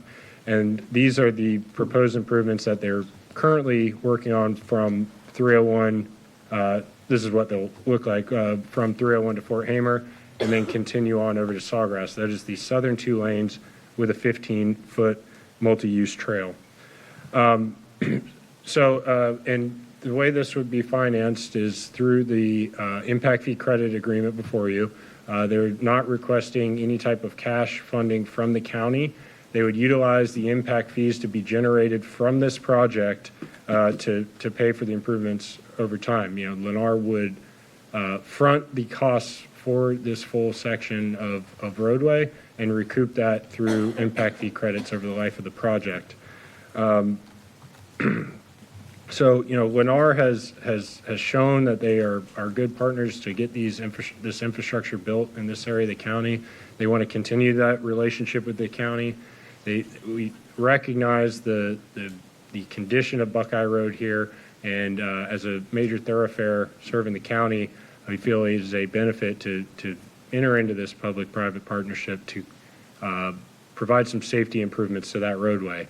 As I mentioned, it is not calling right now for 4-laning, but again, to do those improvements, provide the multi-use trail, and set it up for ultimate 4-laning when it is warranted and needed, I think is a very important thing. As mentioned earlier, Lennar has also been working with the fire district. They approached us early in this project in need of a fire station out in this area. Lennar has worked with Chief Bailey, who's here today, and may hear from him here shortly, to donate a site there for the fire district within this property. We recognize that fire service is needed in this area, and we've been nice working with Chief Bailey. I do want to note I've spoken with Chief Bailey. There's some notes in the staff report on EMS. And he may speak to this, but the proposed fire station here, if approved with this project, is slated to allow for EMS should it work out with the county. I also want to note that I spoke with Chief Sicking with the North River Fire Department. They are in the process of permitting a fire station just on the west side of your screen here on the south side of that red segment. And he informed me that they do have a bay for EMS as well. They're anticipating that fire station coming online in March of next year. So I just do want to recognize there are public services planned in this area to serve the site as well. So with that, we have worked very closely with your staff in bringing forward this agreement for these needed roadway improvements in this area. As Chris mentioned, we've gone above and beyond doing the stormwater modeling up front and committing to those higher standards. We have reviewed your staff report and agree with its findings that this project is consistent with the comprehensive plan and has demonstrated compliance with the Land Development Code. We received unanimous recommendation of approval from the Planning Commission. Our team is here to answer any questions you may have, and otherwise we respectfully request your approval. Thank you. Yep, and just to clarify, Commissioners, you know, I know on the screen it's showing up as items 8 or 12. You can speak on either or both. I'm up first. A couple of questions. The build out for the southern half of Buckeye Road that you're proposing, you said 18 months. For the And which phase was that again? For the first phase, phase 1 and 2. Let me pull. And that was in green and the green and blue, which includes the project access location. That would be within 18 months of commencement, and they must commence prior to the issuance of the 10th CO of the project. Okay. And Prosperity Lakes is working with you to complete the other half. That's also Lennar. So Lennar, right. They're developing both of them. Okay, got it. So full picture, we're actually seeing a four-lane road with the multi-use path improvement. This will just complete the other half of it with this LDA. It's a design for 4-lane, but the construction now is just for the southern 2 lanes and a 15-foot multi-use trail. Okay.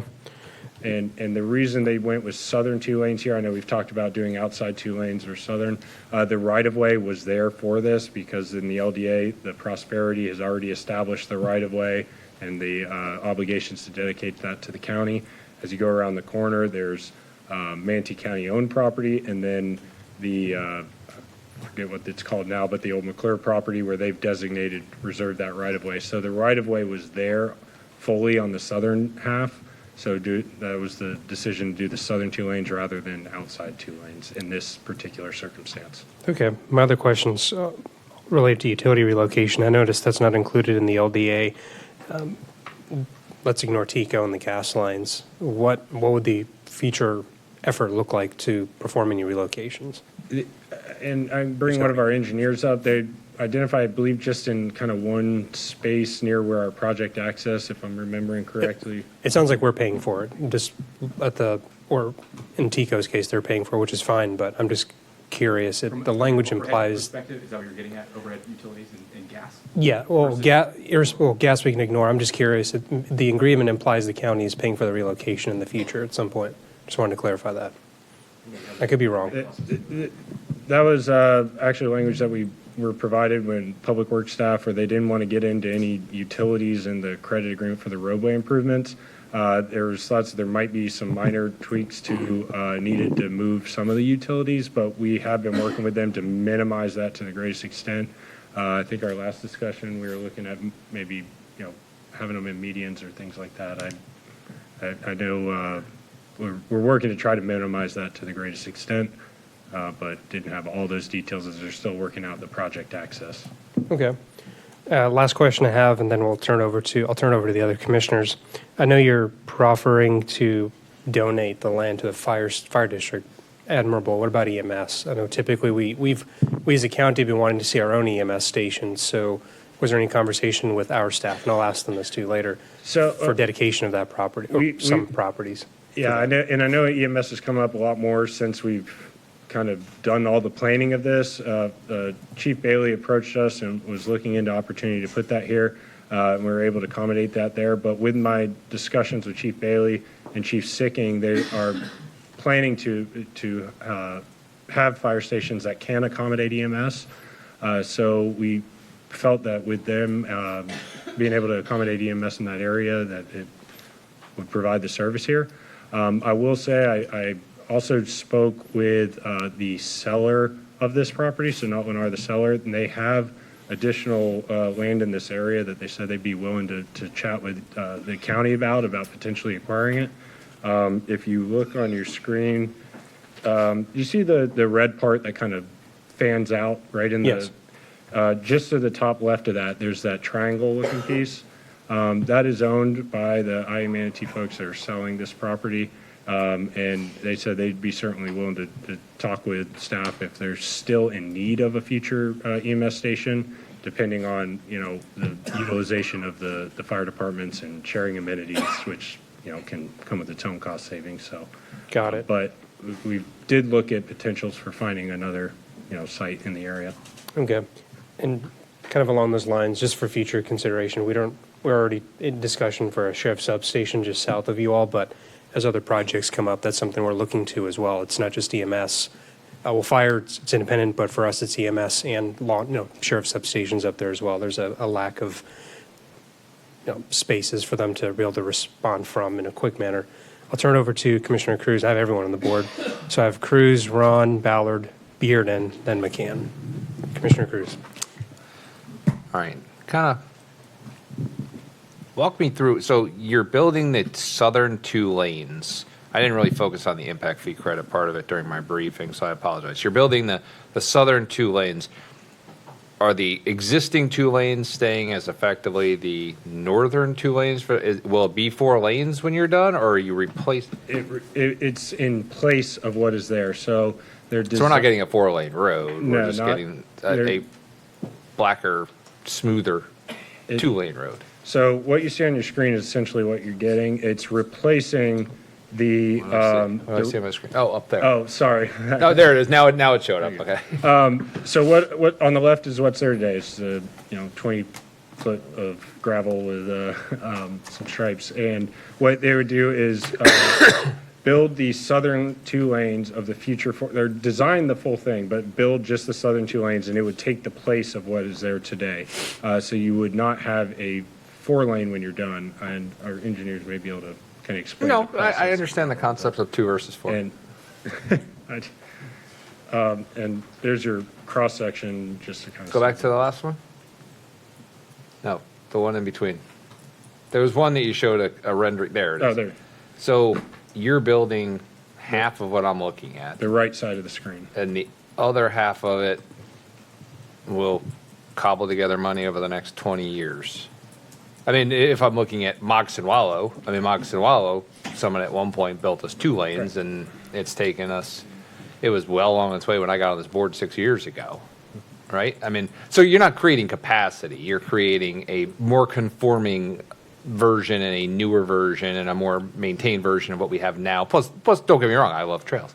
Plus the multimodal trail system. That's Correct. what you're creating now. Yes, and that's what I was mentioning with our traffic study and what's in the staff report, that from a capacity standpoint, the level of service is anticipated to operate at its adopted level of service with vested trips, plus the project in the 2-lane configuration. So from a capacity standpoint, it's not immediately necessitating 4 lanes. Our traffic consultants here can speak to that a little more. But we still want to look at what improvements could be done with this project. And right now, we don't see any CIP for any enhancements there. The condition of the roadway is not something they believe that could be just milled and resurfaced. There's some structural issues. So we're looking at how we can utilize this project as funding to do the safety improvements essentially in this segment. I get what you're trying to do. I'm just trying to get a better understanding of it. Yeah.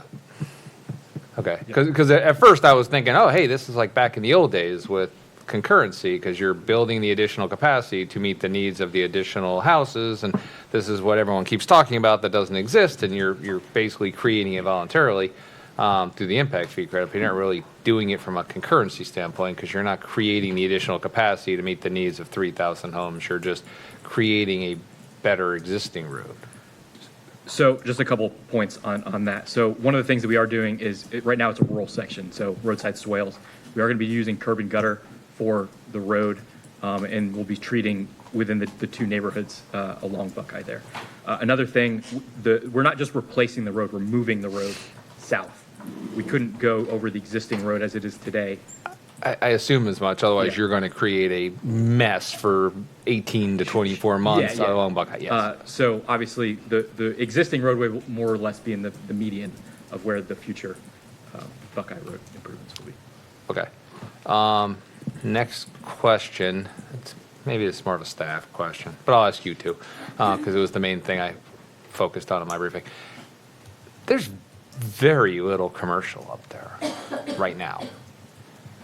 What do you anticipate seeing in the near, because this has no commercial. This is maxed out to the last home that you can possibly cram based upon UF3 with 0 commercial, 0, not a square foot of it. We just talked yesterday in a work session about how I thought all residential should have some level of commercial as of right.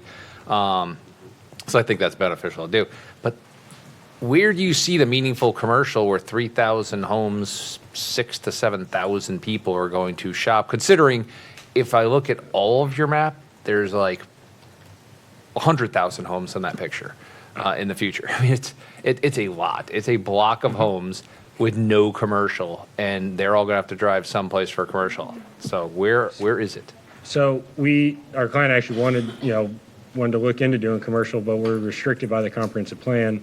This is UF3, so we can only do commercial within an activity node, and we don't meet the distance requirements from the intersection of the closest thoroughfares.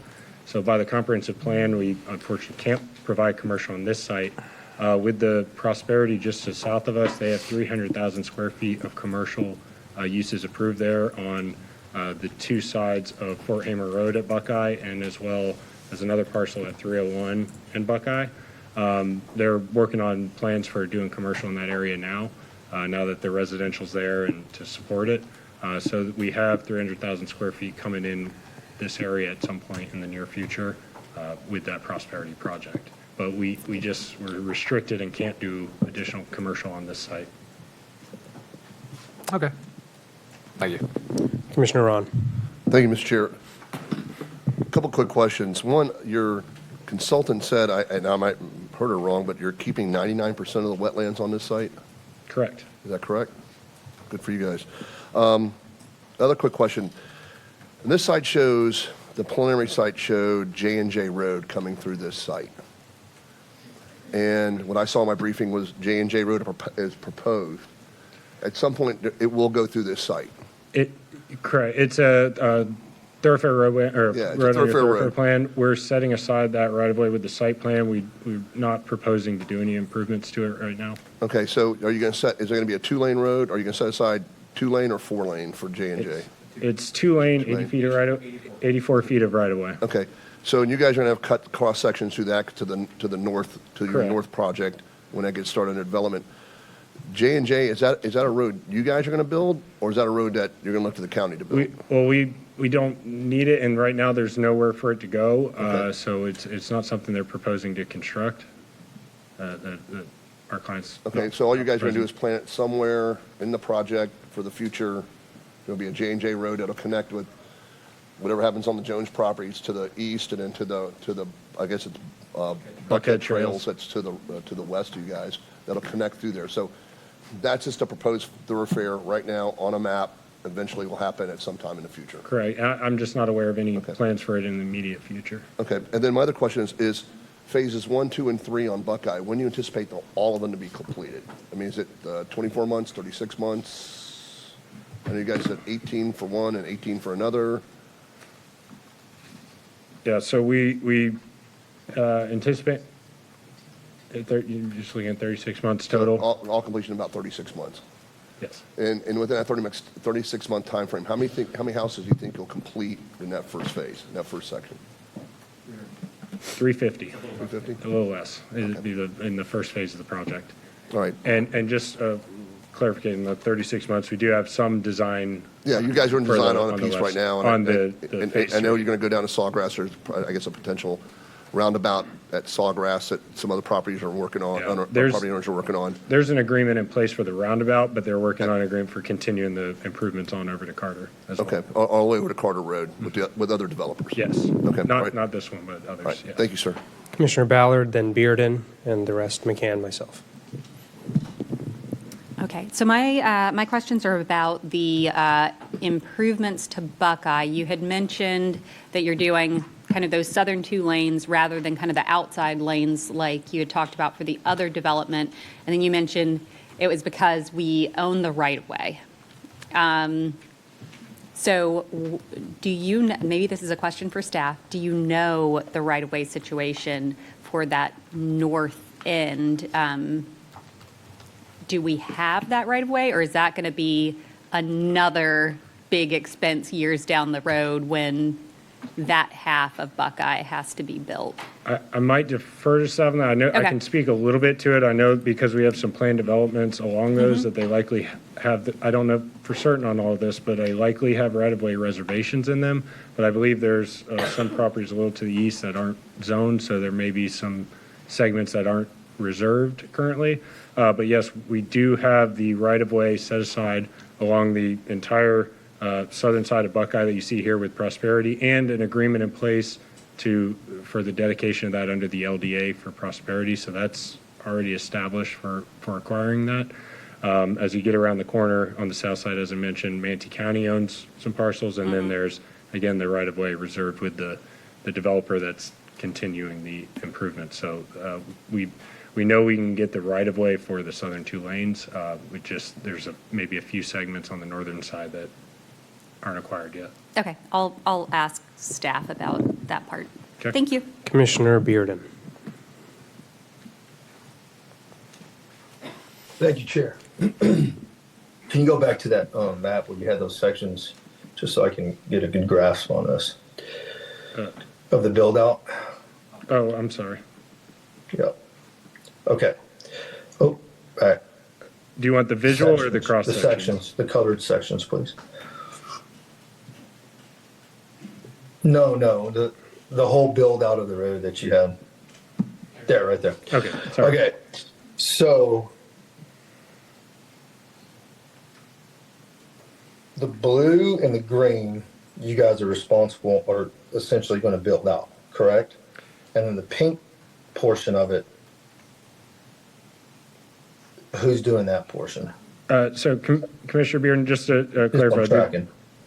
Sorry?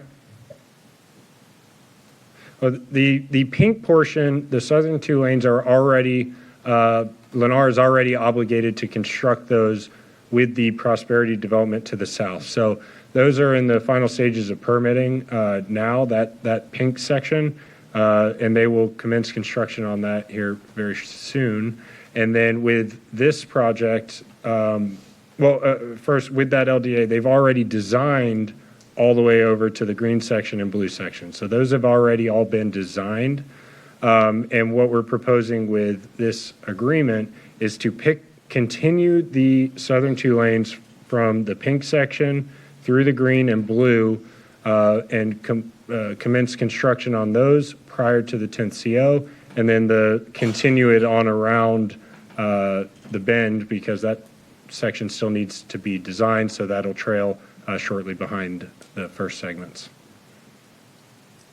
Okay, and go back to the slide with the number of expected impact fees we're looking, or I can give you those. I don't believe we have a slide on that one, this one. yeah. So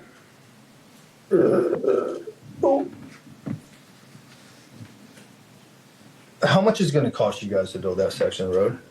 So with a 30% contingency, the agreement calls for it at $22.9 million, and that is after subtracting the developer costs, where they have $2.5 million of what they would have had to put in for typical intersections. And so it's a $22.9 million for that whole segment with a 30% contingency already added. Okay, is that wholesale or is that retail? I'm not sure I understand the question, Commissioner. Okay, so typically we know that developers can build it cheaper than the county government. Private sector. Typically 30-40% is the number that's been told to me. Commissioner Beer and my engineers have told me that's the. Asking Oh, you, I'm sorry. Are you calculating that from wholesale value or retail value? My engineers have informed me that's the wholesale. That's the private sector cost. Okay. So we're looking to collect roughly around 38 million, would you say, in impact fees on this whole development? Rough numbers. Yes, roughly. I have it just over that, but yes.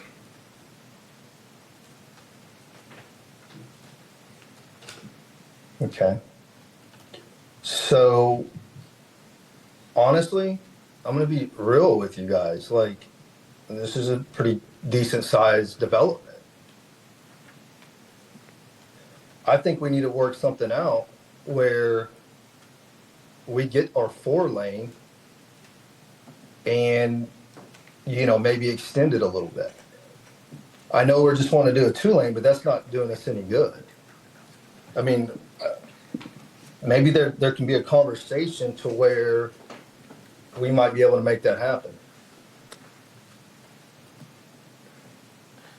Well, Commissioner Beer, we've worked with your staff on. I've already indicated they're wanting to see the southern 2 lanes here. It hasn't had the warrant analysis for 4 lanes, and if we get into going into 4 lanes up front with Lennar, they're not going to have enough impact fees to cover that difference. So I guess we would have to be looking at cash, and right now there's no CIP item for 4-laning that. So I'm not sure. But I still haven't seen a cost analysis. A detailed cost analysis on what it would cost to add those 2 lanes. I don't even know what if the numbers that are being told to me today. You're giving me a number, but it's not a detailed, list by list on what that cost might be. Hi, this is Andy Gregg. I'm with Kinley Horn. I was not sworn in, so I don't know if I need to do that. Is there anybody else in too? Anyone else want to be sworn in? Now's the time to do it. Do you swear and affirm the factual statement and representation you're about to present to the Board of County Commissioners is truthful and accurate? I do. Thank you. So several months ago, I put together a cost analysis or a cost estimate for the from the blue, the green, and then all the way down to, is it 41 or 301? 301. For the 4 lanes, it was right around $65 million, and that is using FDOT numbers.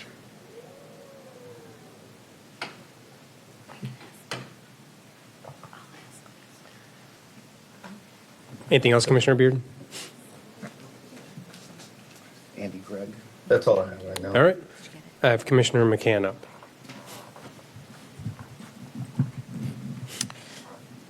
Thank you, Mr. Chair. Again, I always have the same questions. The commercial, it's easier for you to build it than us, and it's built 2 lanes now and 2 more lanes later.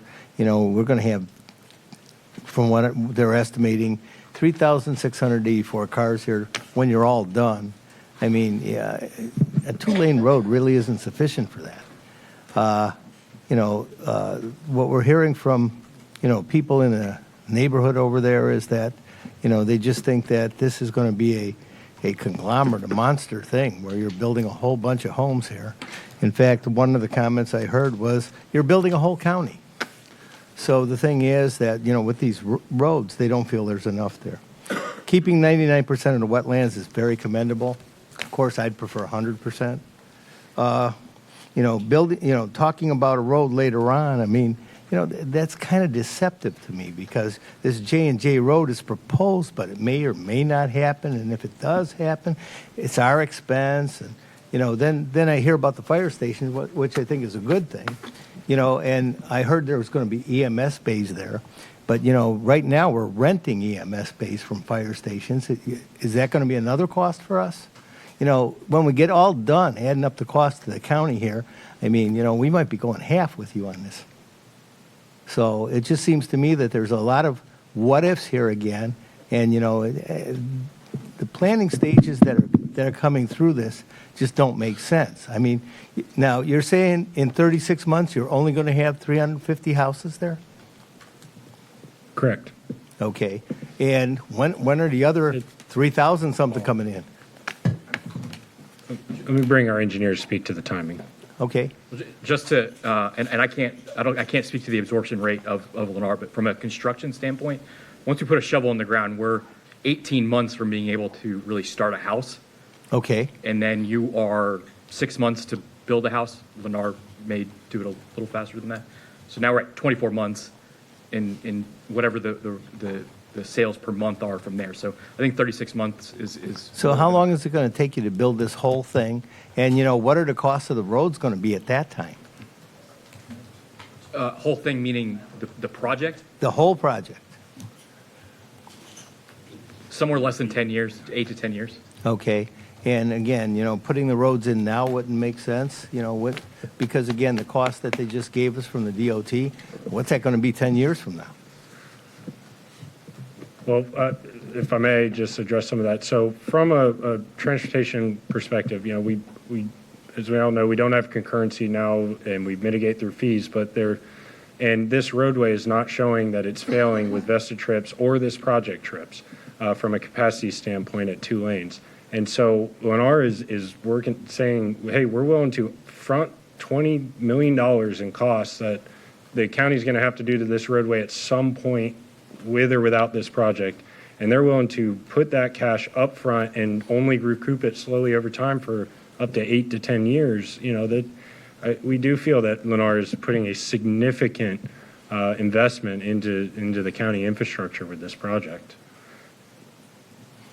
But again, the project is building half of what we're going to need by the time this is all done. Because again, 2-lane roads, we've got too many of them now. And, the question on the EMS, is the fire department going to give the EMS that, or is this going to be another rent from them? Since you're donating that land to build that, how's that going to work? I can't speak for how the fire chief. The fire chief is here. I can't speak for their relationship, how they work with EMS. I can't speak for them, but I've been told they have a bay planned in that one for EMS.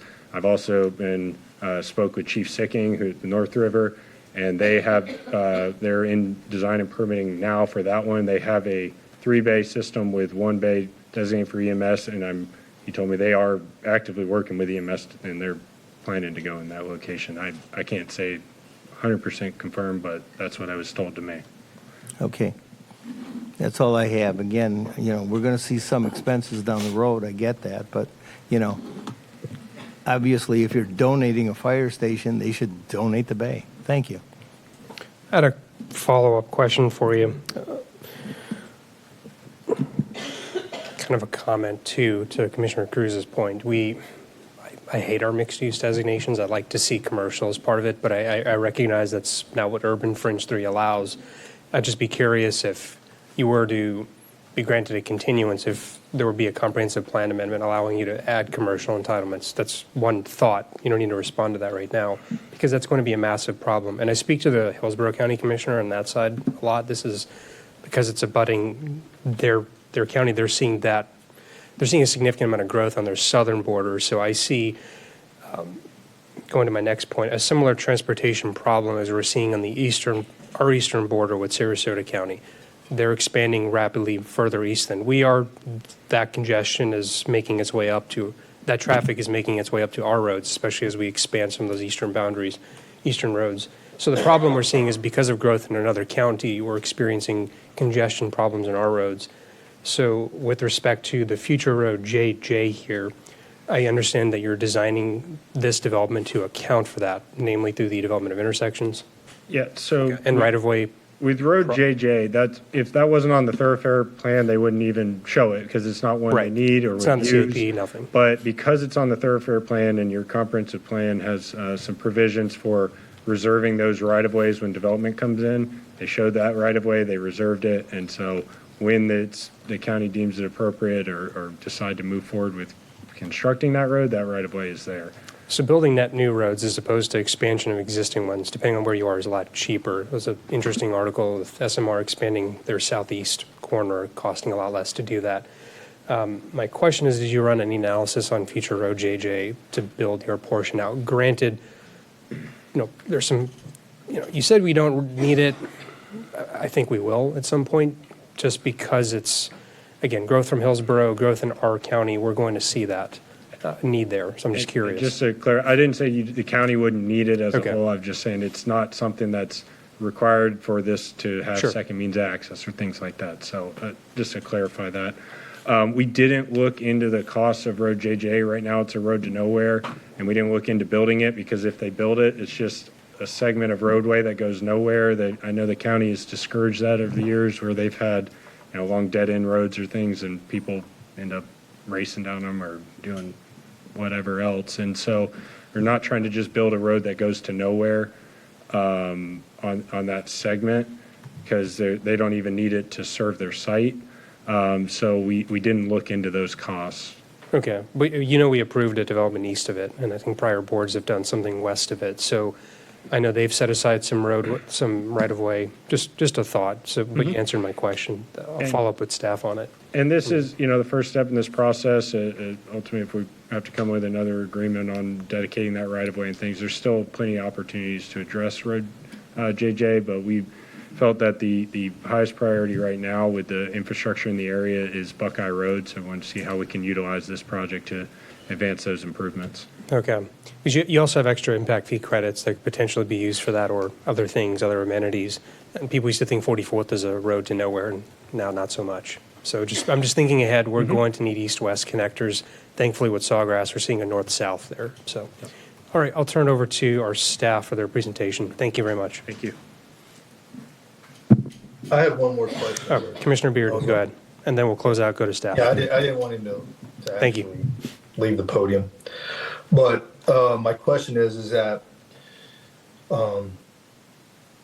is there any way that you guys could bond the whole thing and then we give you impact fee credits as time goes to build it all out at one time?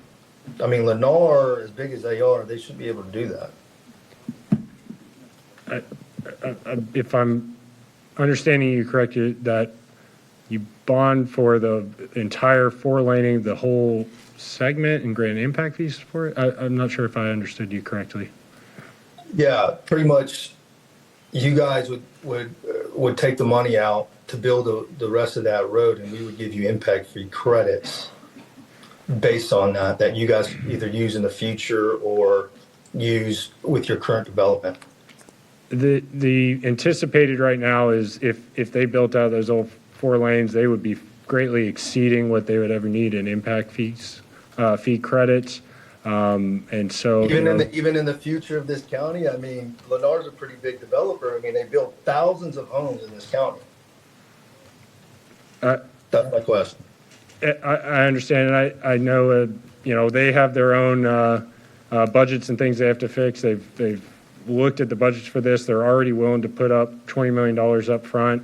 I don't believe taking on an additional 65 of hopes of future project. I don't think they're going to be able to commit to that here. We also still have some, as we said, constraints with some right-of-way to do the full 4-laning. So I don't even know if they would be able to do it today without potentially county doing eminent domain or something of that nature. So I think there's a few restrictions on doing the 4-laning, but we certainly still want to work the county doing the improvements that they can at this time. Okay, that's all I have. Thank you. Thank you. Staff.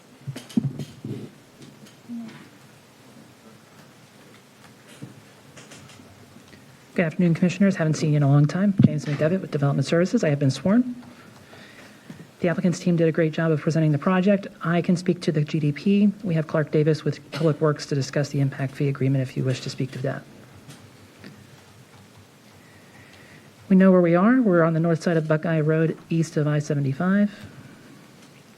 The applicant is proposing a planned development residential for a large project GDP for 2,047 single-family dwelling units and a 15,000 square foot public use facility for fire station at a density of 2.99 dwelling units per gross acre and an FAR of way less than 0.01.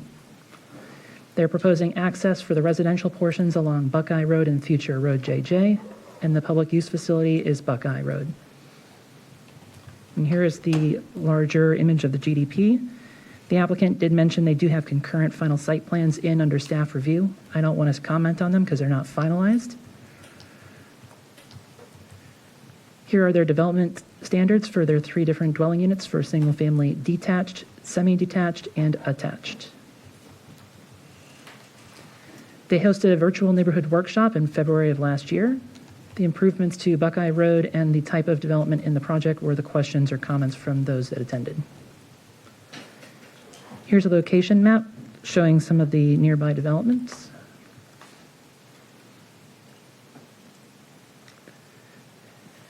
As Mr. Grimes stated, we are in the UF3. This is a property that's remnant of the area of agricultural uses. The surrounding developments are PDMU. There is existing county water and wastewater on along Buckeye Road, and there are no county reclaimed water infrastructure currently present in the project location. As part of the large project application, the applicant had to reach out to their local fire district, as well as EMS and the State Historic Preservation Officer for the state of Florida. The school capacity is available or expected to be available within the service area or contiguous ones.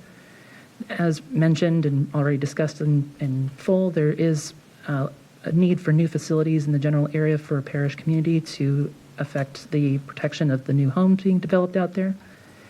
And the EMS letter that was provided by EMS stated that there's currently insufficient resources present. However, ongoing or planned capital improvements are expected to be sufficient to meet the development's needs. For the, just to take a quick detour from the presentation, there was a cultural resource report that was provided by the applicant doing a survey of the property for historic resources. There were a couple of artifacts discovered, and the State Historic Preservation Officer was given those results and concurred with the findings to either relocate or remove. Stormwater, the applicant has agreed to use the NOAA Atlas 14 rainfall standards. Floodplain, here's an image of the area showing some of the floodplain. Transportation link capacity analysis, the adopted level of service across all of the 4 impacted thoroughfares, Buckeye, Sawgrass, Carter, and Fort Hamer Extension. The adopted level of service is D. The existing ranges from A, B, and C, with a future level of service with the project for D. An F is given for Fort Hamer Extension, where the level of service with project is anticipated to be a level of service D once the extension is widened from 2 to 4 lanes, according to a 2045 traffic circulation map in Table 5.1. This project was reviewed for consistency with the comprehensive plan and all the applicable standards of review for the Land Development Code. Positive and negative aspects, there's quite a few. We'll dive through them pretty quick. UF3 anticipates these types of development. There is potable water and wastewater facilities available. It's fronting an urban collector. There are multiple access points to the future JJ Road. With no specific approvals requested, that means the entire development will have to meet all of the standards of the Land Development Code. They are promoting roadway buffers exceeding the requirement along Buckeye, and the greenbelt buffers exceed the requirement for greenbelts. And they have 30-foot wetland buffers exceeding the requirement. The project is also located west of the FDAP. Negative aspects, very briefly, no focal point is shown. That's typical on a GDP. At time of final site plan, they'll have to demonstrate that. There are 1.7 acres of wetlands impact. That's mainly for roadways and connectivity. The estimated population of the 20 gopher tortoises are on site. Only 17.2 acres of existing native uplands are being preserved. There's insufficient existing EMS resources, and the fire district needed new facilities in the parish community. Mitigating this is the maximum development potential has been reduced based on those wetland impacts. It was only about 2 units. And the applicant proposed a public use facility for the potential fire station within their project boundaries. This had a recommendation of approval of 5-0, and the request can be found to be consistent with the comprehensive plan and in compliance with the Land Development Code, and staff is here if you have any questions regarding either of these projects. I'm on the board. Is Commissioner Bearden's hand raised? Can't see it right now. No, it is not. Okay. I'll look out for it later. Just 2 quick questions, and then I also have Commissioner Ballard after. One, when you're evaluating, I didn't see it for this project, but I'm just curious. We talk about EMS, but we don't really talk about about law enforcement. Granted, in this particular case, there's a potential substation south of it, but is that a consideration? Response times, law enforcement capacity to service this area? Because I noticed and generally we list mitigating factors, negative aspects, and they typically include EMS, maybe fire. When we review for large project application, for any type of application, there's a checklist that's including the items that the applicant needs to provide. And on that list, and then also in the comprehensive, or the LDC, where it talks about large projects, it doesn't make mention of specifically sheriff. We do have comprehensive plan policies that allow for intergovernmental coordination. And so certainly in projects going forward, at the direction of management, we may be able to extend that request of the applicant to just see what the availability is or response time is, but that was not done with this project. Okay. Just a note for future projects, especially large-scale ones, wherever that growth may happen. It's, if you do this for fire districts, we should be doing it for law enforcement and our EMS as well. Second question, just briefly, when we're discussing land development agreements, the LDAs with respect to infrastructure improvements, just out of curiosity, and the horse has already left the barn for some of the other projects, but are future thoroughfares factored in when it comes to the negotiation for the creation and presentation of these LDAs before us?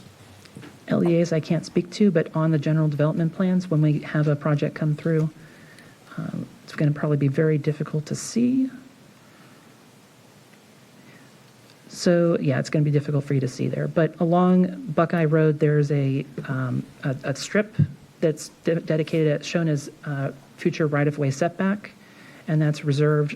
The roadway buffer starts from the internal to the project boundary line of that. So the roadway buffer is extending into the project from that right-of-way setback that's already being dedicated for future right-of-way. Okay. All right. Just something to think about for future projects. I'm not going to hold this one not going to hold this particular development or project for building or blaming them for not having this road built. But, we get dinged on this all the time. Why aren't you building future capacity or infrastructure? And new roads are a part of that in my perspective. But I also understand with the existing work on Buckeye, it made more sense to direct that agreement towards Buckeye. Again, just something else to think about for future projects. That's all I had. I'll go to Commissioner Ballard. James, I don't know if this is a question for you. It's related to my questions for the applicant.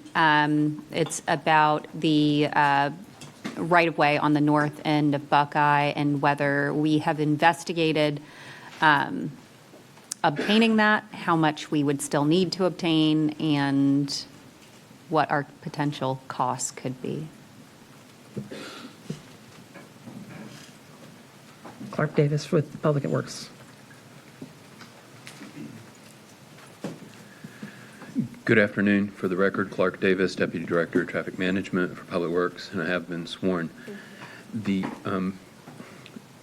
north side rights-of-way for Buckeye Road in that area are getting reflected on plans as they come in. So they're being shown as future right-of-way setbacks. And as the applicant was just explaining, that means that they start all their other setbacks from the edge of that setback so that there's no overlap there, and it makes sure that it's say structure-free in the future. And so it makes acquisition easier, but we've not undertaken negotiations to acquire any of the right-of-way on the north side, to my knowledge. Okay, thank you. And I understand that for these developments, we have that, but there are undeveloped portions or portions that are owned potentially that the right-of-way hasn't been set aside, right? By virtue of the plan that's before you today and some of the prior GDPs, most of the land is accounted for at this point in the GDP. There are still some gaps that we need to work with people in the future on those, but most haven't got far enough along to have the kind of conversation you're having today about a reimbursement agreement. Understood. Thank you. Thank you, Commissioner. Anyone else on the board wish to ask any questions of staff? Seeing none, I'll go ahead and we'll move on to public comment. I don't have anyone signed up for item 8 or 12. Name, county of residence, and whether you've been sworn. You get 5 minutes. I have signatures. Oh, I didn't get it earlier. I'm sorry. Okay. Thank you.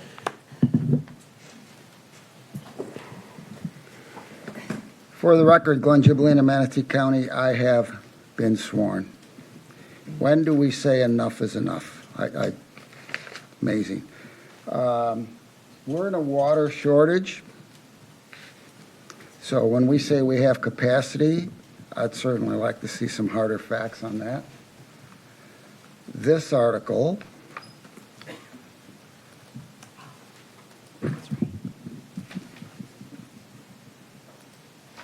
was from 2/19, and we were pushed on the utilities 6 years ago. So where are we now? We're looking at, 2,047 homes, average 70 gallons a day, 135,000 gallons a day, 53 million gallons a year. Does our wastewater treatment plant have that capacity? Do we even look that far in advance? And how many lift stations are there between this project and the wastewater that the taxpayers are going to foot the bill for? I think we have 600 lift stations. So I don't think that's been taken into. And the road, I got to tell you, the road may never get built. They say it's 20 or 30 million in impact fees. I don't know how they're doing the math, but as of September 2025, 2-bedroom, 3-bedroom was between $27,000 and $33,000 per unit. So that's another $55 to $67 million in impact fees. I think we should be building the roads because they're just putting a Band-Aid in front of their project. I don't think we have the capacity. I don't think the potable water is there. We are in a drought. I just want to bring up some other, all right, so let's look at the pumps, right? And by the way, this was off your website. So, replacement pumps, new lift station construction, 5 to 6 million ranging, depending on the force main. I said there was a pretty big one up there. So, they may pay for the initial one, but the lifespan of that development, say 50 years, we have to replace those every 10 or 15 years. And I sure wish that Clark Davis would come up here and kind of verify these, because this is off the website. So I don't think we have the capacity. The road is going to always be behind.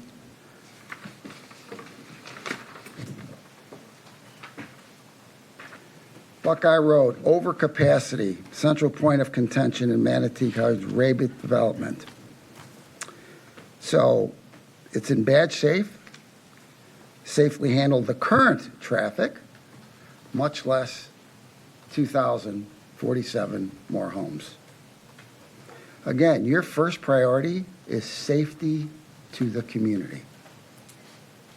And I don't think I heard any of the commissioners ask Carol how she wanted to weigh in, but I think I know her answer. Funding gaps. Improving this stretch of the road will cost between $120 and $200 million, but these improvements were noted as not fully funded or designed this year. That should concern all of you guys up there. We don't have the funds to build the rest of the road, not even 2 lanes, much less 4 lanes. And I've read some studies that in the next 10 years, a 6-lane road on Buckeye will be overcapacitated. You're on a D road, throwing more cars on a D road, hopefully someday will become a B road. That B road is decades off. In the meantime, you're going to make more people's lives miserable backing up traffic. Let's talk about the schools. Oh, it's capacity. But I didn't see any sidewalks going to any local schools, so that tells me the grade school kids are going to have to be driven to wherever that grade school is, up and back. And you know kind of traffic jams we get at the grade schools every day. Tells me the middle schools are going to either be bused or driven, and the high schools are going to have to be bused or driven. So there's no schools within walking distance, and you're going to have all these students twice a day, up and back, going to school, plus the people that live at the house, up and back, going grocery shopping. I just don't see it. This project is not ready right now. I will tell you that. It may never be ready, as far as I'm concerned.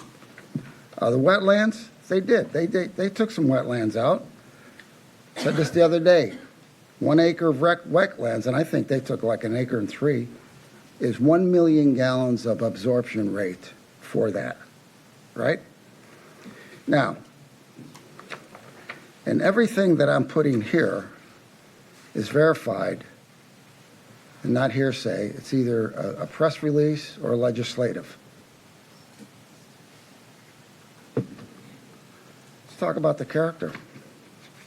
Right now in Tallahassee, and I was up there a couple weeks ago, Lennar has predatory practices. All right, Glenn. What? This is getting off topic. We're Why? not going to This go is- after this goes Lennar to the- or people. This is the moral context of this company. It's like We're not Mosaic. talking moral context here. We're talking this development. Well, let me rephrase that. When I you use don't care if you rephrase it. We're not getting into whatever that is. So either you want to talk about this development, or I'll just have to cut your time short. Well, you can sleep with the devil. I don't feel like sleeping with him. Let's cut the overhead on that one. We're going to go ahead and talk about, since I got a few minutes left.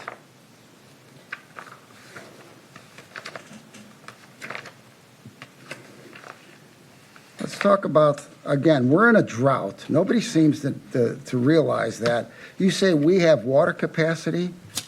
I don't think we do. We're down to water restrictions, washing your car 1 day a week.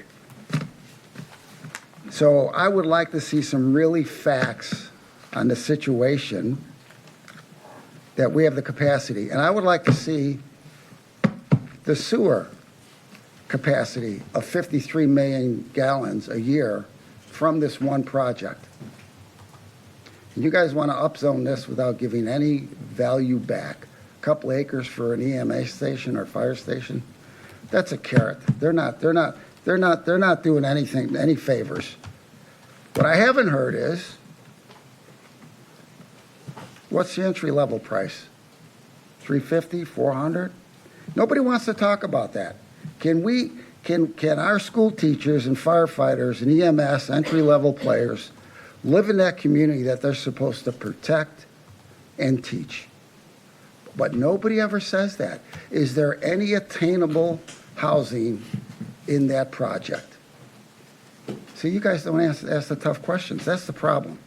Nope, they're going to be list price, cash buyers up north, paying cash, and forget about any attainable housing or workforce housing and anywhere in the area. But guess what? On this project, we don't have to worry about it because we don't have any commercial. Glenn. Glenn, the handouts. Got a lot of duplicates. I'm going to break them out for you. Okay, thank you. Is there anyone else for public comment? All right. Name, county of residence. You have 5 minutes. Hello, my name is Stacy Bailey. I'm a Manatee County resident. I'm the parish fire chief, and I have been sworn. Thank you.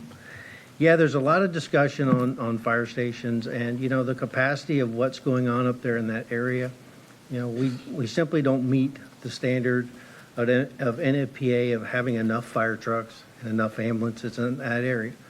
Lennar, we worked out a relationship to saying, hey, we need to do something up there because all of the other big subdivisions that have gone in up there, we've submitted the letter. EMS has submitted the letter every single time.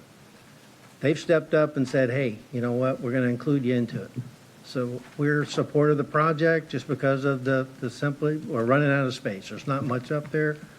We got to take what we can get, and it's not the best place. I can be honest with you. We could do much better, but we're going to take what we can get because we have to serve. We all raised our hand and said, health, safety, and welfare of the people of this county.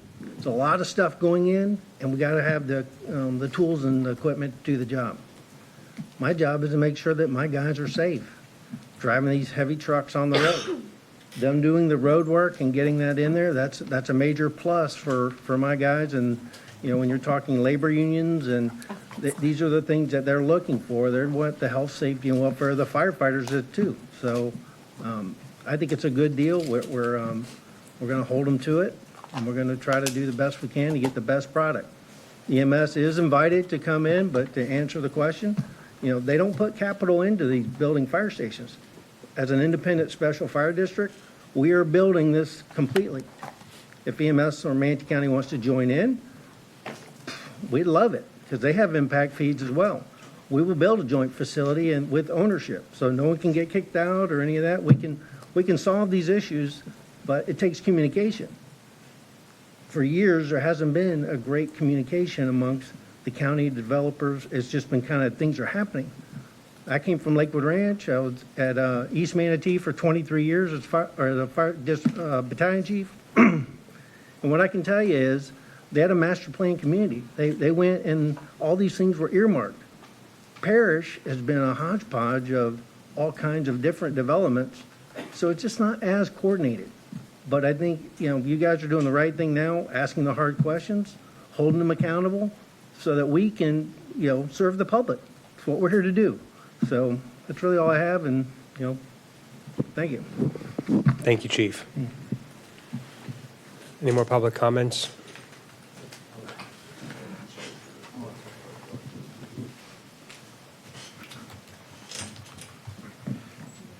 Good afternoon, Mr. Chair. Anthony Shulo, Manatee County resident. I've been sworn. Just a couple of quick things. So project timing, right? that's for you guys to decide, right? That's an element of our land development code, project timing. I come up here over and over again talking about project timing. What's the plan? You guys had a great work session yesterday, said, hey, the planning committee should be bringing us some better plans. Because they're just, up here talking about stuff. We want them to bring us some plans. This advisory board, we want them to bring us plans, right? Well, what if the plan was to continue to grow without moderation? Would you accept that plan? I sure wouldn't. To grow without moderation. So let's take this project as an example on Buckeye Road. I would superimpose this project on Golf Course Road 10 years ago. Let's talk about this 10-year window. So let's talk about Golf Course Road when we put in the final phase of, gosh, I've almost forgotten the names of all the communities there, right? But it was the first ag property to sort of make its mark there on a road just like Buckeye Road. It was a one-lane road or two-lane road, falling apart, still has a bad bridge over Gamble Creek. But again, superimpose that, right? This is the first project, or one of the first projects on Buckeye. And again, you want to bounce another one and another one and another one, and we want to talk about 4,000 more homes. What's the plan? You want a plan. This isn't it. Adding more at this particular time is not a good plan. Just think about that for a second. Growing without moderation is not a good plan. We're clawing in this county. We're clawing our way out of the mess that we have right now. So you want to make the berm a little bit higher? So you got another few more steps to claw out of? I mean, there's a surplus.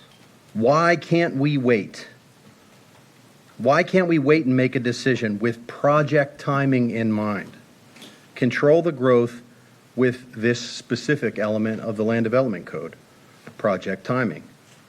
I understand it's zoned to be low density residential, but it doesn't mean it has to be right now.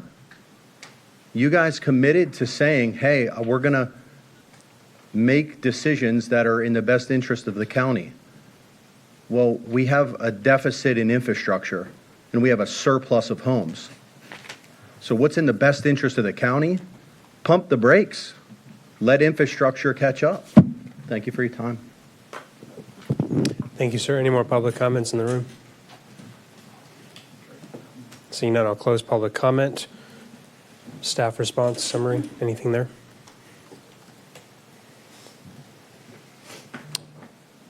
Sorry, I meant to say any questions from the board for the applicant, staff, anyone? But staff had no response anyway, so.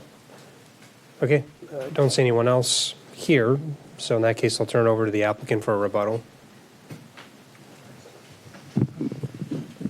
Before I get into the closing, I just want to bring up our traffic consultant to touch a little bit on the capacity of the roadway. Thank you.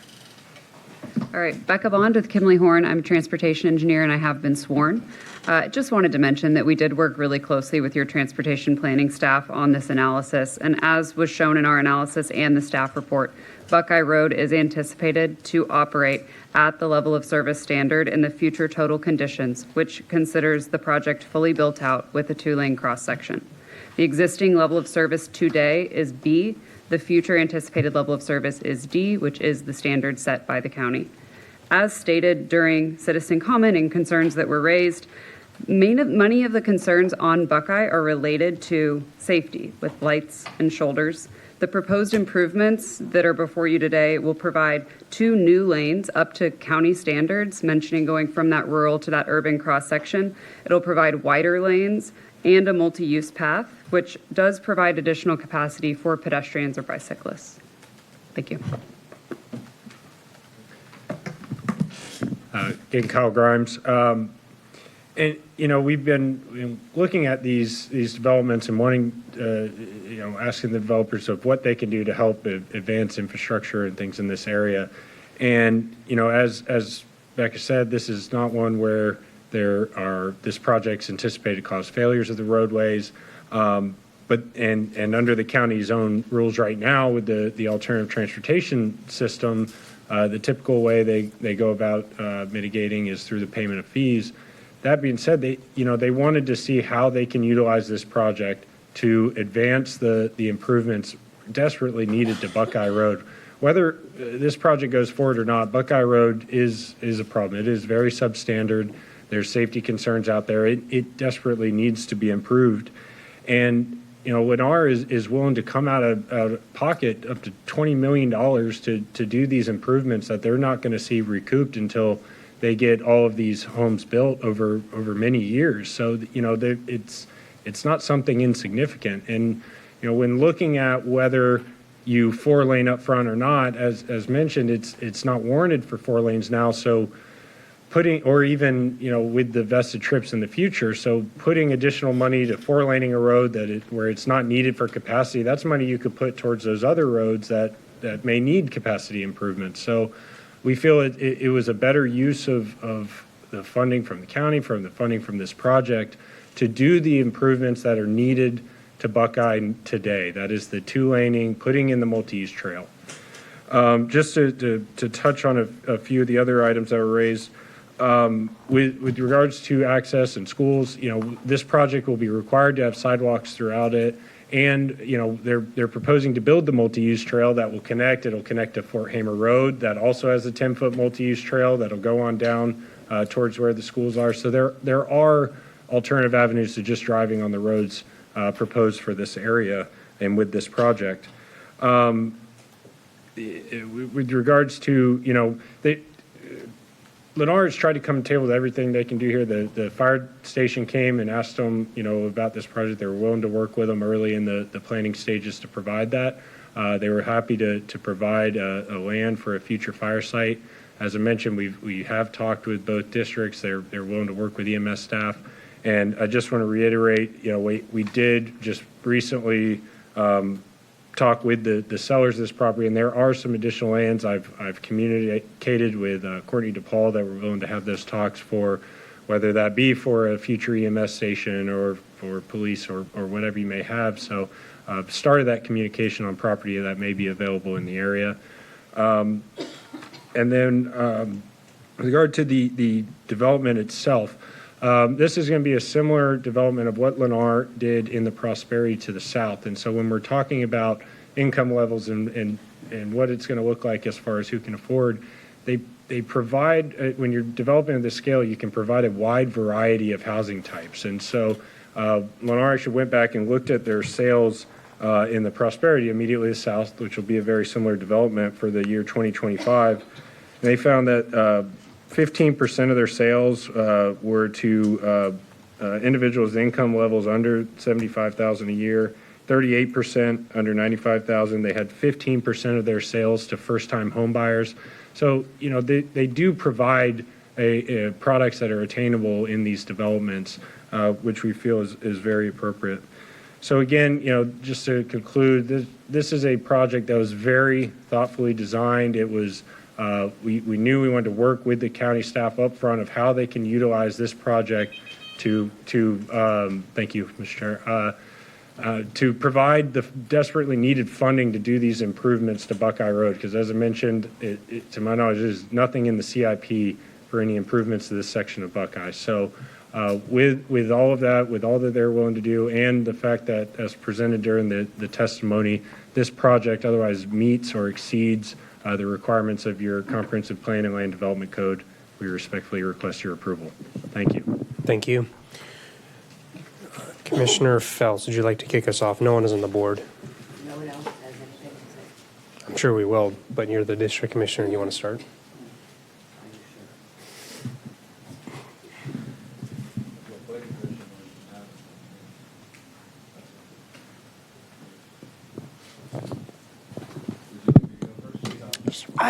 I think I'd rather have the last word. All right. Well, or if you could accept my motion, that's an aye. Anyone's welcome to make a motion at any point. You have the floor. You I'd can. rather have the information. Okay. Commissioner Cruz. Okay. This one was unanimously approved by the planning commission. It kind of was odd to me. Here's my situation with this one. Some of this is just getting out of hand. All we keep doing is putting in the houses and then putting in the commercial. I need the commercial. I'm approving commercial left and right over here because for years we've had such poor planning where we just put house after house after house, and that's fine. I'm okay with that. But this board is being very thoughtful about our comp plan changes. We're trying to encourage infill. We're trying to encourage density and corridors. We had great conversations yesterday. I feel like we have so much momentum towards properly planning Manatee County for the future, so everyone's rushing in to do it the wrong way before we can incentivize them to do it the right way. And I've been the biggest proponent for form-based code and high density and infill locations and clustered homes and tiny homes and all. We're not going to get to these things because we're just paving over everything before we get to do the good stuff. I asked about the commercial, and you're like, well, we don't have code for that. Well, we're working on code for that. We're working on code for that hopefully, God willing, will be in our code before you ever put a shovel in the ground. But rather than wait for the proper code to build the proper thing that the community actually needs, it's like, let's just get this done now. I feel like this is going to be 3,000 more homes next to 5,000 homes across the street from 6,000 homes with no meaningful grocery store, maybe one at Buckeye and 301, and someone else is going to put Wendy's down the road. There's no place to work around here unless you're going to work at the Wendy's. Because there's no employment center up here. We're creating our own internal bedroom communities. And the incentive is you're poor, so we'll build you your roads and your fire station for you. Like, I feel like that's what we've put ourselves into now is we're so overextended that people know we can't afford to do the things we need to do. So the incentive is I'll do the stuff you guys can't afford to do, but you have to let me do whatever I want over here. And that's where the conversation went. The conversation wasn't, this is why we need 3,000 homes. The conversation wasn't, this is why this makes sense for the neighborhood or the community. The conversation was, I'm going to build you stuff. So let me do what I want and I'll do what you need. I think that was a bad way of looking at it because we do need to use these fees, but we're being prevented from collecting impact fees right now. That's not on us. But there has to be some ramifications to it till we resolve this thing. I don't have the fees to do anything right now.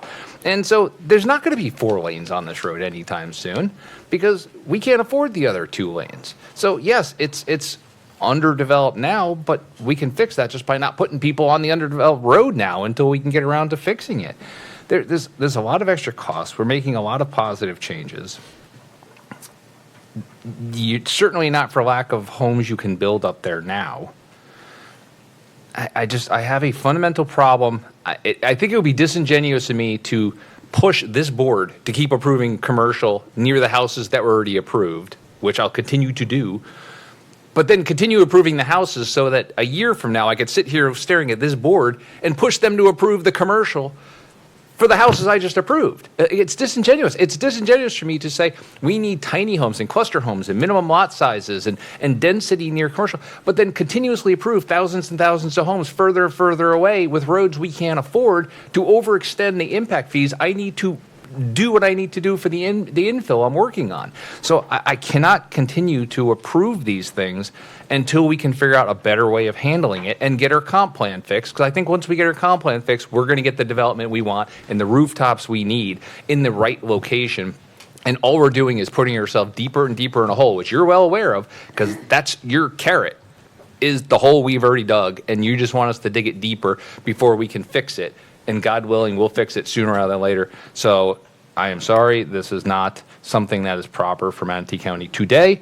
And when Commissioner Feltz makes her motion to deny, I will second it. I'm on the board next, so my chief issue here is in this particular area, we run the risk of not conforming to our own comprehensive plan with respect to public amenities, probably quite a few other policies as well, but similarly, I think I'm a proponent of upzoning and granting additional commercial entitlements. I frankly think the mixed use Res 6, Res 8, 9, 12 is kind of absurd. Those should all include commercial entitlements to some degree, whatever they might look like in terms of density. And I think with this project of this scale, people always tell us not to be afraid of large developments. I kind of am, because all they include is houses. This one doesn't have much of a public amenity to it. I'm not favorable for this. However, just talking to the attorney, if you got denied, you'd have to wait a year, propose a whole new. irrespective of a denial, even if you wanted those commercial entitlements, the problem is you'd have to come back with a whole new application. It's not pretty, but I'm not sure what the fine line is between a continuance so that you can work that in as an amendment or just an outright denial and this becomes a new application anyways. But today I'm just not in favor of this. And it's primarily because we're going to, granted, we'll miss out on the LDA, but we're going to even further perform a disservice for this region and for these residents future and today by not having some form of commercial entitlements of this property of this scale. And I think you'd be able to make a lot more money off of it that way too. So I'll just turn it over to Commissioner Feltz. I don't see anyone else, and I don't see Commissioner Bearden's hand either.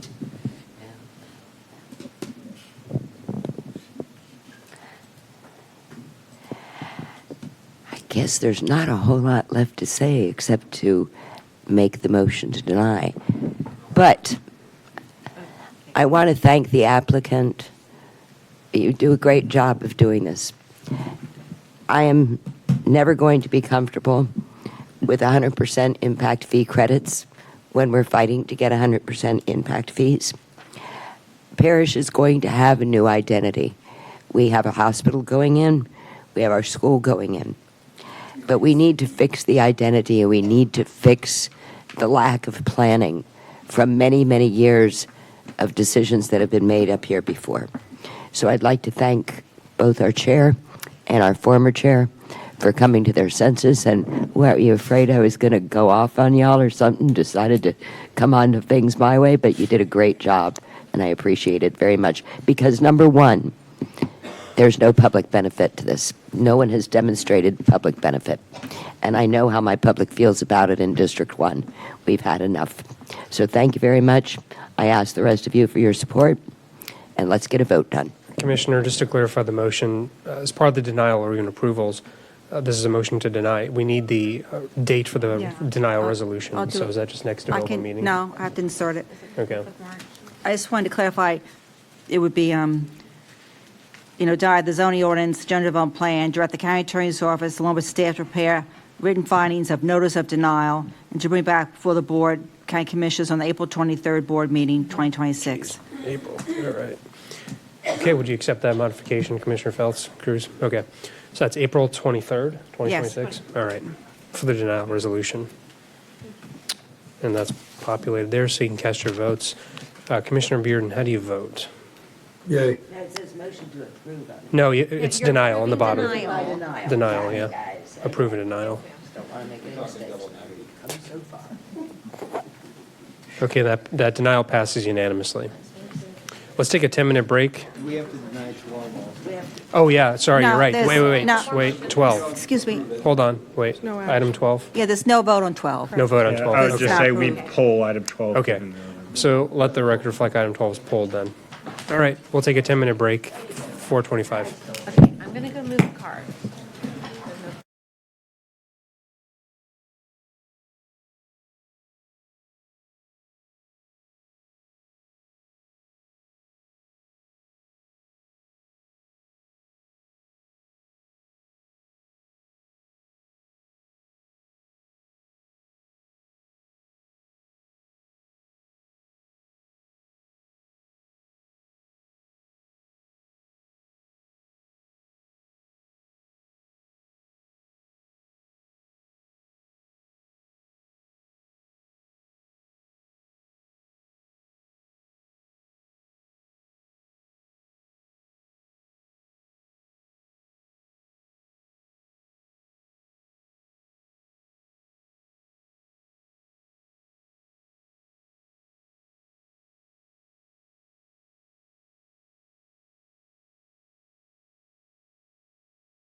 All right, we are back, proceeding with our agenda. Ms. Knapp, will you please read in the next item to the record?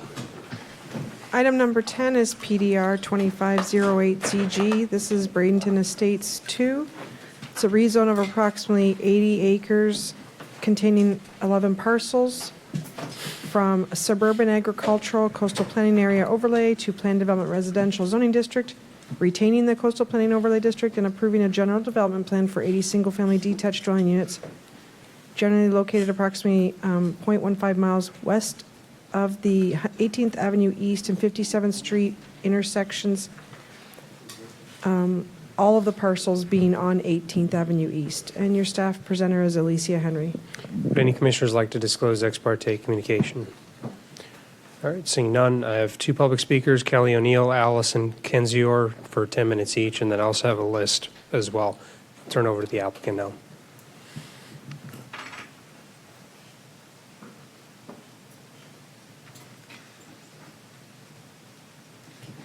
Hi, good afternoon. Linda Stewart with Kate Dawson. I have been sworn representing the applicant for Braden Estates 2.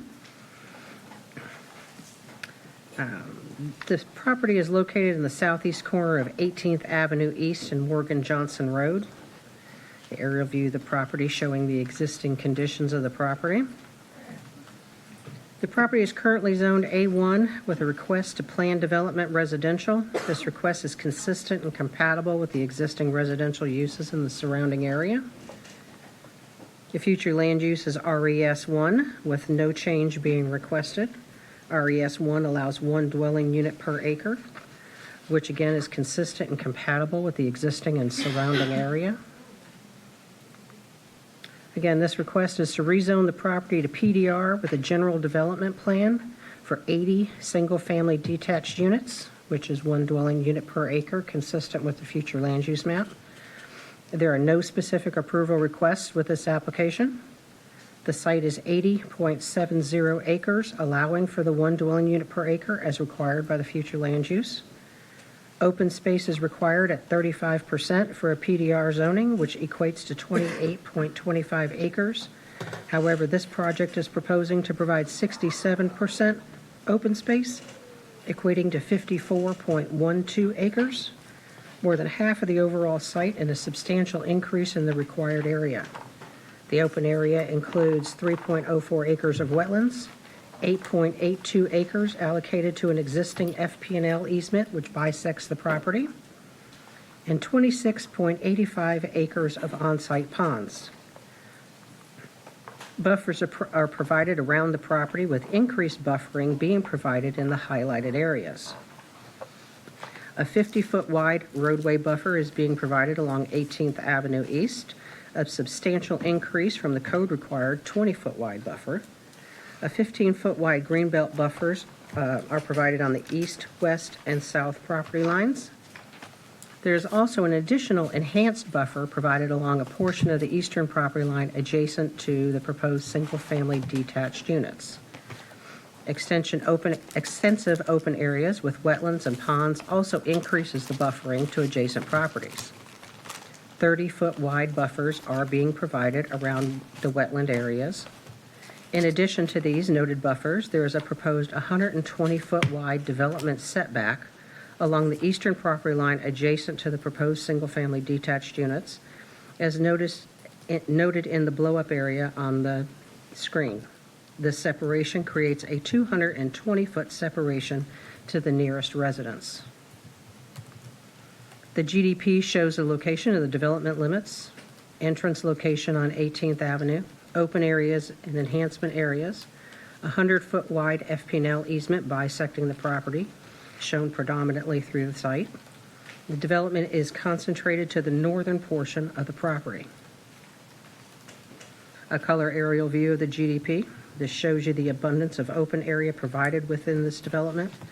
As noted, the residential units are proposed to be centrally located toward the northern portion of the property, allowing for a greater percentage of open area by not providing additional impervious area for roadways, utility installations, etc., to other areas within the development envelope in order to service the residential units.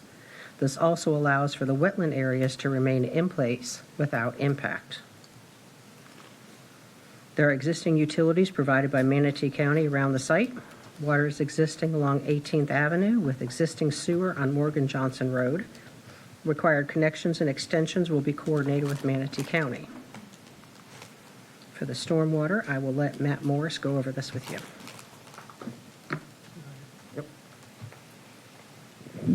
Good afternoon, Matt Morris with Cape Dawson. I've been sworn. Stormwater in this project, you can see in our development footprint area, everything currently in the existing condition flows toward the south into a waterway that flows toward the west. This is a fairly unique proposal to this project, as we are proposing effectively a cluster type subdivision where we're able to have a greater amount of open space, maintain all the wetlands on site, and then keep the two existing ponds on the site and create a fairly large additional stormwater pond. So we are able to provide some additional runoff rate reductions, as well as look at the NOAA Atlas 14 rainfall events and design for those. In this case, we've got a stormwater pond that's probably on the order of 2 to even 3 times larger than what we would normally see in a development like this. Normally, we're somewhere in the 15% stormwater pond on a site, and we're well beyond that with what we're proposing here. So we do think that this will be an improvement in the area, again, with being able to cluster the development as we are, gives us those opportunities to do that. So I'll turn that back over to Linda or Carrie, I believe, for environmental. Good afternoon, Commissioners. Carrie McNatt with Monarch Ecology, and I have been sworn. Thank you. Oop, let me go to the next slide. Oop, skip past that one. Am I going the right direction? Did I? Oh, there it is. Okay, sorry about that. Okay, we're going to talk about the wetlands, habitats, listed species. We did get a formal wetland determination for the property that was approved in July 2023. We have 2 wetlands on the property that total 3.04 acres. We also have 19.36 acres of man-made surface waters, which are mainly comprised of the large burrow pits and ponds, and then 1 ditch. We also have 1.35 acres of native upland habitats on site. As far as wetland impacts, as Linda mentioned, we are not impacting any wetlands. We are also going to be maintaining 30-foot buffers around the wetlands. And post-development, we are going to actually be creating more lakes, so we'll have a total of 26 acres and change for lakes post-development. As far as listed species, we did find a couple listed wading birds in the ponds, little blue heron and tricolored heron. Since we're going to be maintaining 26 plus acres of ponds post-development, there'll be plenty of wading bird habitat remaining. And then we also did find 1 gopher tortoise burrow. And prior to construction, we would have to do formal gopher tortoise surveys and then relocate any tortoises to an offsite preserve. Now, 2 other slides I'll just go over quickly. These are just historic aerials of the site, just to kind of show you some of the changes over time, starting from 1957, going on to 1973, when you have some of the burrow pits that were starting to be constructed, as well as the FPL corridor. And these are just same thing, aerials from 1984 and 1998, which show not just the burrow pits, but also the nursery that was built on the north side of the property.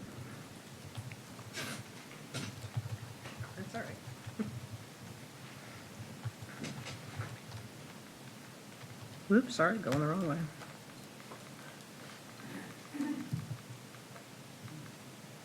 Okay, the FEMA map shown indicates the property is not located within a designated flood zone. Residential uses dominate the area with this map, indicating that the residential platted areas. These areas also indicate that Bradenton Estates is consistent and compatible with the surrounding density, such as Magnolia Manor, Hidden Meadows, and Magnolia Woods, having a density of 1 dwelling unit per acre within the RES1 future land use. River Sound has a density of 2+ dwelling units per acre, and Lionsdale being 3 dwelling units per acre. River Sound is located to the west with an allowable increased density in the future land use of RES3. 2 neighborhood workshops have been held for this property, the first being in October of 2024, where the request was to increase the future land use to RES3 in order to allow 234 single-family dwelling units. The neighbors voiced their concerns over traffic and density. They also indicated they would support an 80-unit development consistent with the future land use in the adjacent properties. This new plan keeps the current future land use in place at RES 1 at 1 dwelling unit per acre, which is consistent and compatible with the surrounding area, and in conjunction with the neighbors' requests. This new plan has been presented to the neighbors at the second neighborhood workshop that was held on January 12th of this year. 18 neighbors of the 263 certified notices that were mailed out attended. The 80-unit plan, along with more than half of the property being preserved and creating enhanced buffering, were presented.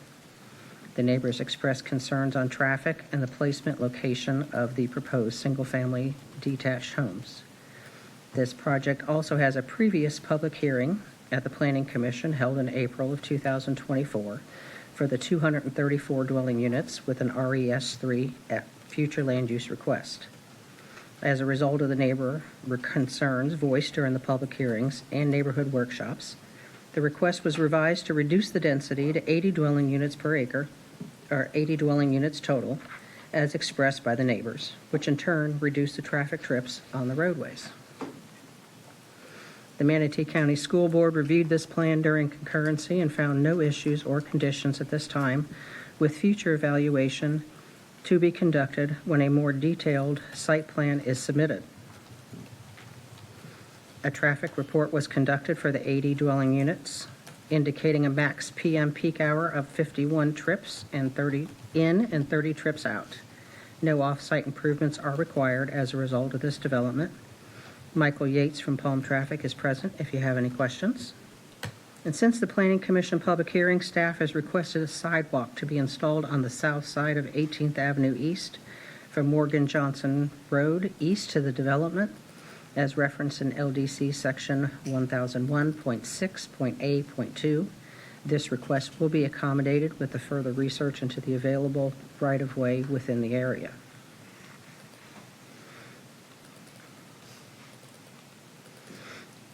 In my expert opinion, the development is in compliance with the Land Development Code and is consistent with the comprehensive plan. Throughout the application process, as confirmed by the staff report, the applicant has demonstrated how the project complies and will continue to comply with all applicable standards of the Land Development Code and comprehensive plan. The project does not impact existing wetlands or create any environmental impacts. It is compatible with the existing development of the surrounding neighborhoods and properties. The proposed development is an identical use to the existing residential developments to the north, south, east, and west of the subject property.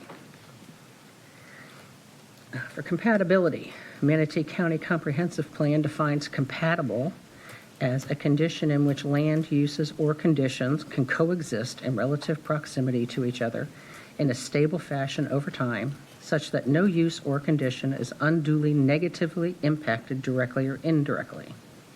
In addition, it does not state that residential to residential is not compatible. Staff has concluded that the residential adjacent to residential is compatible and has repeatedly found so with this project and throughout the county. The future land use map and the county zoning map place residential adjacent to residential because they find it to be compatible.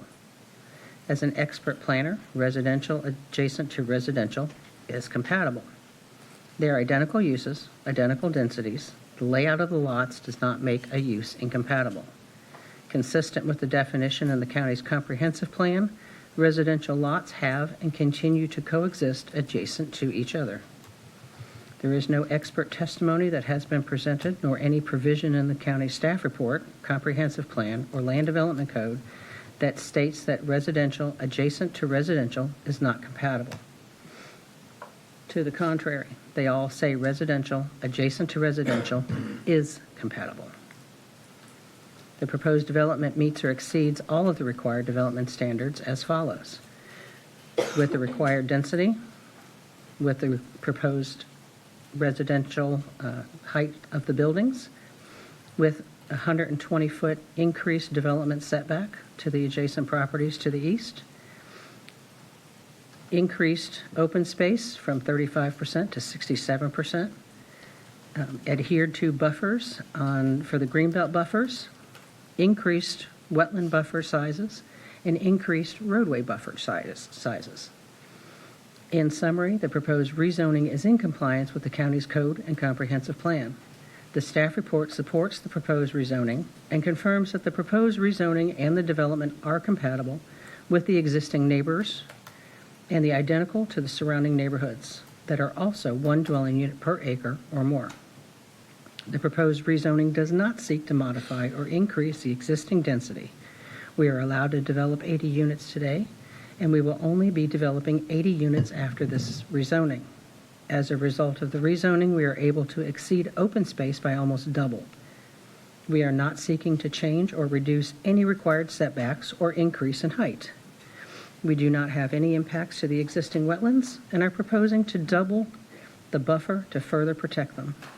To put it simply, this proposal allows us to build the homes on the north upland portion of the property and leave the rest of the site primarily exist as it does today. It's a small request that provides a huge benefit to the environment and surrounding area. Thank you very much. I have Commissioner Ron for questions. Thank you, Mr. Chair. My question goes to Michael Yates. Already knows that he knows I'm going to ask him some questions. He's already looking right at me. Here's my concern. We've had concerns on 18th Street, 18th Avenue East anyway with the traffic. And looking at your study area determination, peak hour capacity on from 64 to 8 is 2,270 units. I know that's peak hour capacity what the road could handle, and I think we're getting not far from that on Morgan Johnson. Walk me through how these 80 units aren't going to increase the traffic, especially when you're coming on off of 18th Avenue East onto Morgan Johnson or 57, trying to turn left, turn right, especially turn left to head south to 44th, which 44th is now being used more and more. Walk me through the process, how these 80 units are not going to have a further impact on the traffic on Morgan Johnson and on 18th. Walk me through your ideas on traffic. Sure. Again, Michael Yates with Palm Traffic, and I have been sworn. So I guess let me start at the beginning.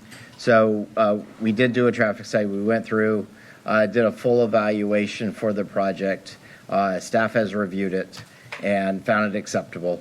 To answer your questions, let me start with generalized capacities, and then we can get down to the detailed intersection analysis that we also performed. So if you had looked at Table 5 of the report, that went through and did a generalized link analysis for 57th and for State Road 64. 18th is a local roadway, so relatively straightforward, not really part of a generalized link analysis from the county standpoint, but we did do traffic counts out there.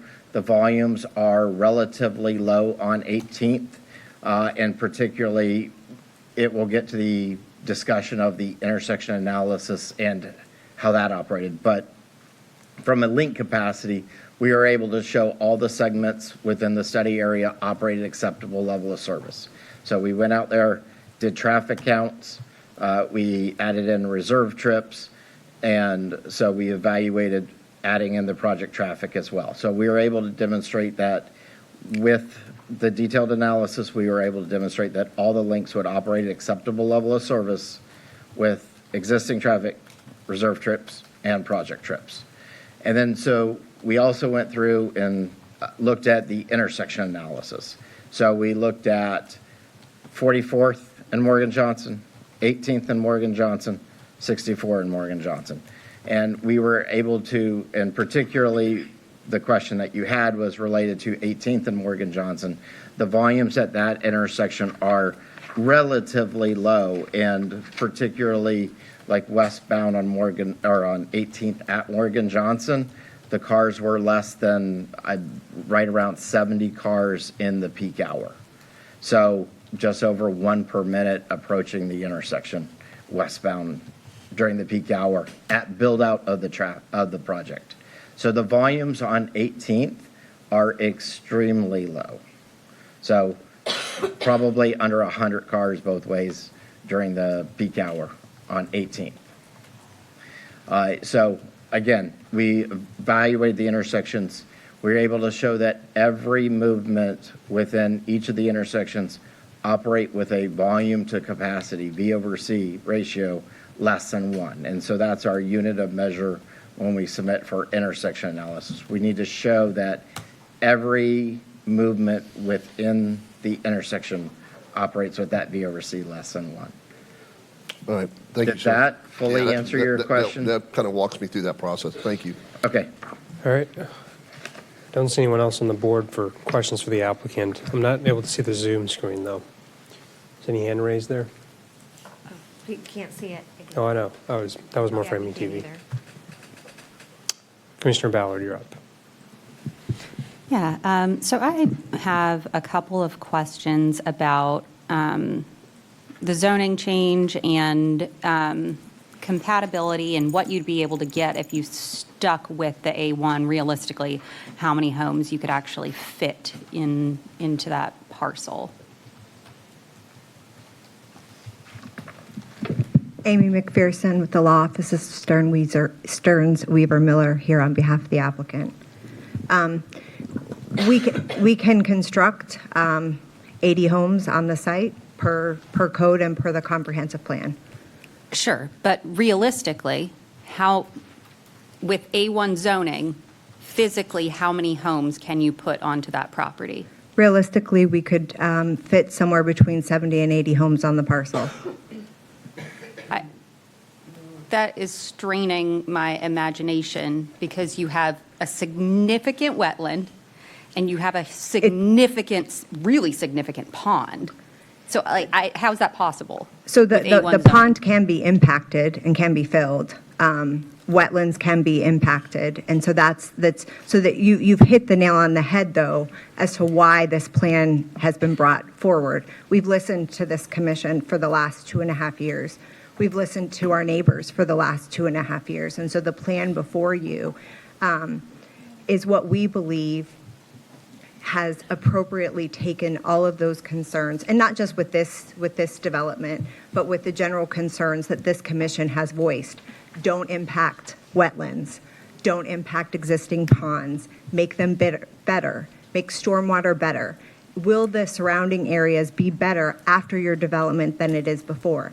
And you've heard all the expert testimony, the expert reports that are part of your package, your staff report, you're going to hear from your staff shortly, and the analysis of this project at the end is it is better than it would be under your existing code and comprehensive plan today, because we leave 2/3 of the property untouched. And so that's the justification for the request, and I think that's part of the reason why your staff is so supportive of this request. Sometimes existing zoning is great. Sometimes, and I've heard you, we've sat today and we've listened and you say, sometimes we want commercial, or sometimes you wish sometimes that you could think of things on the forefront. And sometimes the existing zoning doesn't make sense for a particular piece of property. And what we're saying is this piece of property is unique. It's not the same as all the other parcels in this area. And we think it makes sense to cluster. All we're asking is to lay out the parcels differently. So instead of spreading them out and having 1 acre lots, we're asking you that the northern portion of this property has already been impacted and developed upon historically. We showed you the historic. It's already been impacted, it's already been developed on. So what we're saying is it makes the most sense to take the area that's already had development, develop there, and leave everything else the way that it is. So that's the purpose of this request.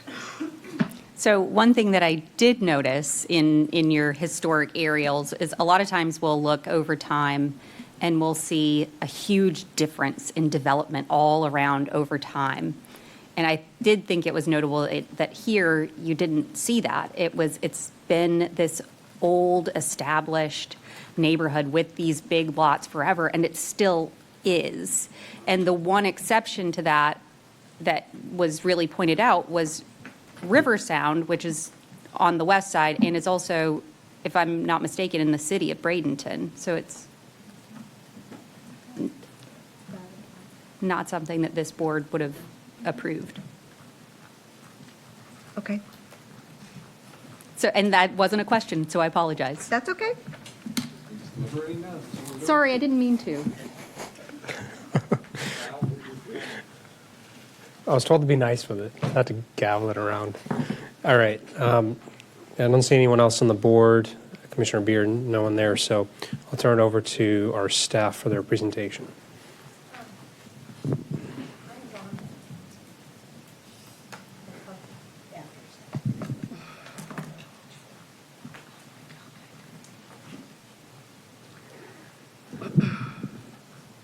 Good morning, everyone. Alicia Henry here for staff, and I have been sworn, and I'm here to present for Bradenton Estates 2. Okay, so here's the site location. So the site is generally located 0.15 miles west of 18th Avenue East and 57th Street East, also known as Morgan Johnson Road. Intersection, the project site is 80.70 acres. So here we have the future land use category and the zoning. So the future land use category is Res 1 and PSP 1 with the zoning district as A1, and it's under the, it's within the overlay for the coastal planning area. Within the coastal planning area, they are required to have an open space of 35%, which they are above. So just a little bit of history here on the site. So since the adoption of the comprehensive plan, the future land use category has been Res 1. And since the adoption of the land development code, it has been A1, suburban agriculture. So the applicant is requesting for plan development for rezone to plan development residential. And the site plan that was provided is a general development plan. The proposed development that is being requested is 80 single-family detached dwelling units for a density of 0.99 dwelling units per gross acre. They will only have one access onto 18th Avenue East. And as mentioned, the open space is exceeding the required 35% at 67%, and there are no specific approvals. The neighborhood workshop was virtual. The date in which it was held was January 12th, 2026. There were some issues and concerns in regards to traffic congestion. 80 homes on the project site. They were also concerned with the design and character, setbacks, and buffers. Here is another location map shown here. Okay, so for the stormwater and floodplain, the applicant has agreed to use the NOAA Atlas 14 for the Cypress Strand watershed. Any fill within the 100-year floodplain shall be compensated in sole use compensation areas, not dual use facilities. And here's the FEMA firm map or aerial. So here we have the transportation link capacity analysis table. So the nearest thoroughfare is 57th Street East. And as you can see, it's an adopted level of service where it's D. The existing level of service is B. The future level of service with the project will be B. And we also have State Road 64 as another thoroughfare. And you can see there the adopted level of service for each, the existing level of service, and the future level of service with the project. So for our positive aspects, the site will provide the appropriate open space, setback screening, and buffers that will ensure compatibility to the surrounding areas. The site design provides 67% open space, exceeding the required 35% open space for the project. There are no wetland impacts proposed with this project. The site design provides a 50-foot roadway buffer exceeding the required 20-foot roadway buffer. There shall be an enhanced 15 greenbelt buffer on the northeast portion of the site. Also on the northeast portion of the site, they will be giving an additional 120 feet setback to those homes, to the property line that's there. And for the negative aspects, no bike lanes or sidewalk exist along 18th Avenue East. For mitigating measures, there were none provided. The Planning Commission had a recommendation of denial, 6-0. Their concerns was traffic and flooding concerns in the area surrounding the project, overdevelopment in the county. In conclusion, the request can be found to be consistent with the policies of the comprehensive plan and compatible with the applicable reviews, standards of the Land Development Code. Staff will conduct a thorough analysis for compliance with the requirements of the Land Development Code and the comprehensive plan at time of final site plan. Any questions? Don't have anyone, I don't have anyone on the board. Any questions for staff? Oh, there was one thing that I wanted to mention. Go ahead. I do have a few backup slides. Sorry. I know there was a question earlier in regards to if the zoning district were to remain as A1, how would that look? So under the proposed PDR zoning district, the applicant can establish the size of the lots. However, the density must comply with the regulations of the comprehensive plan future land use category. The proposed site is under Red 1 future land use category, so they're allowed the 1 dwelling unit per growth acre. This allows the applicant to cluster the residential units to preserve the open space. The current zoning district is A1. If the applicant were to remain in this zoning, the minimum lot size would require 1 acre for each lot. But the maximum of 80 units would not be possible with having to meet the setbacks, open space easements, internal streets, et cetera. And this is per policy 2216.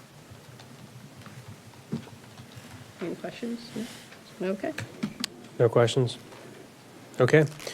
I will go ahead and open up public comment. I do have speakers signed up. I'll go through those folks first. The folks who signed up online, I'll start with Kelly O'Neill. Kelly, you have 10 minutes. Just state your name, county of residence, and you have 10 minutes. Good afternoon. My name is Kelly O'Neill. I've had a petition that I can speak for 10 minutes. You've been sworn? I have been sworn. Thank you. I am a resident of Magnolia Manor. I live 2 houses down from where this proposed development is going to be built.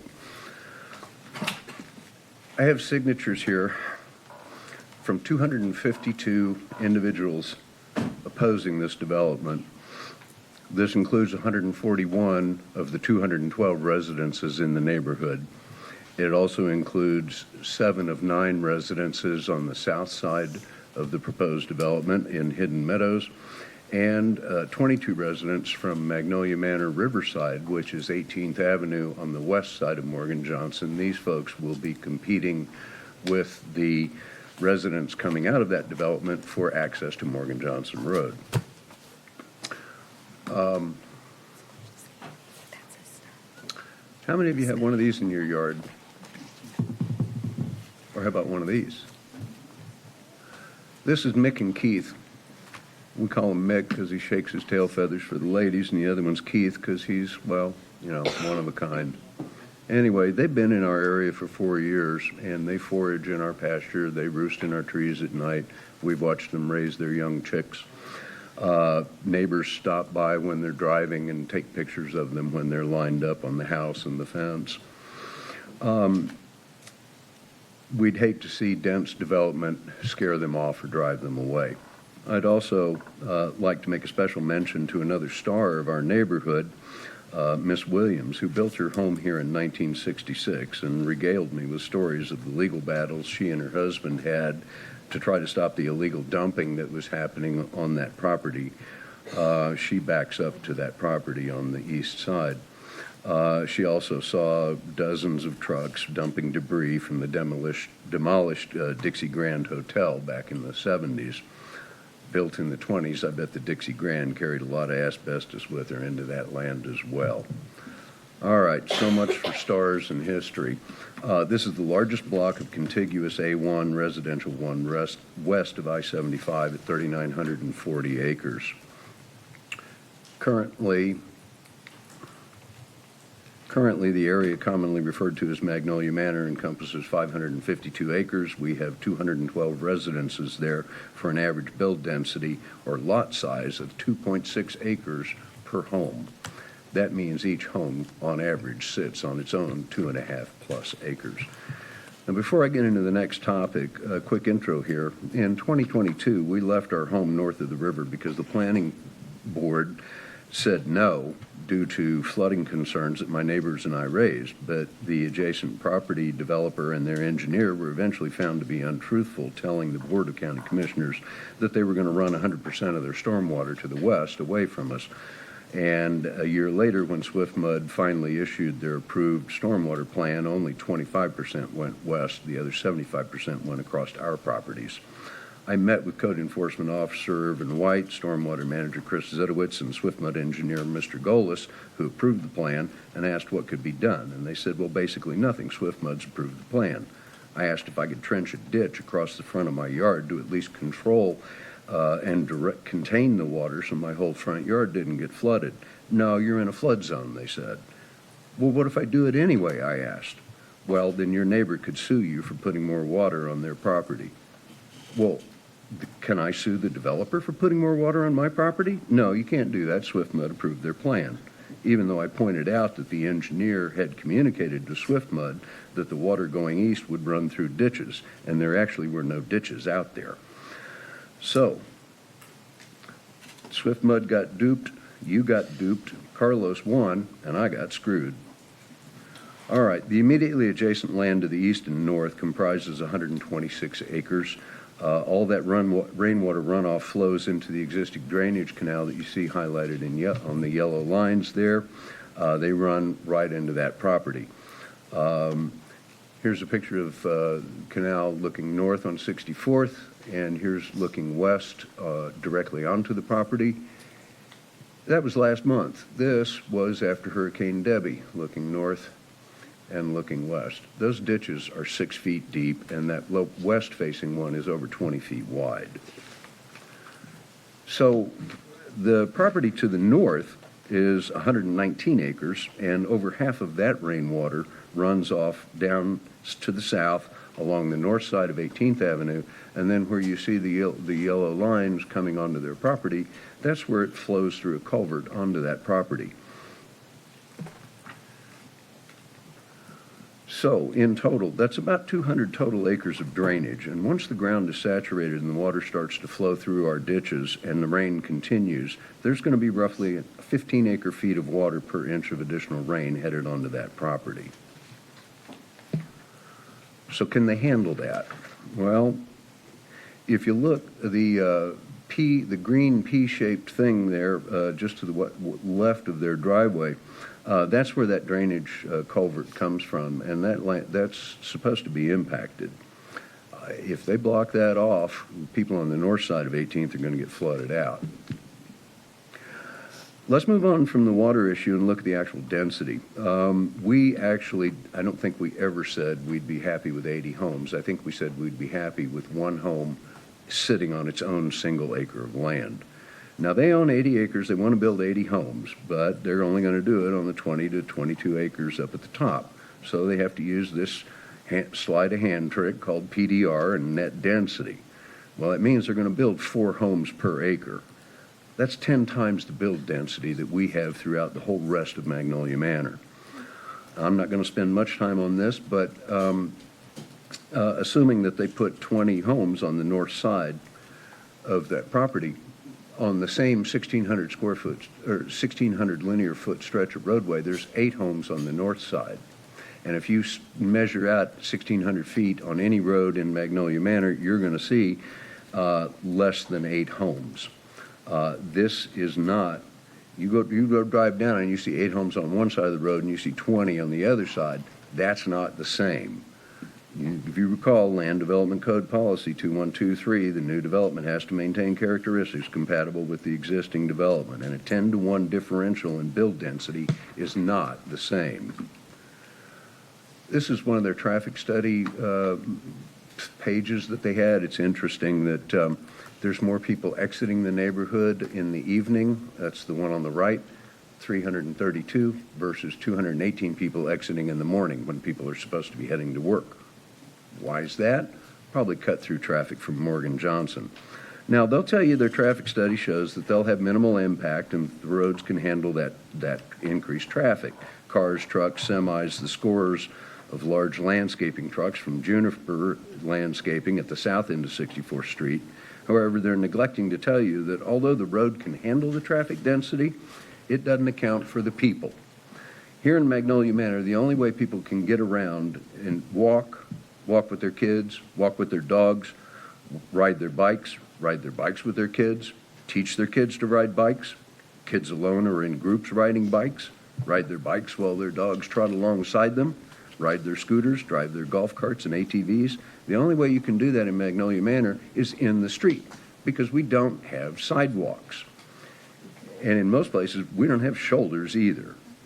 I'm going to show you, this is, can you hit play on this for me, please? Sorry, I meant to start this. Yeah, this is driving south on 64th Street Court from State Road 64 down toward 18th Avenue. That sidewalk is because the hotel there on the right was built, but that's exactly where the sidewalk stops. That's the only sidewalk in our neighborhood.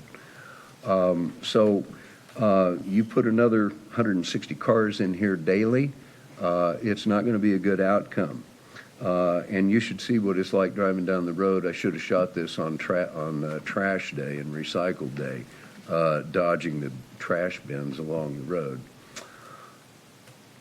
A final point that is unacceptable to us, this is the landing page or the home page for the developer. They're not locals. This is a group out of Miami that have no vested interest in our area beyond fattening their bank account. And as you can plainly see, they specialize in building rental communities. We do not want a rental community in the middle of our neighborhood, one full of people who also have no vested interest in keeping our neighborhood clean, safe, quiet, interpersonally connected, or rural in appearance. So in sum, increased flood risk, incompatible build density, decreased residential safety, and a bunch of renters who don't care about our neighborhood? No, thank you. Let's follow the lead of your advisory planning board, who in 2023 voted 4-1 no, and then 6-0 no last month, and this board 5-1 no 2 years ago. Please vote no. And a word of caution, beware of wolves in sheep's clothing. Thank you. Thank you, sir. I have Allison Kenzior, also for 10 minutes. Please state your name, county of residence, and whether you've been sworn.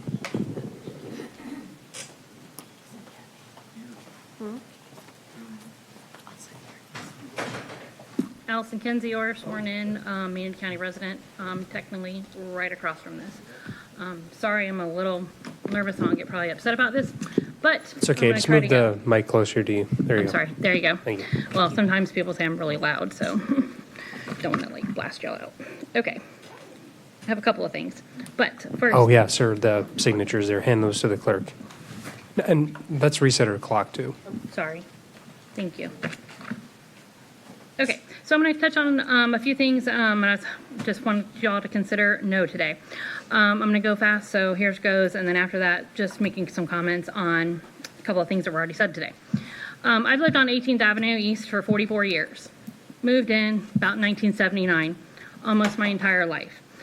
I moved to Parrish for 3 years after getting married, and we didn't like the subdivision life, so we moved back and built our forever home, 2 doors down from my childhood home. Growing up, we were in what everybody considered then the country.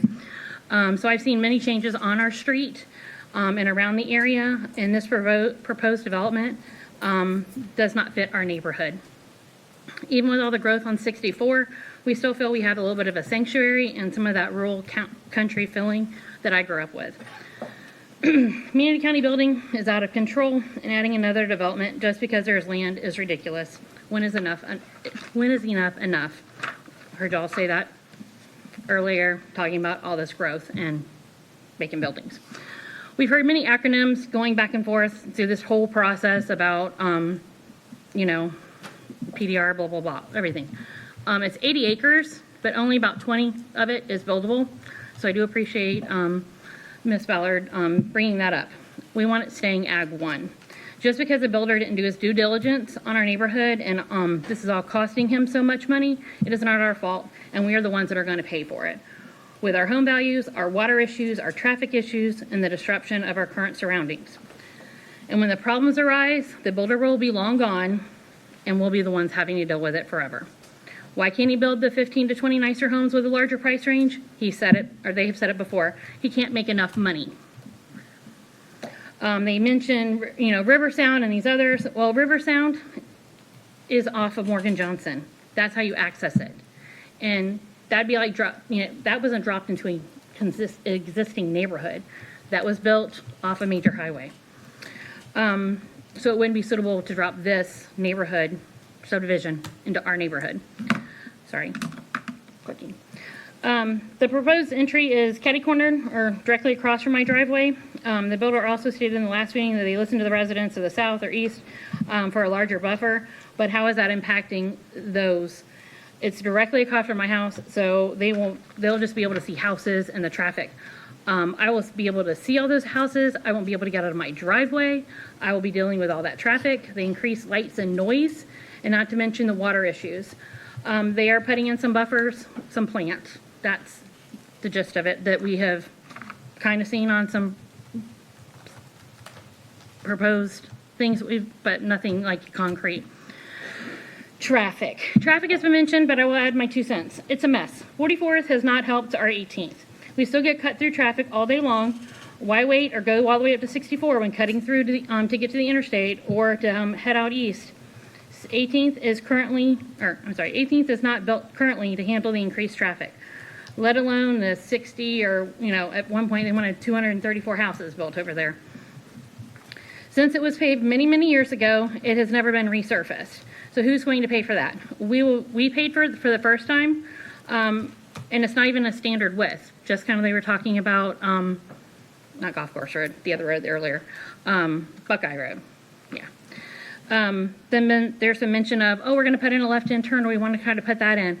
Putting in a left-hand turn is not going to help, because then now we're going to have to be looking around 2 sets of traffic to try to jump out onto Morgan Johnson. I do want to point out that at the planning meeting, I was a little disappointed with the Manatee County traffic representative got up in front of the Planning Commission on the 15th and was asked twice by two of the planning board members, or twice by the planning board member, if there was any future improvements to Morgan Johnson planned. He stated none. None. That is not deficient and is not needed. Just then, 13 days later, on January 28th, I'm driving home and see signs all the way down Morgan Johnson Road.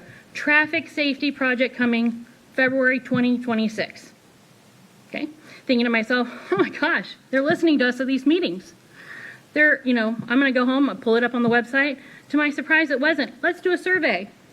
We're actually going to do an actual traffic study with people out there looking at this. What are our options to fix these problems in this dilapidated road? Because since 44th has been open, Morgan Johnson has not been resurfaced. It's just, has all the normal bumps and bruises and trying to get through it. Still, it's not even a regular, proper size road also. No, it was just state, you can sign up to watch the progress that is starting on February 2nd. Yes, that was 4 days away. That we're going to have raised intersections at 33rd or 38th, 32nd, and 18th. So talk about more of a cluster. Traffic is horrible and not safe now, but let's add 80 homes and a raised intersection. So people coming off of 64 down Morgan Johnson will speed all the way up to 18th, then have to slow down, go over a raised intersection. We will never be able to get off of our street. We pay gas and go as it is. You're sitting there and you have to rev up and dart out in front of people. So you're taking your life in your hands every time you go out on that road. Let alone the residents on both sides of 18th pulling trailers, boats, RVs, or trailers and RVs. So I know you're not the ones who decides all these things, but maybe you are. And I just want to bring this up because the fact that a county employee stood up here and was asked and charged the questions and didn't know the project had been in the works since 2024, that didn't make sense to me. And that's a problem. Another point, that has been brought up, and they're staying within the guidelines. But just because they're meeting the county regulations doesn't mean that county regulations shouldn't be updated. We've heard that before. We've heard y'all talking about it, cart before the horse, all those things. If we keep building, all we are just going to have is more vacant homes and vacant and unoccupied buildings. One last thing, it was in my original notes. I hope you think about. How would you feel if this was going in next door across the street from you? If you like the subdivision life, then great. You probably already live in one. We chose land and not that lifestyle. Please help us keep it that way and staying Ag 1. Thank you for your time, but when is enough? So, I have a couple other things because my husband, he normally comes to these. He doesn't allow me because I get a little upset. He couldn't be here this morning because he had an unexpected work trip. So I do have handouts I gave just like earlier. This is, let me give that to you. He did submit a comment online, and I hope that you did have the time to review it. This slide represents the interpretation of what we believe the 20 acres will look like. The builder has not provided any kind of plan for the property on where the houses will go and how that would be. This is a quarter of the proposed property. And like Kelly said earlier, Mr. Kelly said earlier, there is on the opposite side of 18th, there's only 8 houses that we face in that. One of those is mine, which would be 3, how we drew this out, 3 houses to my 1 house. I mean, 2 minutes. Oh, okay. So a couple other things that I do want to mention that was brought up, like we were talking about this when people were up here. So it might be all over the place because notes are being written down. And she's mentioning the Zoom meetings and only 18 people show up. That gets me because we were at my parents' watching it with my parents. So I'm sure, and I know other people in our community were doing the same thing. They were watching with their neighbors, trying to try to figure all this out. So that's one thing that kind of irritates me. But compatible, saying if it's compatible and it's not negatively impacted. I think I'm going to be negatively impacted over all of this. Like I say, it's horrible on our traffic as it is on our road. That's why we have the speed humps. And we finally got those, and people still go from one side to the other because we had people going 50, 75 miles an hour down our road. Wetlands, they talk about 65% or 67% open space because it's not buildable. It's currently not buildable. So just say, we have all of that open space. Yeah, because it's more work, it's more money if you're going to fill that in. And they want the pond because it's pretty. Pictures, Mr. Kelly had some pictures of flooding and all that. I have a ton of pictures from August 25th of 25. Lived there that long, never seen so much flooding going across the road. We don't have that. That's a big problem with our drainage system. Stating that Manatee County is in, traffic is total agreement. Okay, I don't believe it. I don't believe anything because he also stated that there would be no improvements to Morgan Johnson. 17 days later, they're already out there trying to improve Morgan Johnson Road. They stated that residents were all for this. Yeah, no, never been for it, never been wanting a subdivision, don't want that across the street from me. Wildlife, talk about wildlife. I believe I heard him say 4 years. I grew up there, more than 4 years. Thank you. Just go ahead and provide, you give us all copies, but make sure you give that one to the clerk. I We're all did. good? Yes, sir. Okay, good. Thank you. To the other gentleman, you had a massive stack of signatures. Oh, you got it too? Yep. Good, okay. All right, I do have 3 people signed up, and then it's a free-for-all, so I'll start with Susan Boley. Susan, you're, okay. You have 5 minutes. Just please state your name, county of residence, and whether you've been sworn. My name is Susan Boulay. I live on 15th Avenue East, or 18th Avenue East, and I have been sworn in. Thank you. So pretty much those two got most of the things. The gentleman especially had some really, really good things in there. No, I've been on the phone. I was in Belgium and went into the Zoom call and everything so that I could even find out what was going there. None of us were happy about the 80 homes. I don't know where they even got that from. And then, from what I understand, I asked twice and finally got an answer. I said, how, when you figure you've got this much space in the in the wetland and the pond and all of that, and the high power lines that are going through there, how do you come up with your, bowing down to us for the 1 house per acre? And I asked them a couple of times, and finally they said, well, that's based on the gross of the 80 acres, not the net of the buildable 80 acre, of the buildable parts of the 80 acres. So I went, oh, that was pretty sneaky. And I am almost directly, the daycare is directly across the street from their In-N-Out driveway. So they also have In-N-Out dropping off kids all the time right there. And then I'm the house next to, just on the west side of the daycare. So here they're going to spill all that out there. The traffic has been horrible. Go back to having a house at least per acre. Let somebody buy 2 or 3 acres and build a house on it, their own houses instead of cookie cutter houses, because all of our houses are different. We all built our houses. And so go back to that where your kids can have their fair animal projects right there on your own property. Keep it agricultural so that you can still utilize that property for that. We wanted the space. I've lived there 22 years. My sister and brother-in-law had built a house before me and lived there 8 years. So we've had 30 years of living in this area. There is no, and I don't want them, sidewalks or street lights.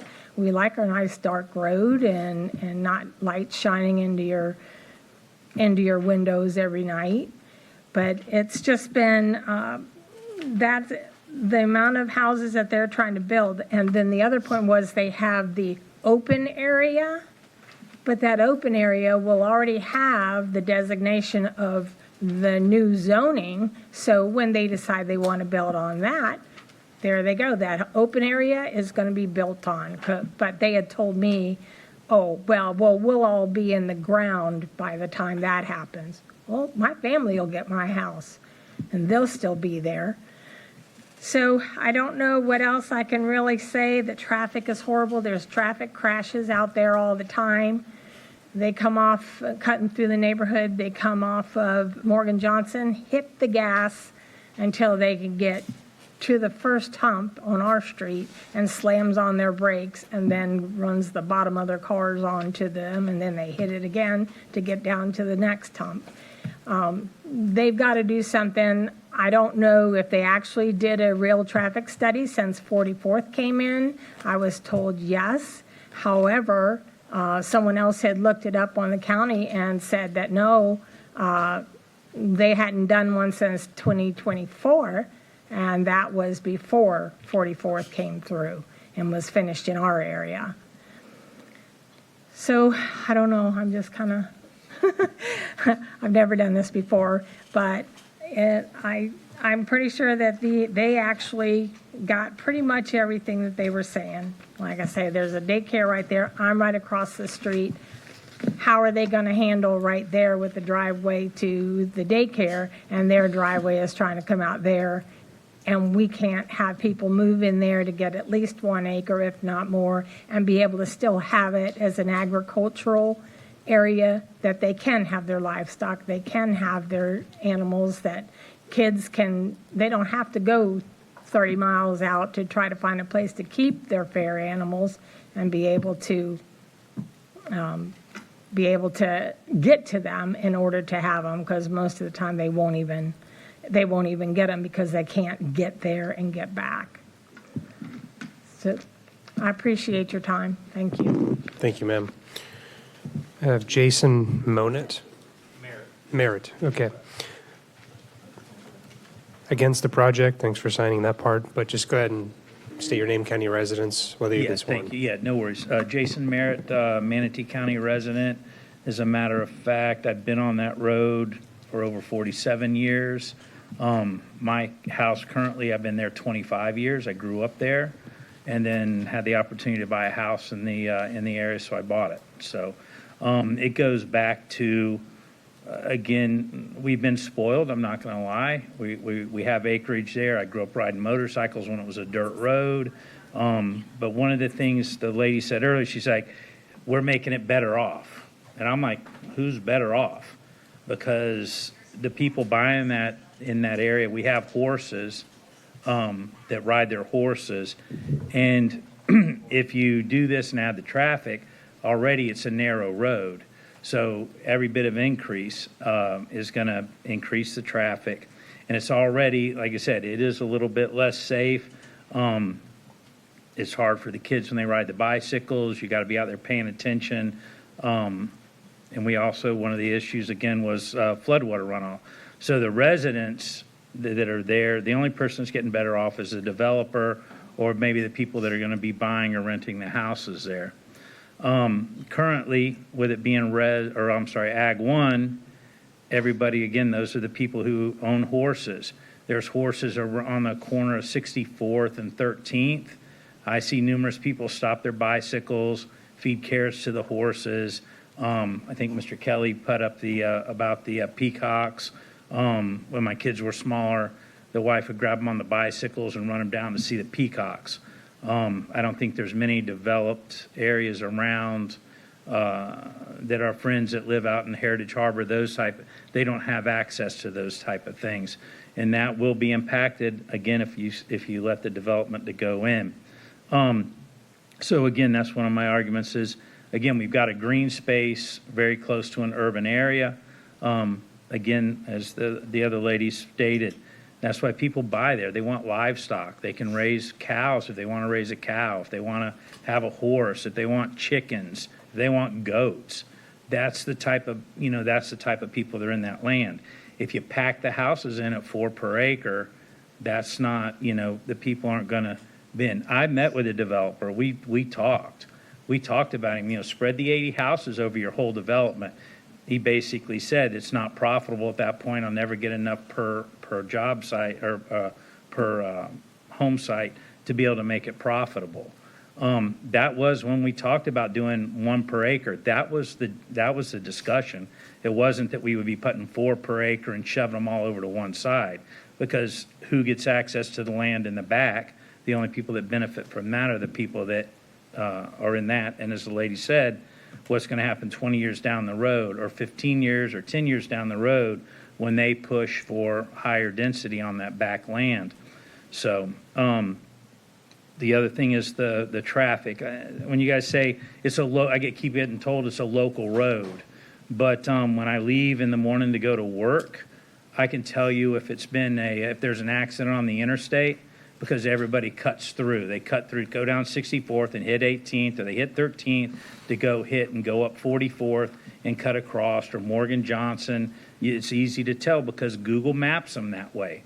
So, and I don't know what time. I'd like to see what time the traffic studies are done, because I can guarantee you when you leave at 6:30 in the morning, I have to race out of my driveway sometimes if I see headlights, because if that person's taking a left, it can cost 3, 4, 5 minutes. Get 2 or 3 of those, all of a sudden you're 10 minutes later trying to get out of our own neighborhood. Again, we talked about the green space. If it wasn't a big deal out there, I literally watched Tampa News one night, and they said at the beginning of the year they were dropping it from 40 to 35. Okay, so they dropped our speed limit on Morgan Johnson from 40 to 35 because we have so much traffic on Morgan Johnson. If anybody's trying to get out and take a left, that just lets everybody know. That was on Tampa News. Now they're going to be putting in speed mitigation humps. So everybody, you're going to get very slow time on being able to get out. So again, it almost has to stay A1. We understand 80. That's what we're living at. And that's what I would just hope that you guys take that into consideration. I understand it's A1. It needs to stay A1. That way we keep part of our history here in Manatee County. And I thank you guys. I guess my time's almost up, but thank you guys very much for considering.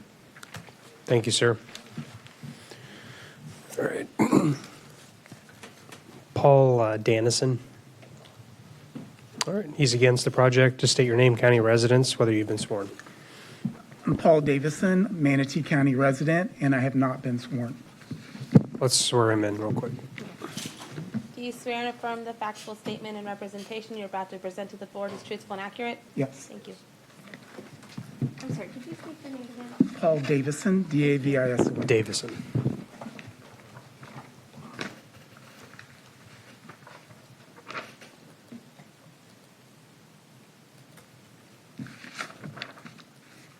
Okay, good morning or afternoon, evening now. Commissioners, neighbors, and friends, I would like to thank everyone for taking their valuable time to attend this public hearing to preserve our wonderful, tranquil neighborhood in Magnolia Manor. Consider the pros and cons from the neighborhood perspective on this spot rezoning request. My wife and I moved to the area from Tampa in 2015. We were amazed by the country feel. Passing 12th Avenue, many of our wonderful neighbors have horses, chickens, ducks. We see bald eagles, wild hogs, foxes. My wife and I truly enjoy all of these things. But sadly, the wildlife has decreased a great deal.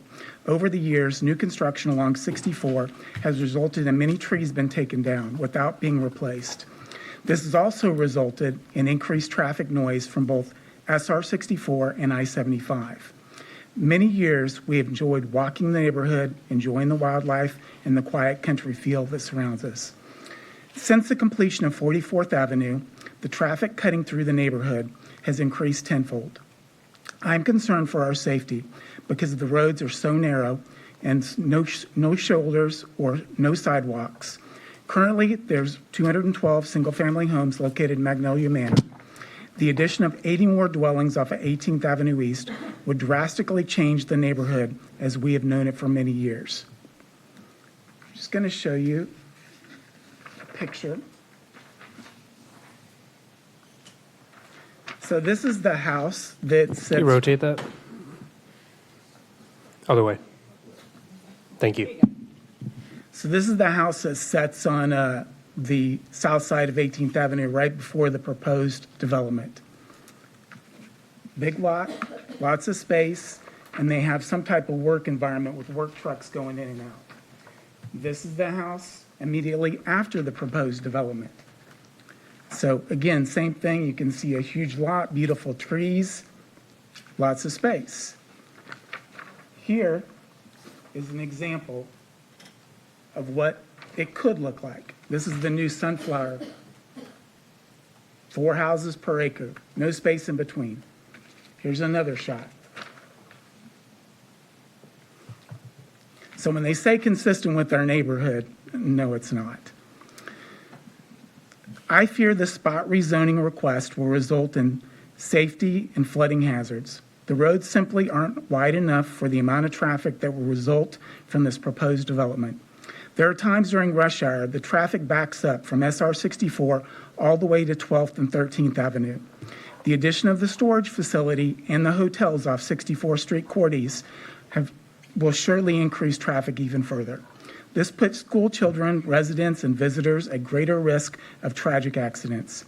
Please don't allow this spot rezoning request to add to the drastic increase in traffic, noise, flooding, safety concerns, and further loss of wildlife in our neighborhood.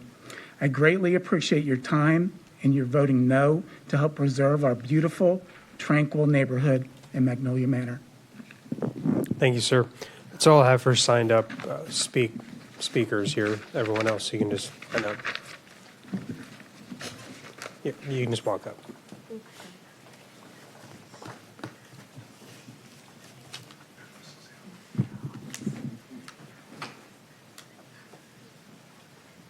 My name is Dana Stump. I have been sworn in. Thank you. Commissioner Ballard, if they were honest with you, that it said maybe 50 houses. I mean, to be realistic, because of everything else that's there.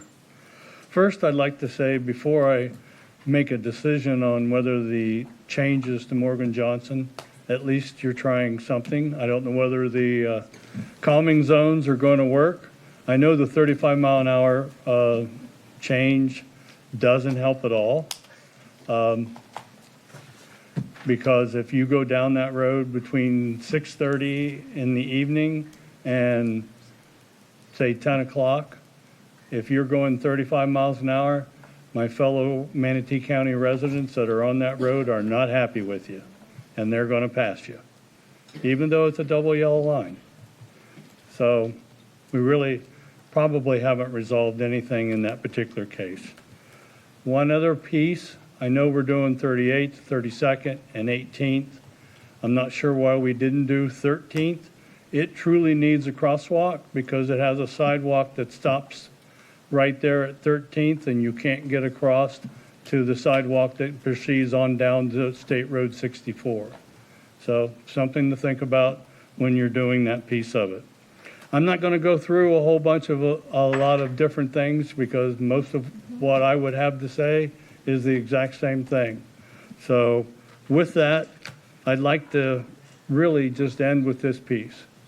When we had the workshops, they were very articulate.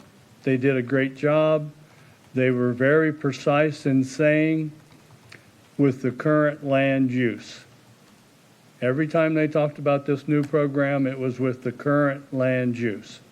So let's not fool ourselves. They wanted 243. Right now they're going after 80. This is phase 1 of 2 and 3.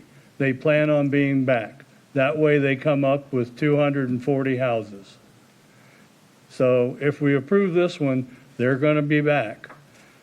I was probably a lone wolf fighting Mr. Neal on River Sound right across from me. I live on Morgan Johnson Road. So I know once it gets started, you can't get it stopped. And hopefully the only way to really stop it is to stop it at the beginning so we're not dealing with this because they'll just try to wait us out and hope that there'll be some changes. So please vote no. Thank you. Thank you, sir. Any other public comment on this item?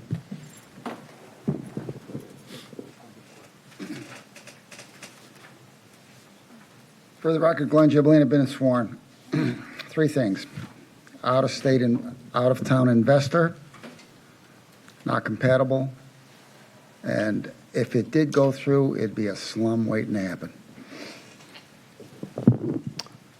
All right, any other public comment? Seeing none, I will close public comment. Does the board have any questions for the applicant, staff, anyone else? I don't think I see anyone here. I'm not on for that. Okay. Applicant rebuttal? Oh, I'm sorry, 1 second. Staff response summary, anything left? Okay, go ahead.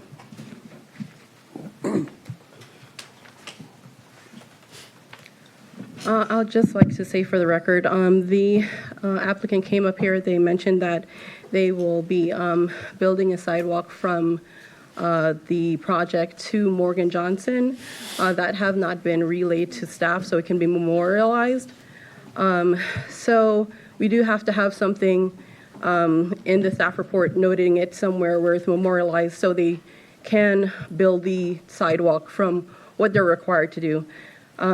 Because they're within a 2-mile radius, there is a school, they're required to put a sidewalk at the frontage of the property on either side of the entrance, but nothing beyond that. The director can actually require them to build an additional 1,000 feet of sidewalk, which they're going to do going to Morgan Johnson. But there is a last sentence that was entered into that changed that particular provision of the Land Development Code, where it states that the developer will build a sidewalk, but it is at the expense of the county. So just wanted to mention that. Thank you very much. Applicant rebuttal.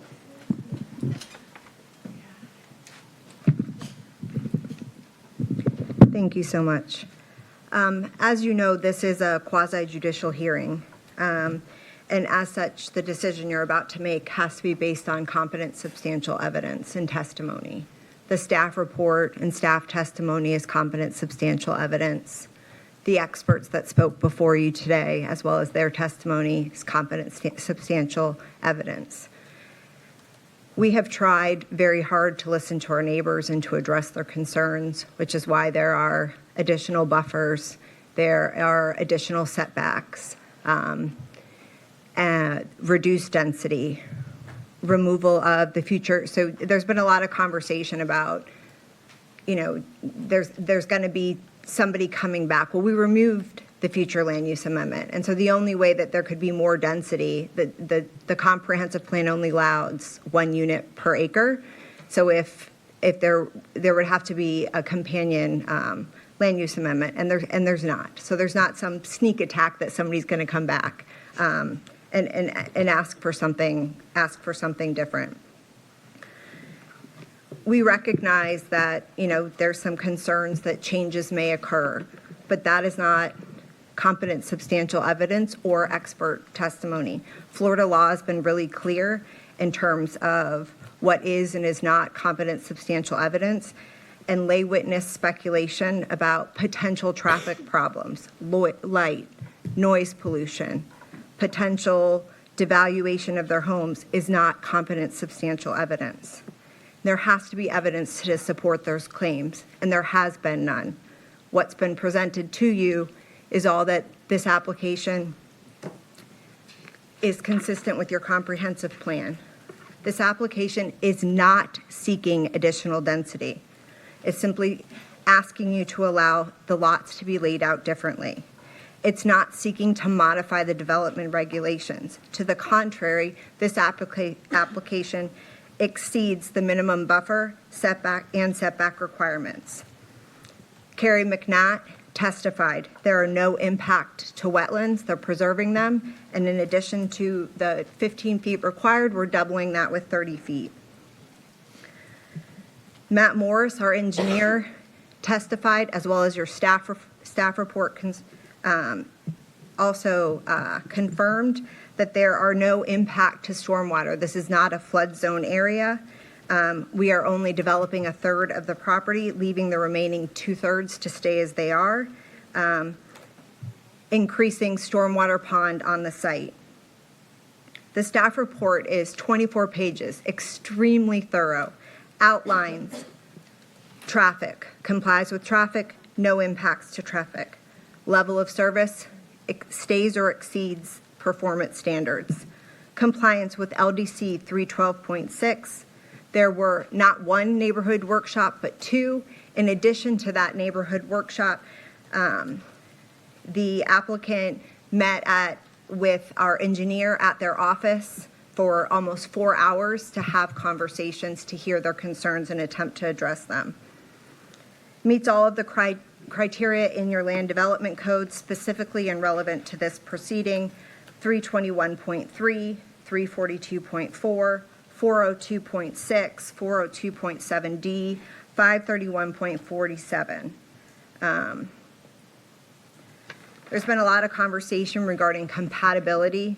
Compatibility is defined in your comp plan. Your staff and our expert planner both walked through what compatibility means and concluded that this development is compatible with the surrounding area. Compatible does not mean exactly the same. And if that were the definition, there would be no development within any municipality or county. We had a lot of conversation about commercial. Somebody could argue that commercial is not compatible with residential, which is not the conclusion that your comprehensive plan has made, the staff has made, or your zoning code. And so residential to residential is compatible. It's what your staff's found. That's what your code is. So in conclusion, you have all the competent substantial evidence and expert testimony before you today to vote in favor, and that's what we would request you to do. Thank you.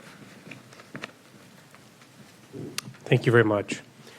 No one is on the board. Commissioner McCann, would you like to start us off? Your district. Yes. Again, this is Florida. Quasi-judicial proceedings allow for testimony. And, as far as competent substantial evidence goes, the Planning Commission's determination is competent substantial evidence.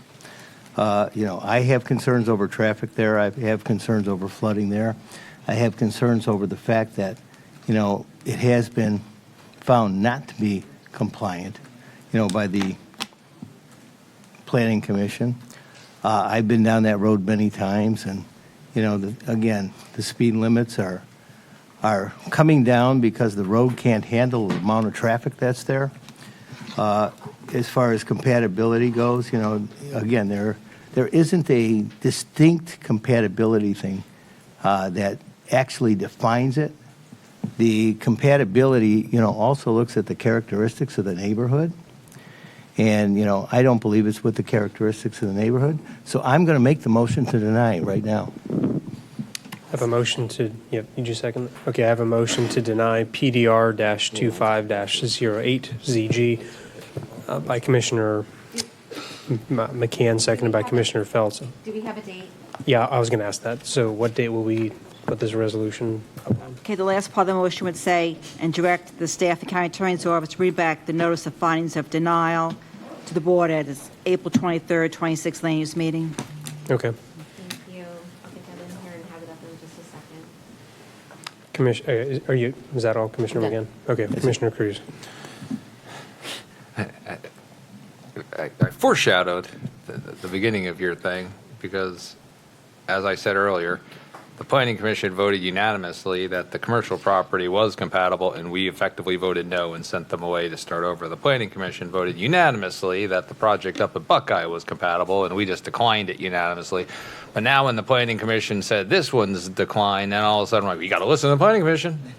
If that was true, then we'd have 3,000 homes going up on Buckeye right now if we were just going to defer to them. But that's neither here nor there. I just want to point out I made that comment.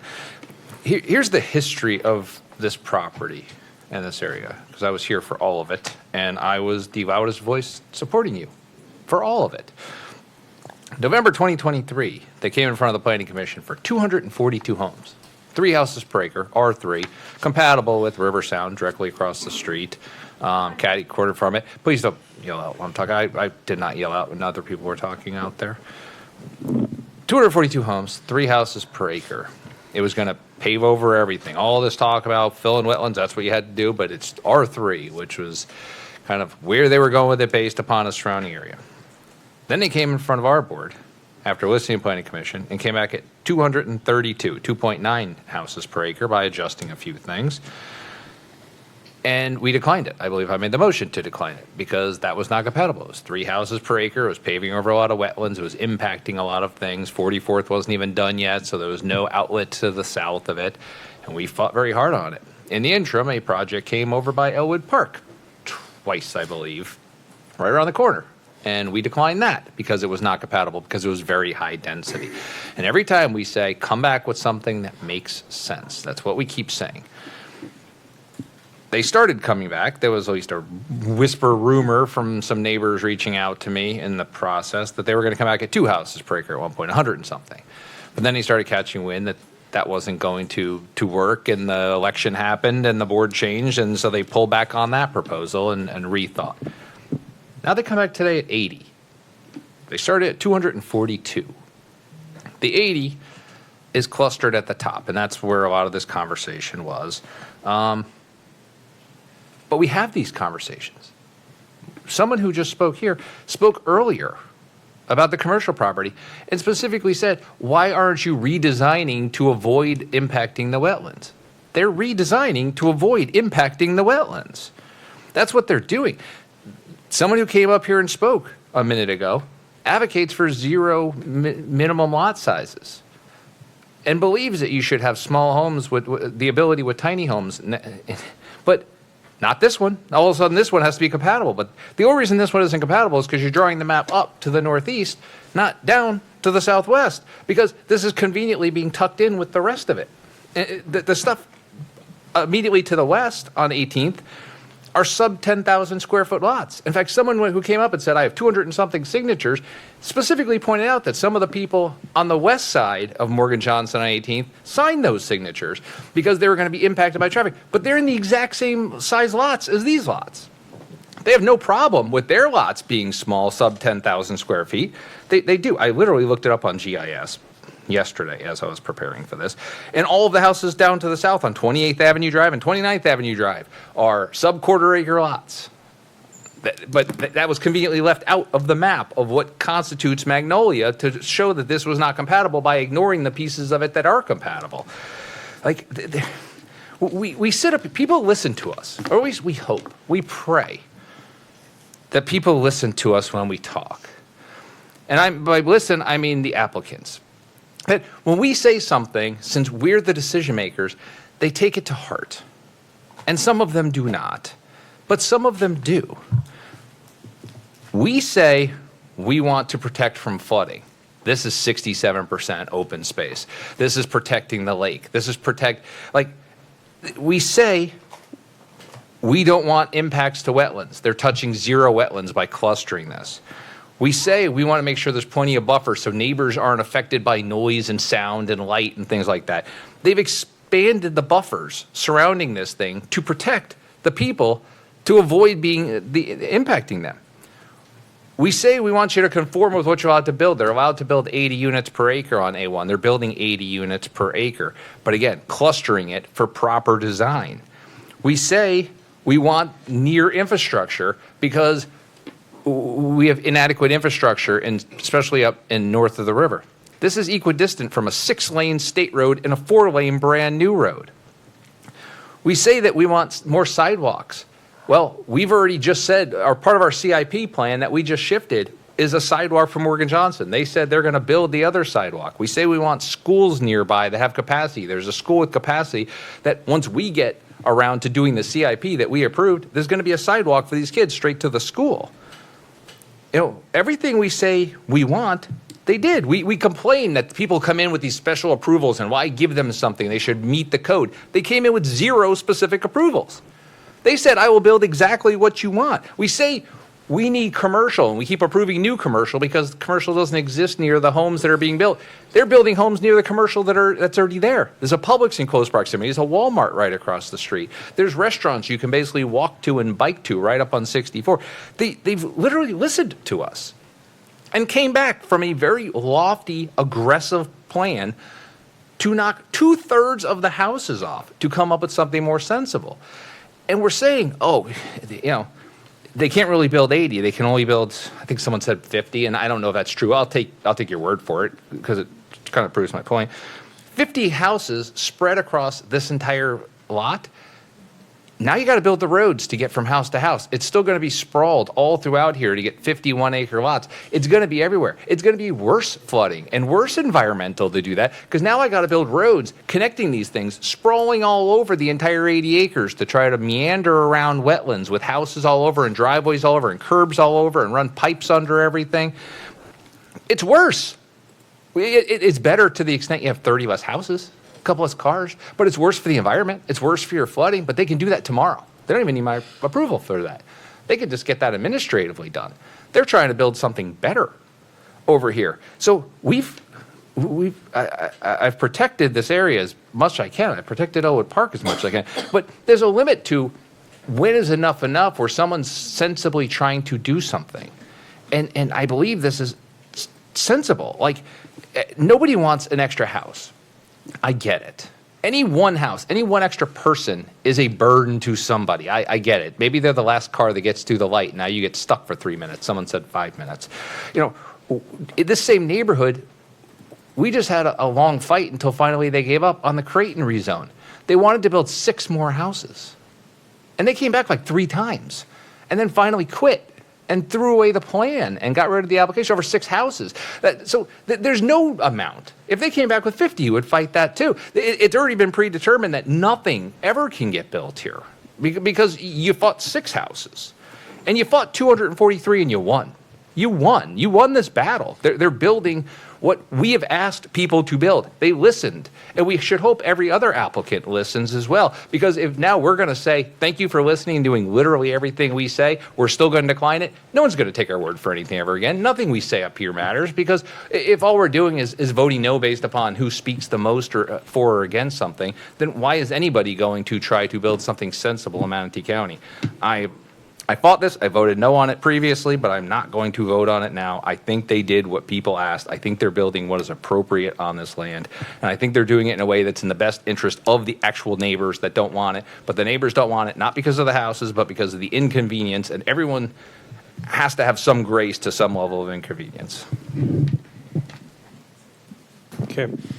I'm on the board. Then we have Commissioner McCann, Commissioner Feltz. I was and I'm favorable towards this project for some of the reasons Commissioner Cruz has outlined. But when I looked at this particular area, and I've somewhat of a stake, I guess, I have family living off this road. You know, I understand the traffic concerns, traffic calming, it's never perfect in urban areas. I get that. Speed reduction, I disagree. I think it can work.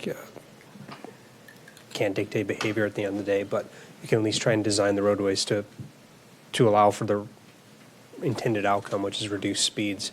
But when I looked at this particular area, made some of the same observations as Commissioner Cruz.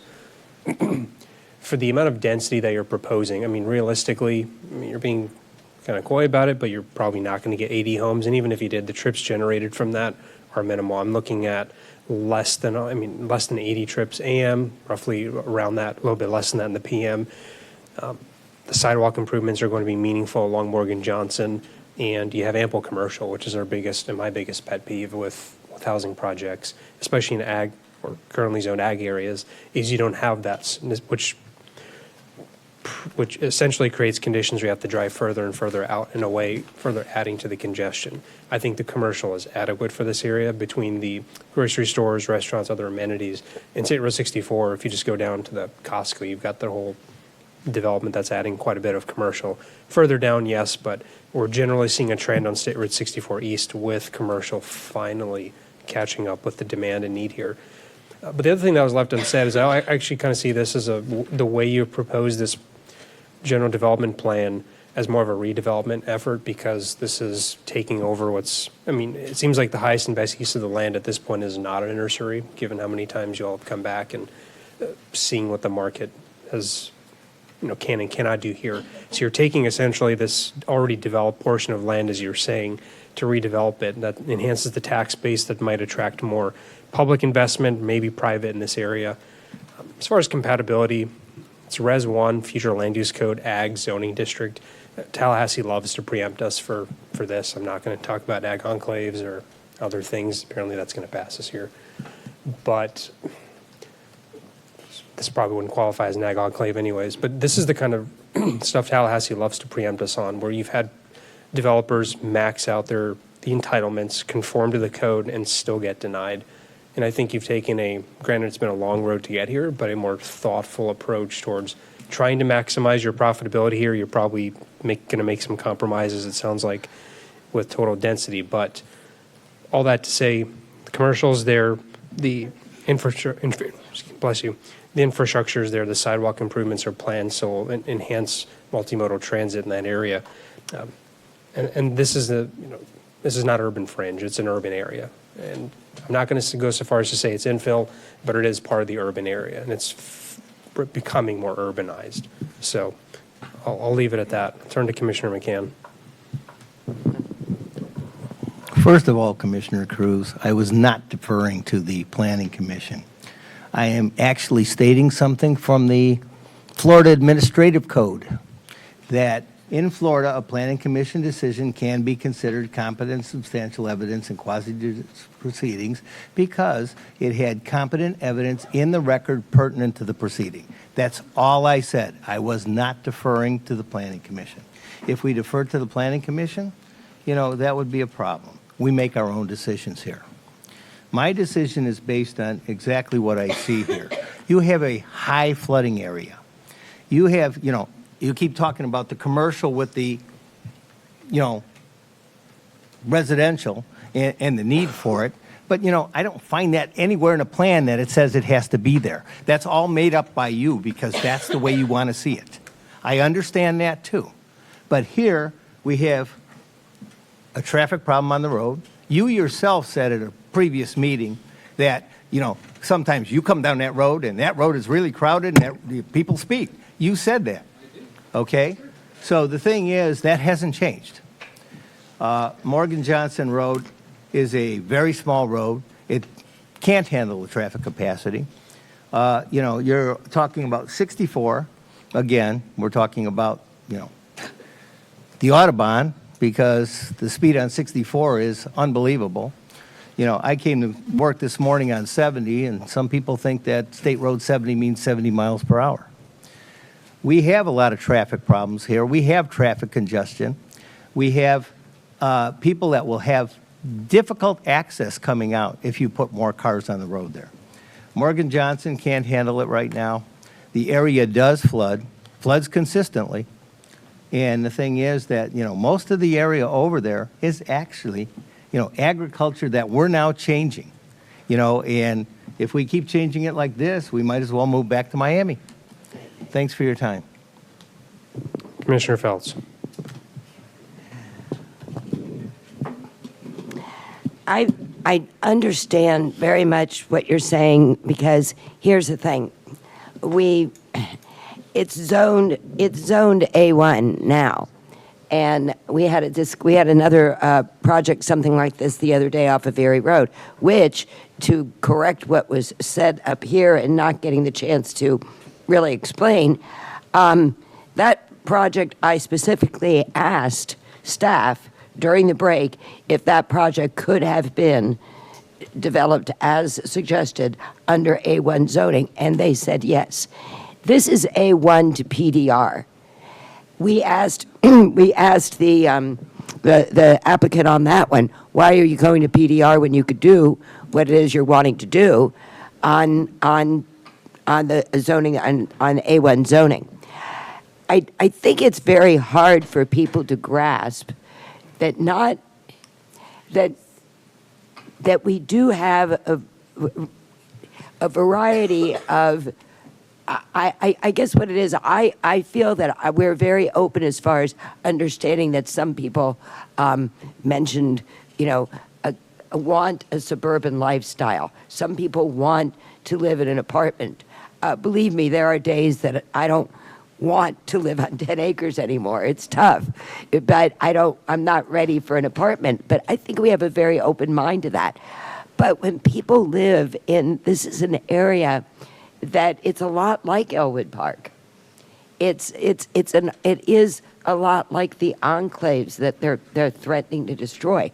Not everybody considers compatibility just what is written in codes and papers and laws. Commissioner Feltz, I just wanted to notify the public. Are we going to do this? No, I'm not cutting you off. The feed Good. went out. Thank So you. I'm just saying, May let's I? pause for a second because the YouTube stream went off. If you just want to repeat yourself. I don't a little really bit. care about that. But I Well, know we the have it. public cares. I know. Okay. They All don't right, so the stream is back. I'll let you Anyway, continue. we'll get that back. But that's the thing. So compatibility has to do with a lot more things than just how any of us feel. And I would have loved to have seen this applicant just could have saved a whole lot of time and money and just stuck with your A1 zoning and come up with something compatible. But putting in houses that look like they're 80 houses 4 feet apart are not compatible with houses in an area that they're on acreage. It does make a difference. And we are at the balance here of and I really appreciate, just like Commissioner Cruz said, y'all really worked at this. You really did. But, and it doesn't really work that way, that just because you have 5 acres of land, not always can you rezone that from ag, which is 1 per 5, to A1 because of needing land for those roads and things like that. And I know Commissioner Cruz thinks that everybody in the world wants a Publix down the street and house, yard, but not, well, that's because, well, why? Why would you hate a yard? You probably don't even cut your own grass. For the tan? All right, So let's watch anyway, the dialogue, Commissioner I Feltz. appreciate, we'll kid later. But anyway, I appreciate nice. what the applicant has done as far as how much they've really worked on this. And maybe with a little bit more, maybe you're not going to make as much money making 20, and because there's a lot of wetlands in this area, people. A lot. The whole area. When we were first moving from West Bradenton out there, it is really a wet area. So you need those 1 acre home sites. You need that runoff. You need those kind of things there. And not everybody wants to live in a gated subdivision. Not everybody, some people don't want grass at all. I don't think that we get as much, those of us who do have that type of a lifestyle, we don't run around trying to put a pig farm in Greyhawk Landing. Oh yeah, you want to go there? Oh, that's right. You have that All to right, protect you. can we stay on but topic? Anyway, I appreciate what our other commissioners have said. I understand that. I just want you to think about, not all of you have, as an at-large commissioner, you are there to represent people of all lifestyles. Commissioner Ballard, you've done a lot of work to save our agricultural enclaves and other areas of your district. I appreciate you understanding that. So I would hope that the other commissioners understand this as well. We all deserve a little bit of compatibility. And it means a lot of things to a lot of different people. Thank you. Commissioner Ballard. So I think that neighborhood character and compatibility are extremely important. These areas, there are a couple miles in between State Road 64 and State Road 70, west of the interstate, that have maintained an agricultural lifestyle and an agricultural heritage for many, many, many years. And putting 80 clustered homes in the middle of that, it doesn't make sense, and it's not compatible. The traffic on 18th it's a mess already.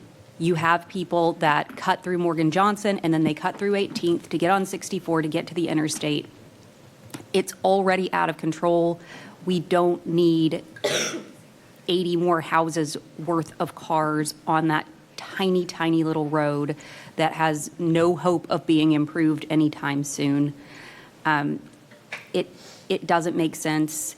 We have an area with amazing character in Manatee County heritage that is right along Morgan Johnson on both sides and in Elwood Park, and I think that we need to maintain that character because I think it's important to the future of our county as we grow to have those areas where ag is appreciated and it is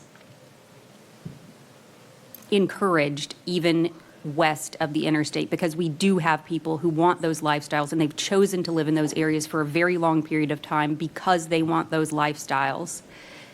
And I think that we need to preserve those areas. So those are my thoughts.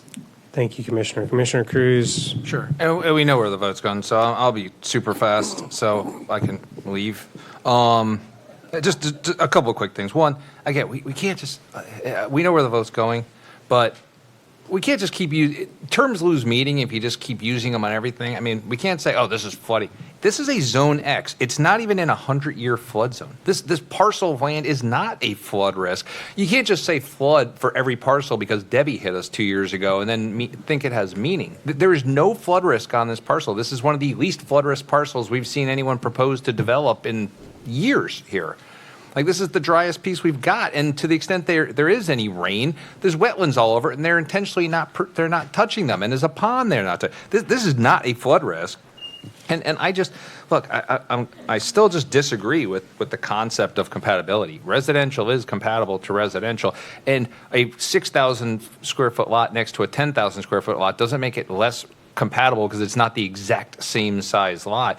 I mean, this parcel is literally 3 parcels away from Morgan Johnson. 3. The immediate other side of Morgan Johnson are sub-quarter acre lots. This is compatible on 70% of its side. It's only not compatible if you look in one direction. And all of a sudden we're saying, well, if you look there's a peacock. You look here, it's clustered homes, but this is not compatible with that, so let's ignore that. I mean, we keep calling this farm ag. You can walk to a Home Depot from here. This ain't in the middle of nowhere. This isn't Arcadia. You can literally walk to a tropical smoothie and grab yourself a snack. And when you walk there, you're going to walk on a sidewalk per a video past a hotel. This is not the middle of Mayaca City. People say how great it is, but it's only great if you can afford 5 acres of land and a house, because God forbid you want to rent there. God forbid some young person wants to live in this iconic place to live, because you can't afford to live there, because you have to be able to buy 5-acre parcels of land and put 4,000 square foot homes and a cow on it. So we're preventing other people from enjoying the same thing that other people want to enjoy. That's why you have a mix of homes, so you can have a mix of incomes and a mix of residences there. That's what makes communities nice. And this is in an area that should have a mixture of everything. There are teachers working at the school that you can bike to right now that can't live there because no teacher on their salary can afford 5-acre parcels of land. So I'm sorry, I disagree with the concept that this is not compatible with this area. I know where the vote's going. I don't care. It's going to. I know where you guys are voting, but I just disagree with what you're saying. Yeah, and words do lose meaning, especially when we hear compatibility, ag. This is not ag. There's no farm here at all. From experience, knowing some of the people that live around here, whether it's the Kings, my family, others, these are just mansions on large lots that have boat access. These are not working farms. This arguably was the last working piece of agricultural property here. Now it's not. Let's not conflate this with real working farms and diminish their value and their impact on the county. This is not agricultural, and this is the kind of stuff that, again, gets us preempted, because we come up with these loose definitions for what is compatible and not, and then we see bills come the following session, the following year, that force us to say, nope, you get to approve it, it's an ag enclave, or it's whatever the next concept in Tallahassee is. So I'm voting for this. This is really the best thing this is the most compatible, most applicable thing you can put on this property, but we know where the votes are going, so I just need Commissioner Ballard, Commissioner Bearden. You haven't chimed in, Commissioner Bearden. What is your vote on this?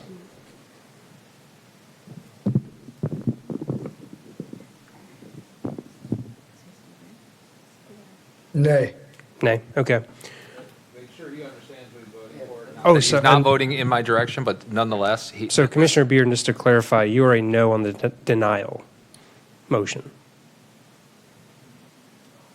Yes. Okay, he is a no on the denial motion. All right. All right, so the motion to deny fails. 3-4. The double negatives mess with me. So Commissioner Feltz, Ballard, and McCann voted to approve the denial. Commissioners, myself, Ron, and Bearden, and Cruz voted in favor of the project. I'll just leave it at that. So I'll accept the motion to approve this project. I'll second. I have a motion to approve PDR-25-08 ZG Bradenton Estates 2 from Commissioner Cruz, seconded by myself. Commissioner Bearden, how do you vote on the motion to approve? Yay. Okay. Commissioner Bearden votes yes. Everyone else, you can cast your votes. Oh, I'm sorry. It's okay. Easy yes up there. And that vote passes 4-3 with Commissioners Feltz, Ballard, and McCann in opposition. All right. Thank you all very much. Let's just bang out the Planning Thank you so Commission much for your appointments, time. and then we'll take it from there. So I'll just read this one in. Excuse me. Hold up. Hold up. No. We're not doing this. No. Public comments ended.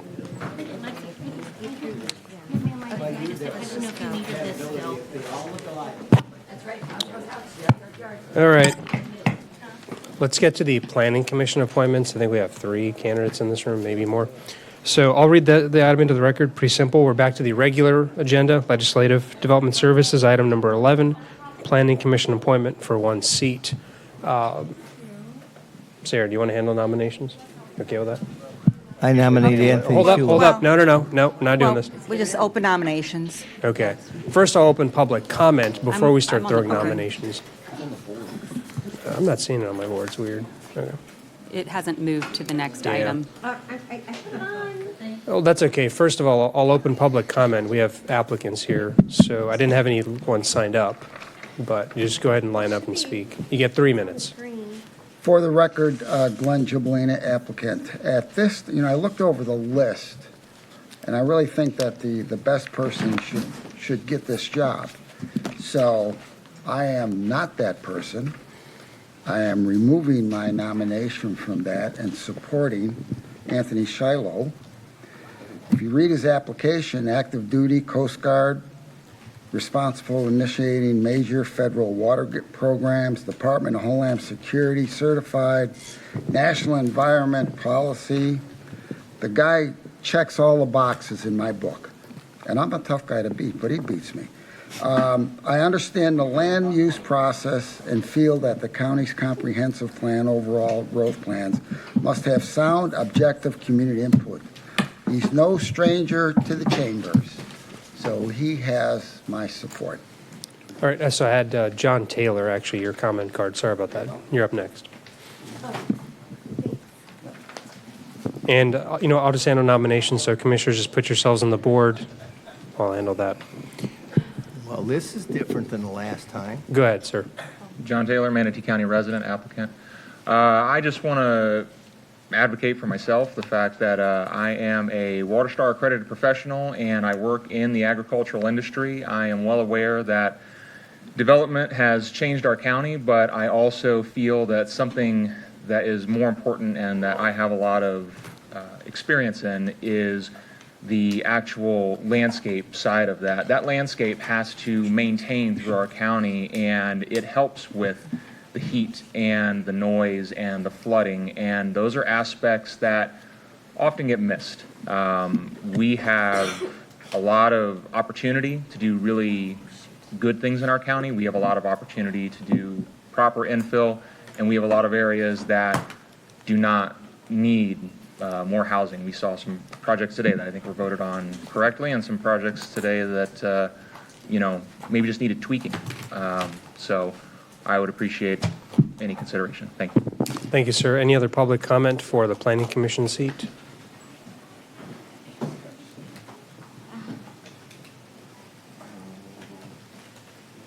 Hey, good evening again. Anthony Shulo, Manatee County. I have been sworn, although it's not necessary here. I'm not sure if getting an endorsement from Glenn Gibolina is in my favor or not, but it is good to have friends in low places. So there's a song about it. No, but I appreciate that. That was very kind. So, thinking about this planning commission, of the 24 applicants that did submit for this, none had the desired prerequisites the chair had stated he sought out in his own opinion for an appointed committee member to an advisory board yesterday. Not a one. So I felt it important to mention that because you said it yesterday, Mr. Chair. The Planning Commission membership has been historically regular citizens. Just regular Joes, I think you said yesterday. Well, I believe that a selection based on what flavor of professional paper you hang on your wall or whatever designation you place after your signature, I think it would set an unachievable goal for this board and the boards in the future. It wouldn't be achievable, I don't think. So I appreciate your consideration, not based on my resume or whatever paper you want to see that I hang on my wall. But I want you to base that decision on consistent participation in land use matters countywide. How about another thing would be familiarity with local governance documents. I spent a career reading U.S. code, Code of Federal Regulations, state code, deciphering that language. But it doesn't take a genius to do that. It just takes somebody with some time and some concern.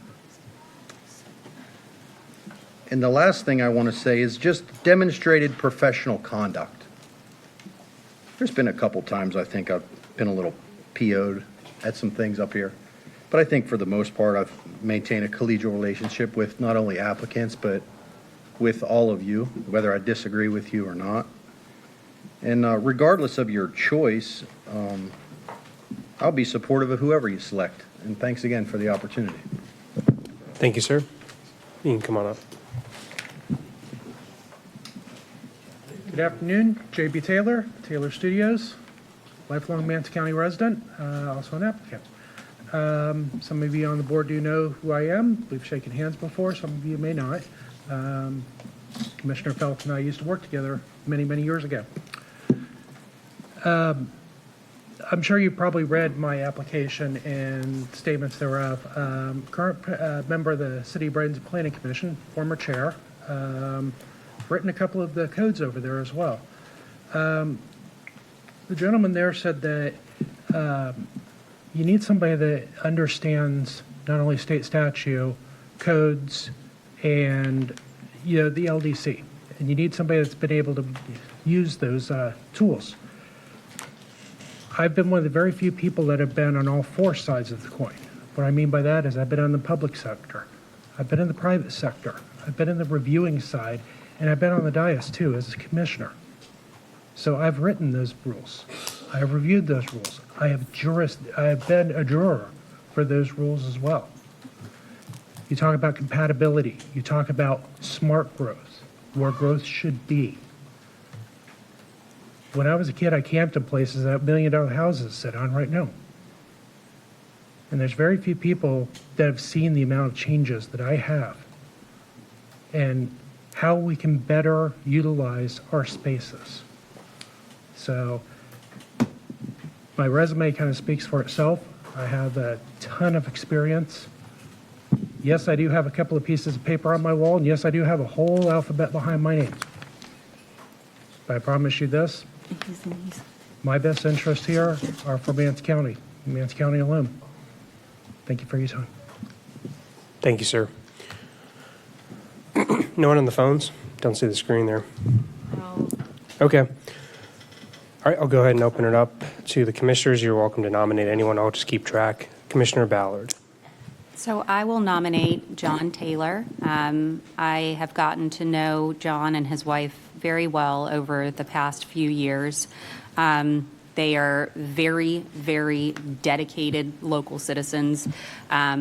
They are nursery owners. They have worked with me on numerous issues in their community as well as around the entire county. He even actually came up to Tallahassee this past week for Manatee Days. Advocates on a local and state level for issues relating to the environment, water quality, those sorts of things. Is in Leadership Manatee, very dedicated, and I think he would be dedicated to the job. I think he would do it well. I think he would read everything. I think he would show up, and I think that he would vote based on competent, substantial evidence. All right, Commissioner Phelps, who'd you like to nominate? Yes, I agree, and I can't wait until we get our resolution down to have planning commissioners and alternates, because Commissioner Cruz said the other day that we had 24 applicants for this, and it wasn't because of Terracea. We have some really, really good people that applied for this. And I feel the same way about John and JB I worked with with Folly Bryan years ago, and we've got some really good people. But I think you have to admit that Mr. Shulo has got an extremely impressive resume. He has been here, done this. I can't say enough about his professional demeanor, how he conducts himself with some very difficult people in our neck of the woods over there. And I think we had some good nominees with this, but my number one is going to have to be Mr. Shulo because of his, he does have a pretty good substantial pedigree there. Thank you. Thank you. Commissioner McCann. Anthony Shulo? Okay. So I have two nominations, two candidates, John Taylor and Anthony Shulo. I'll call the vote for John Taylor. Sorry, we'll close nominations. Okay. I'll call the vote for John Taylor. Just raise your hands. Or do you want to talk about him? Yeah, let's do it. Look,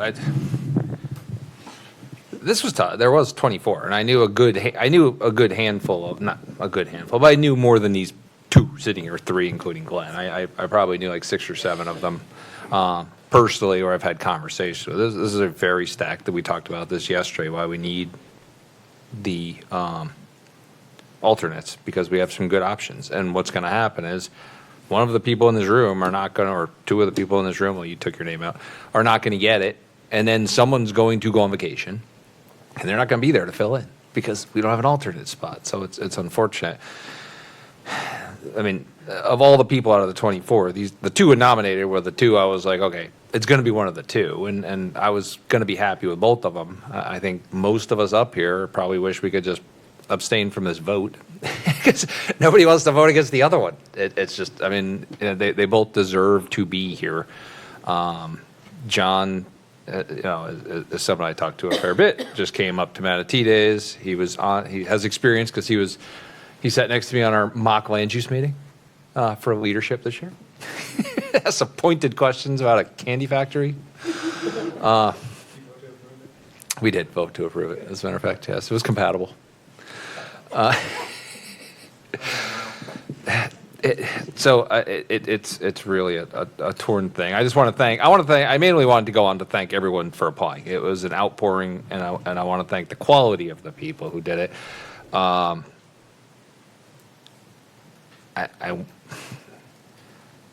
I want you to apply, John, but I just wanted to. I'm gonna vote for Anthony today.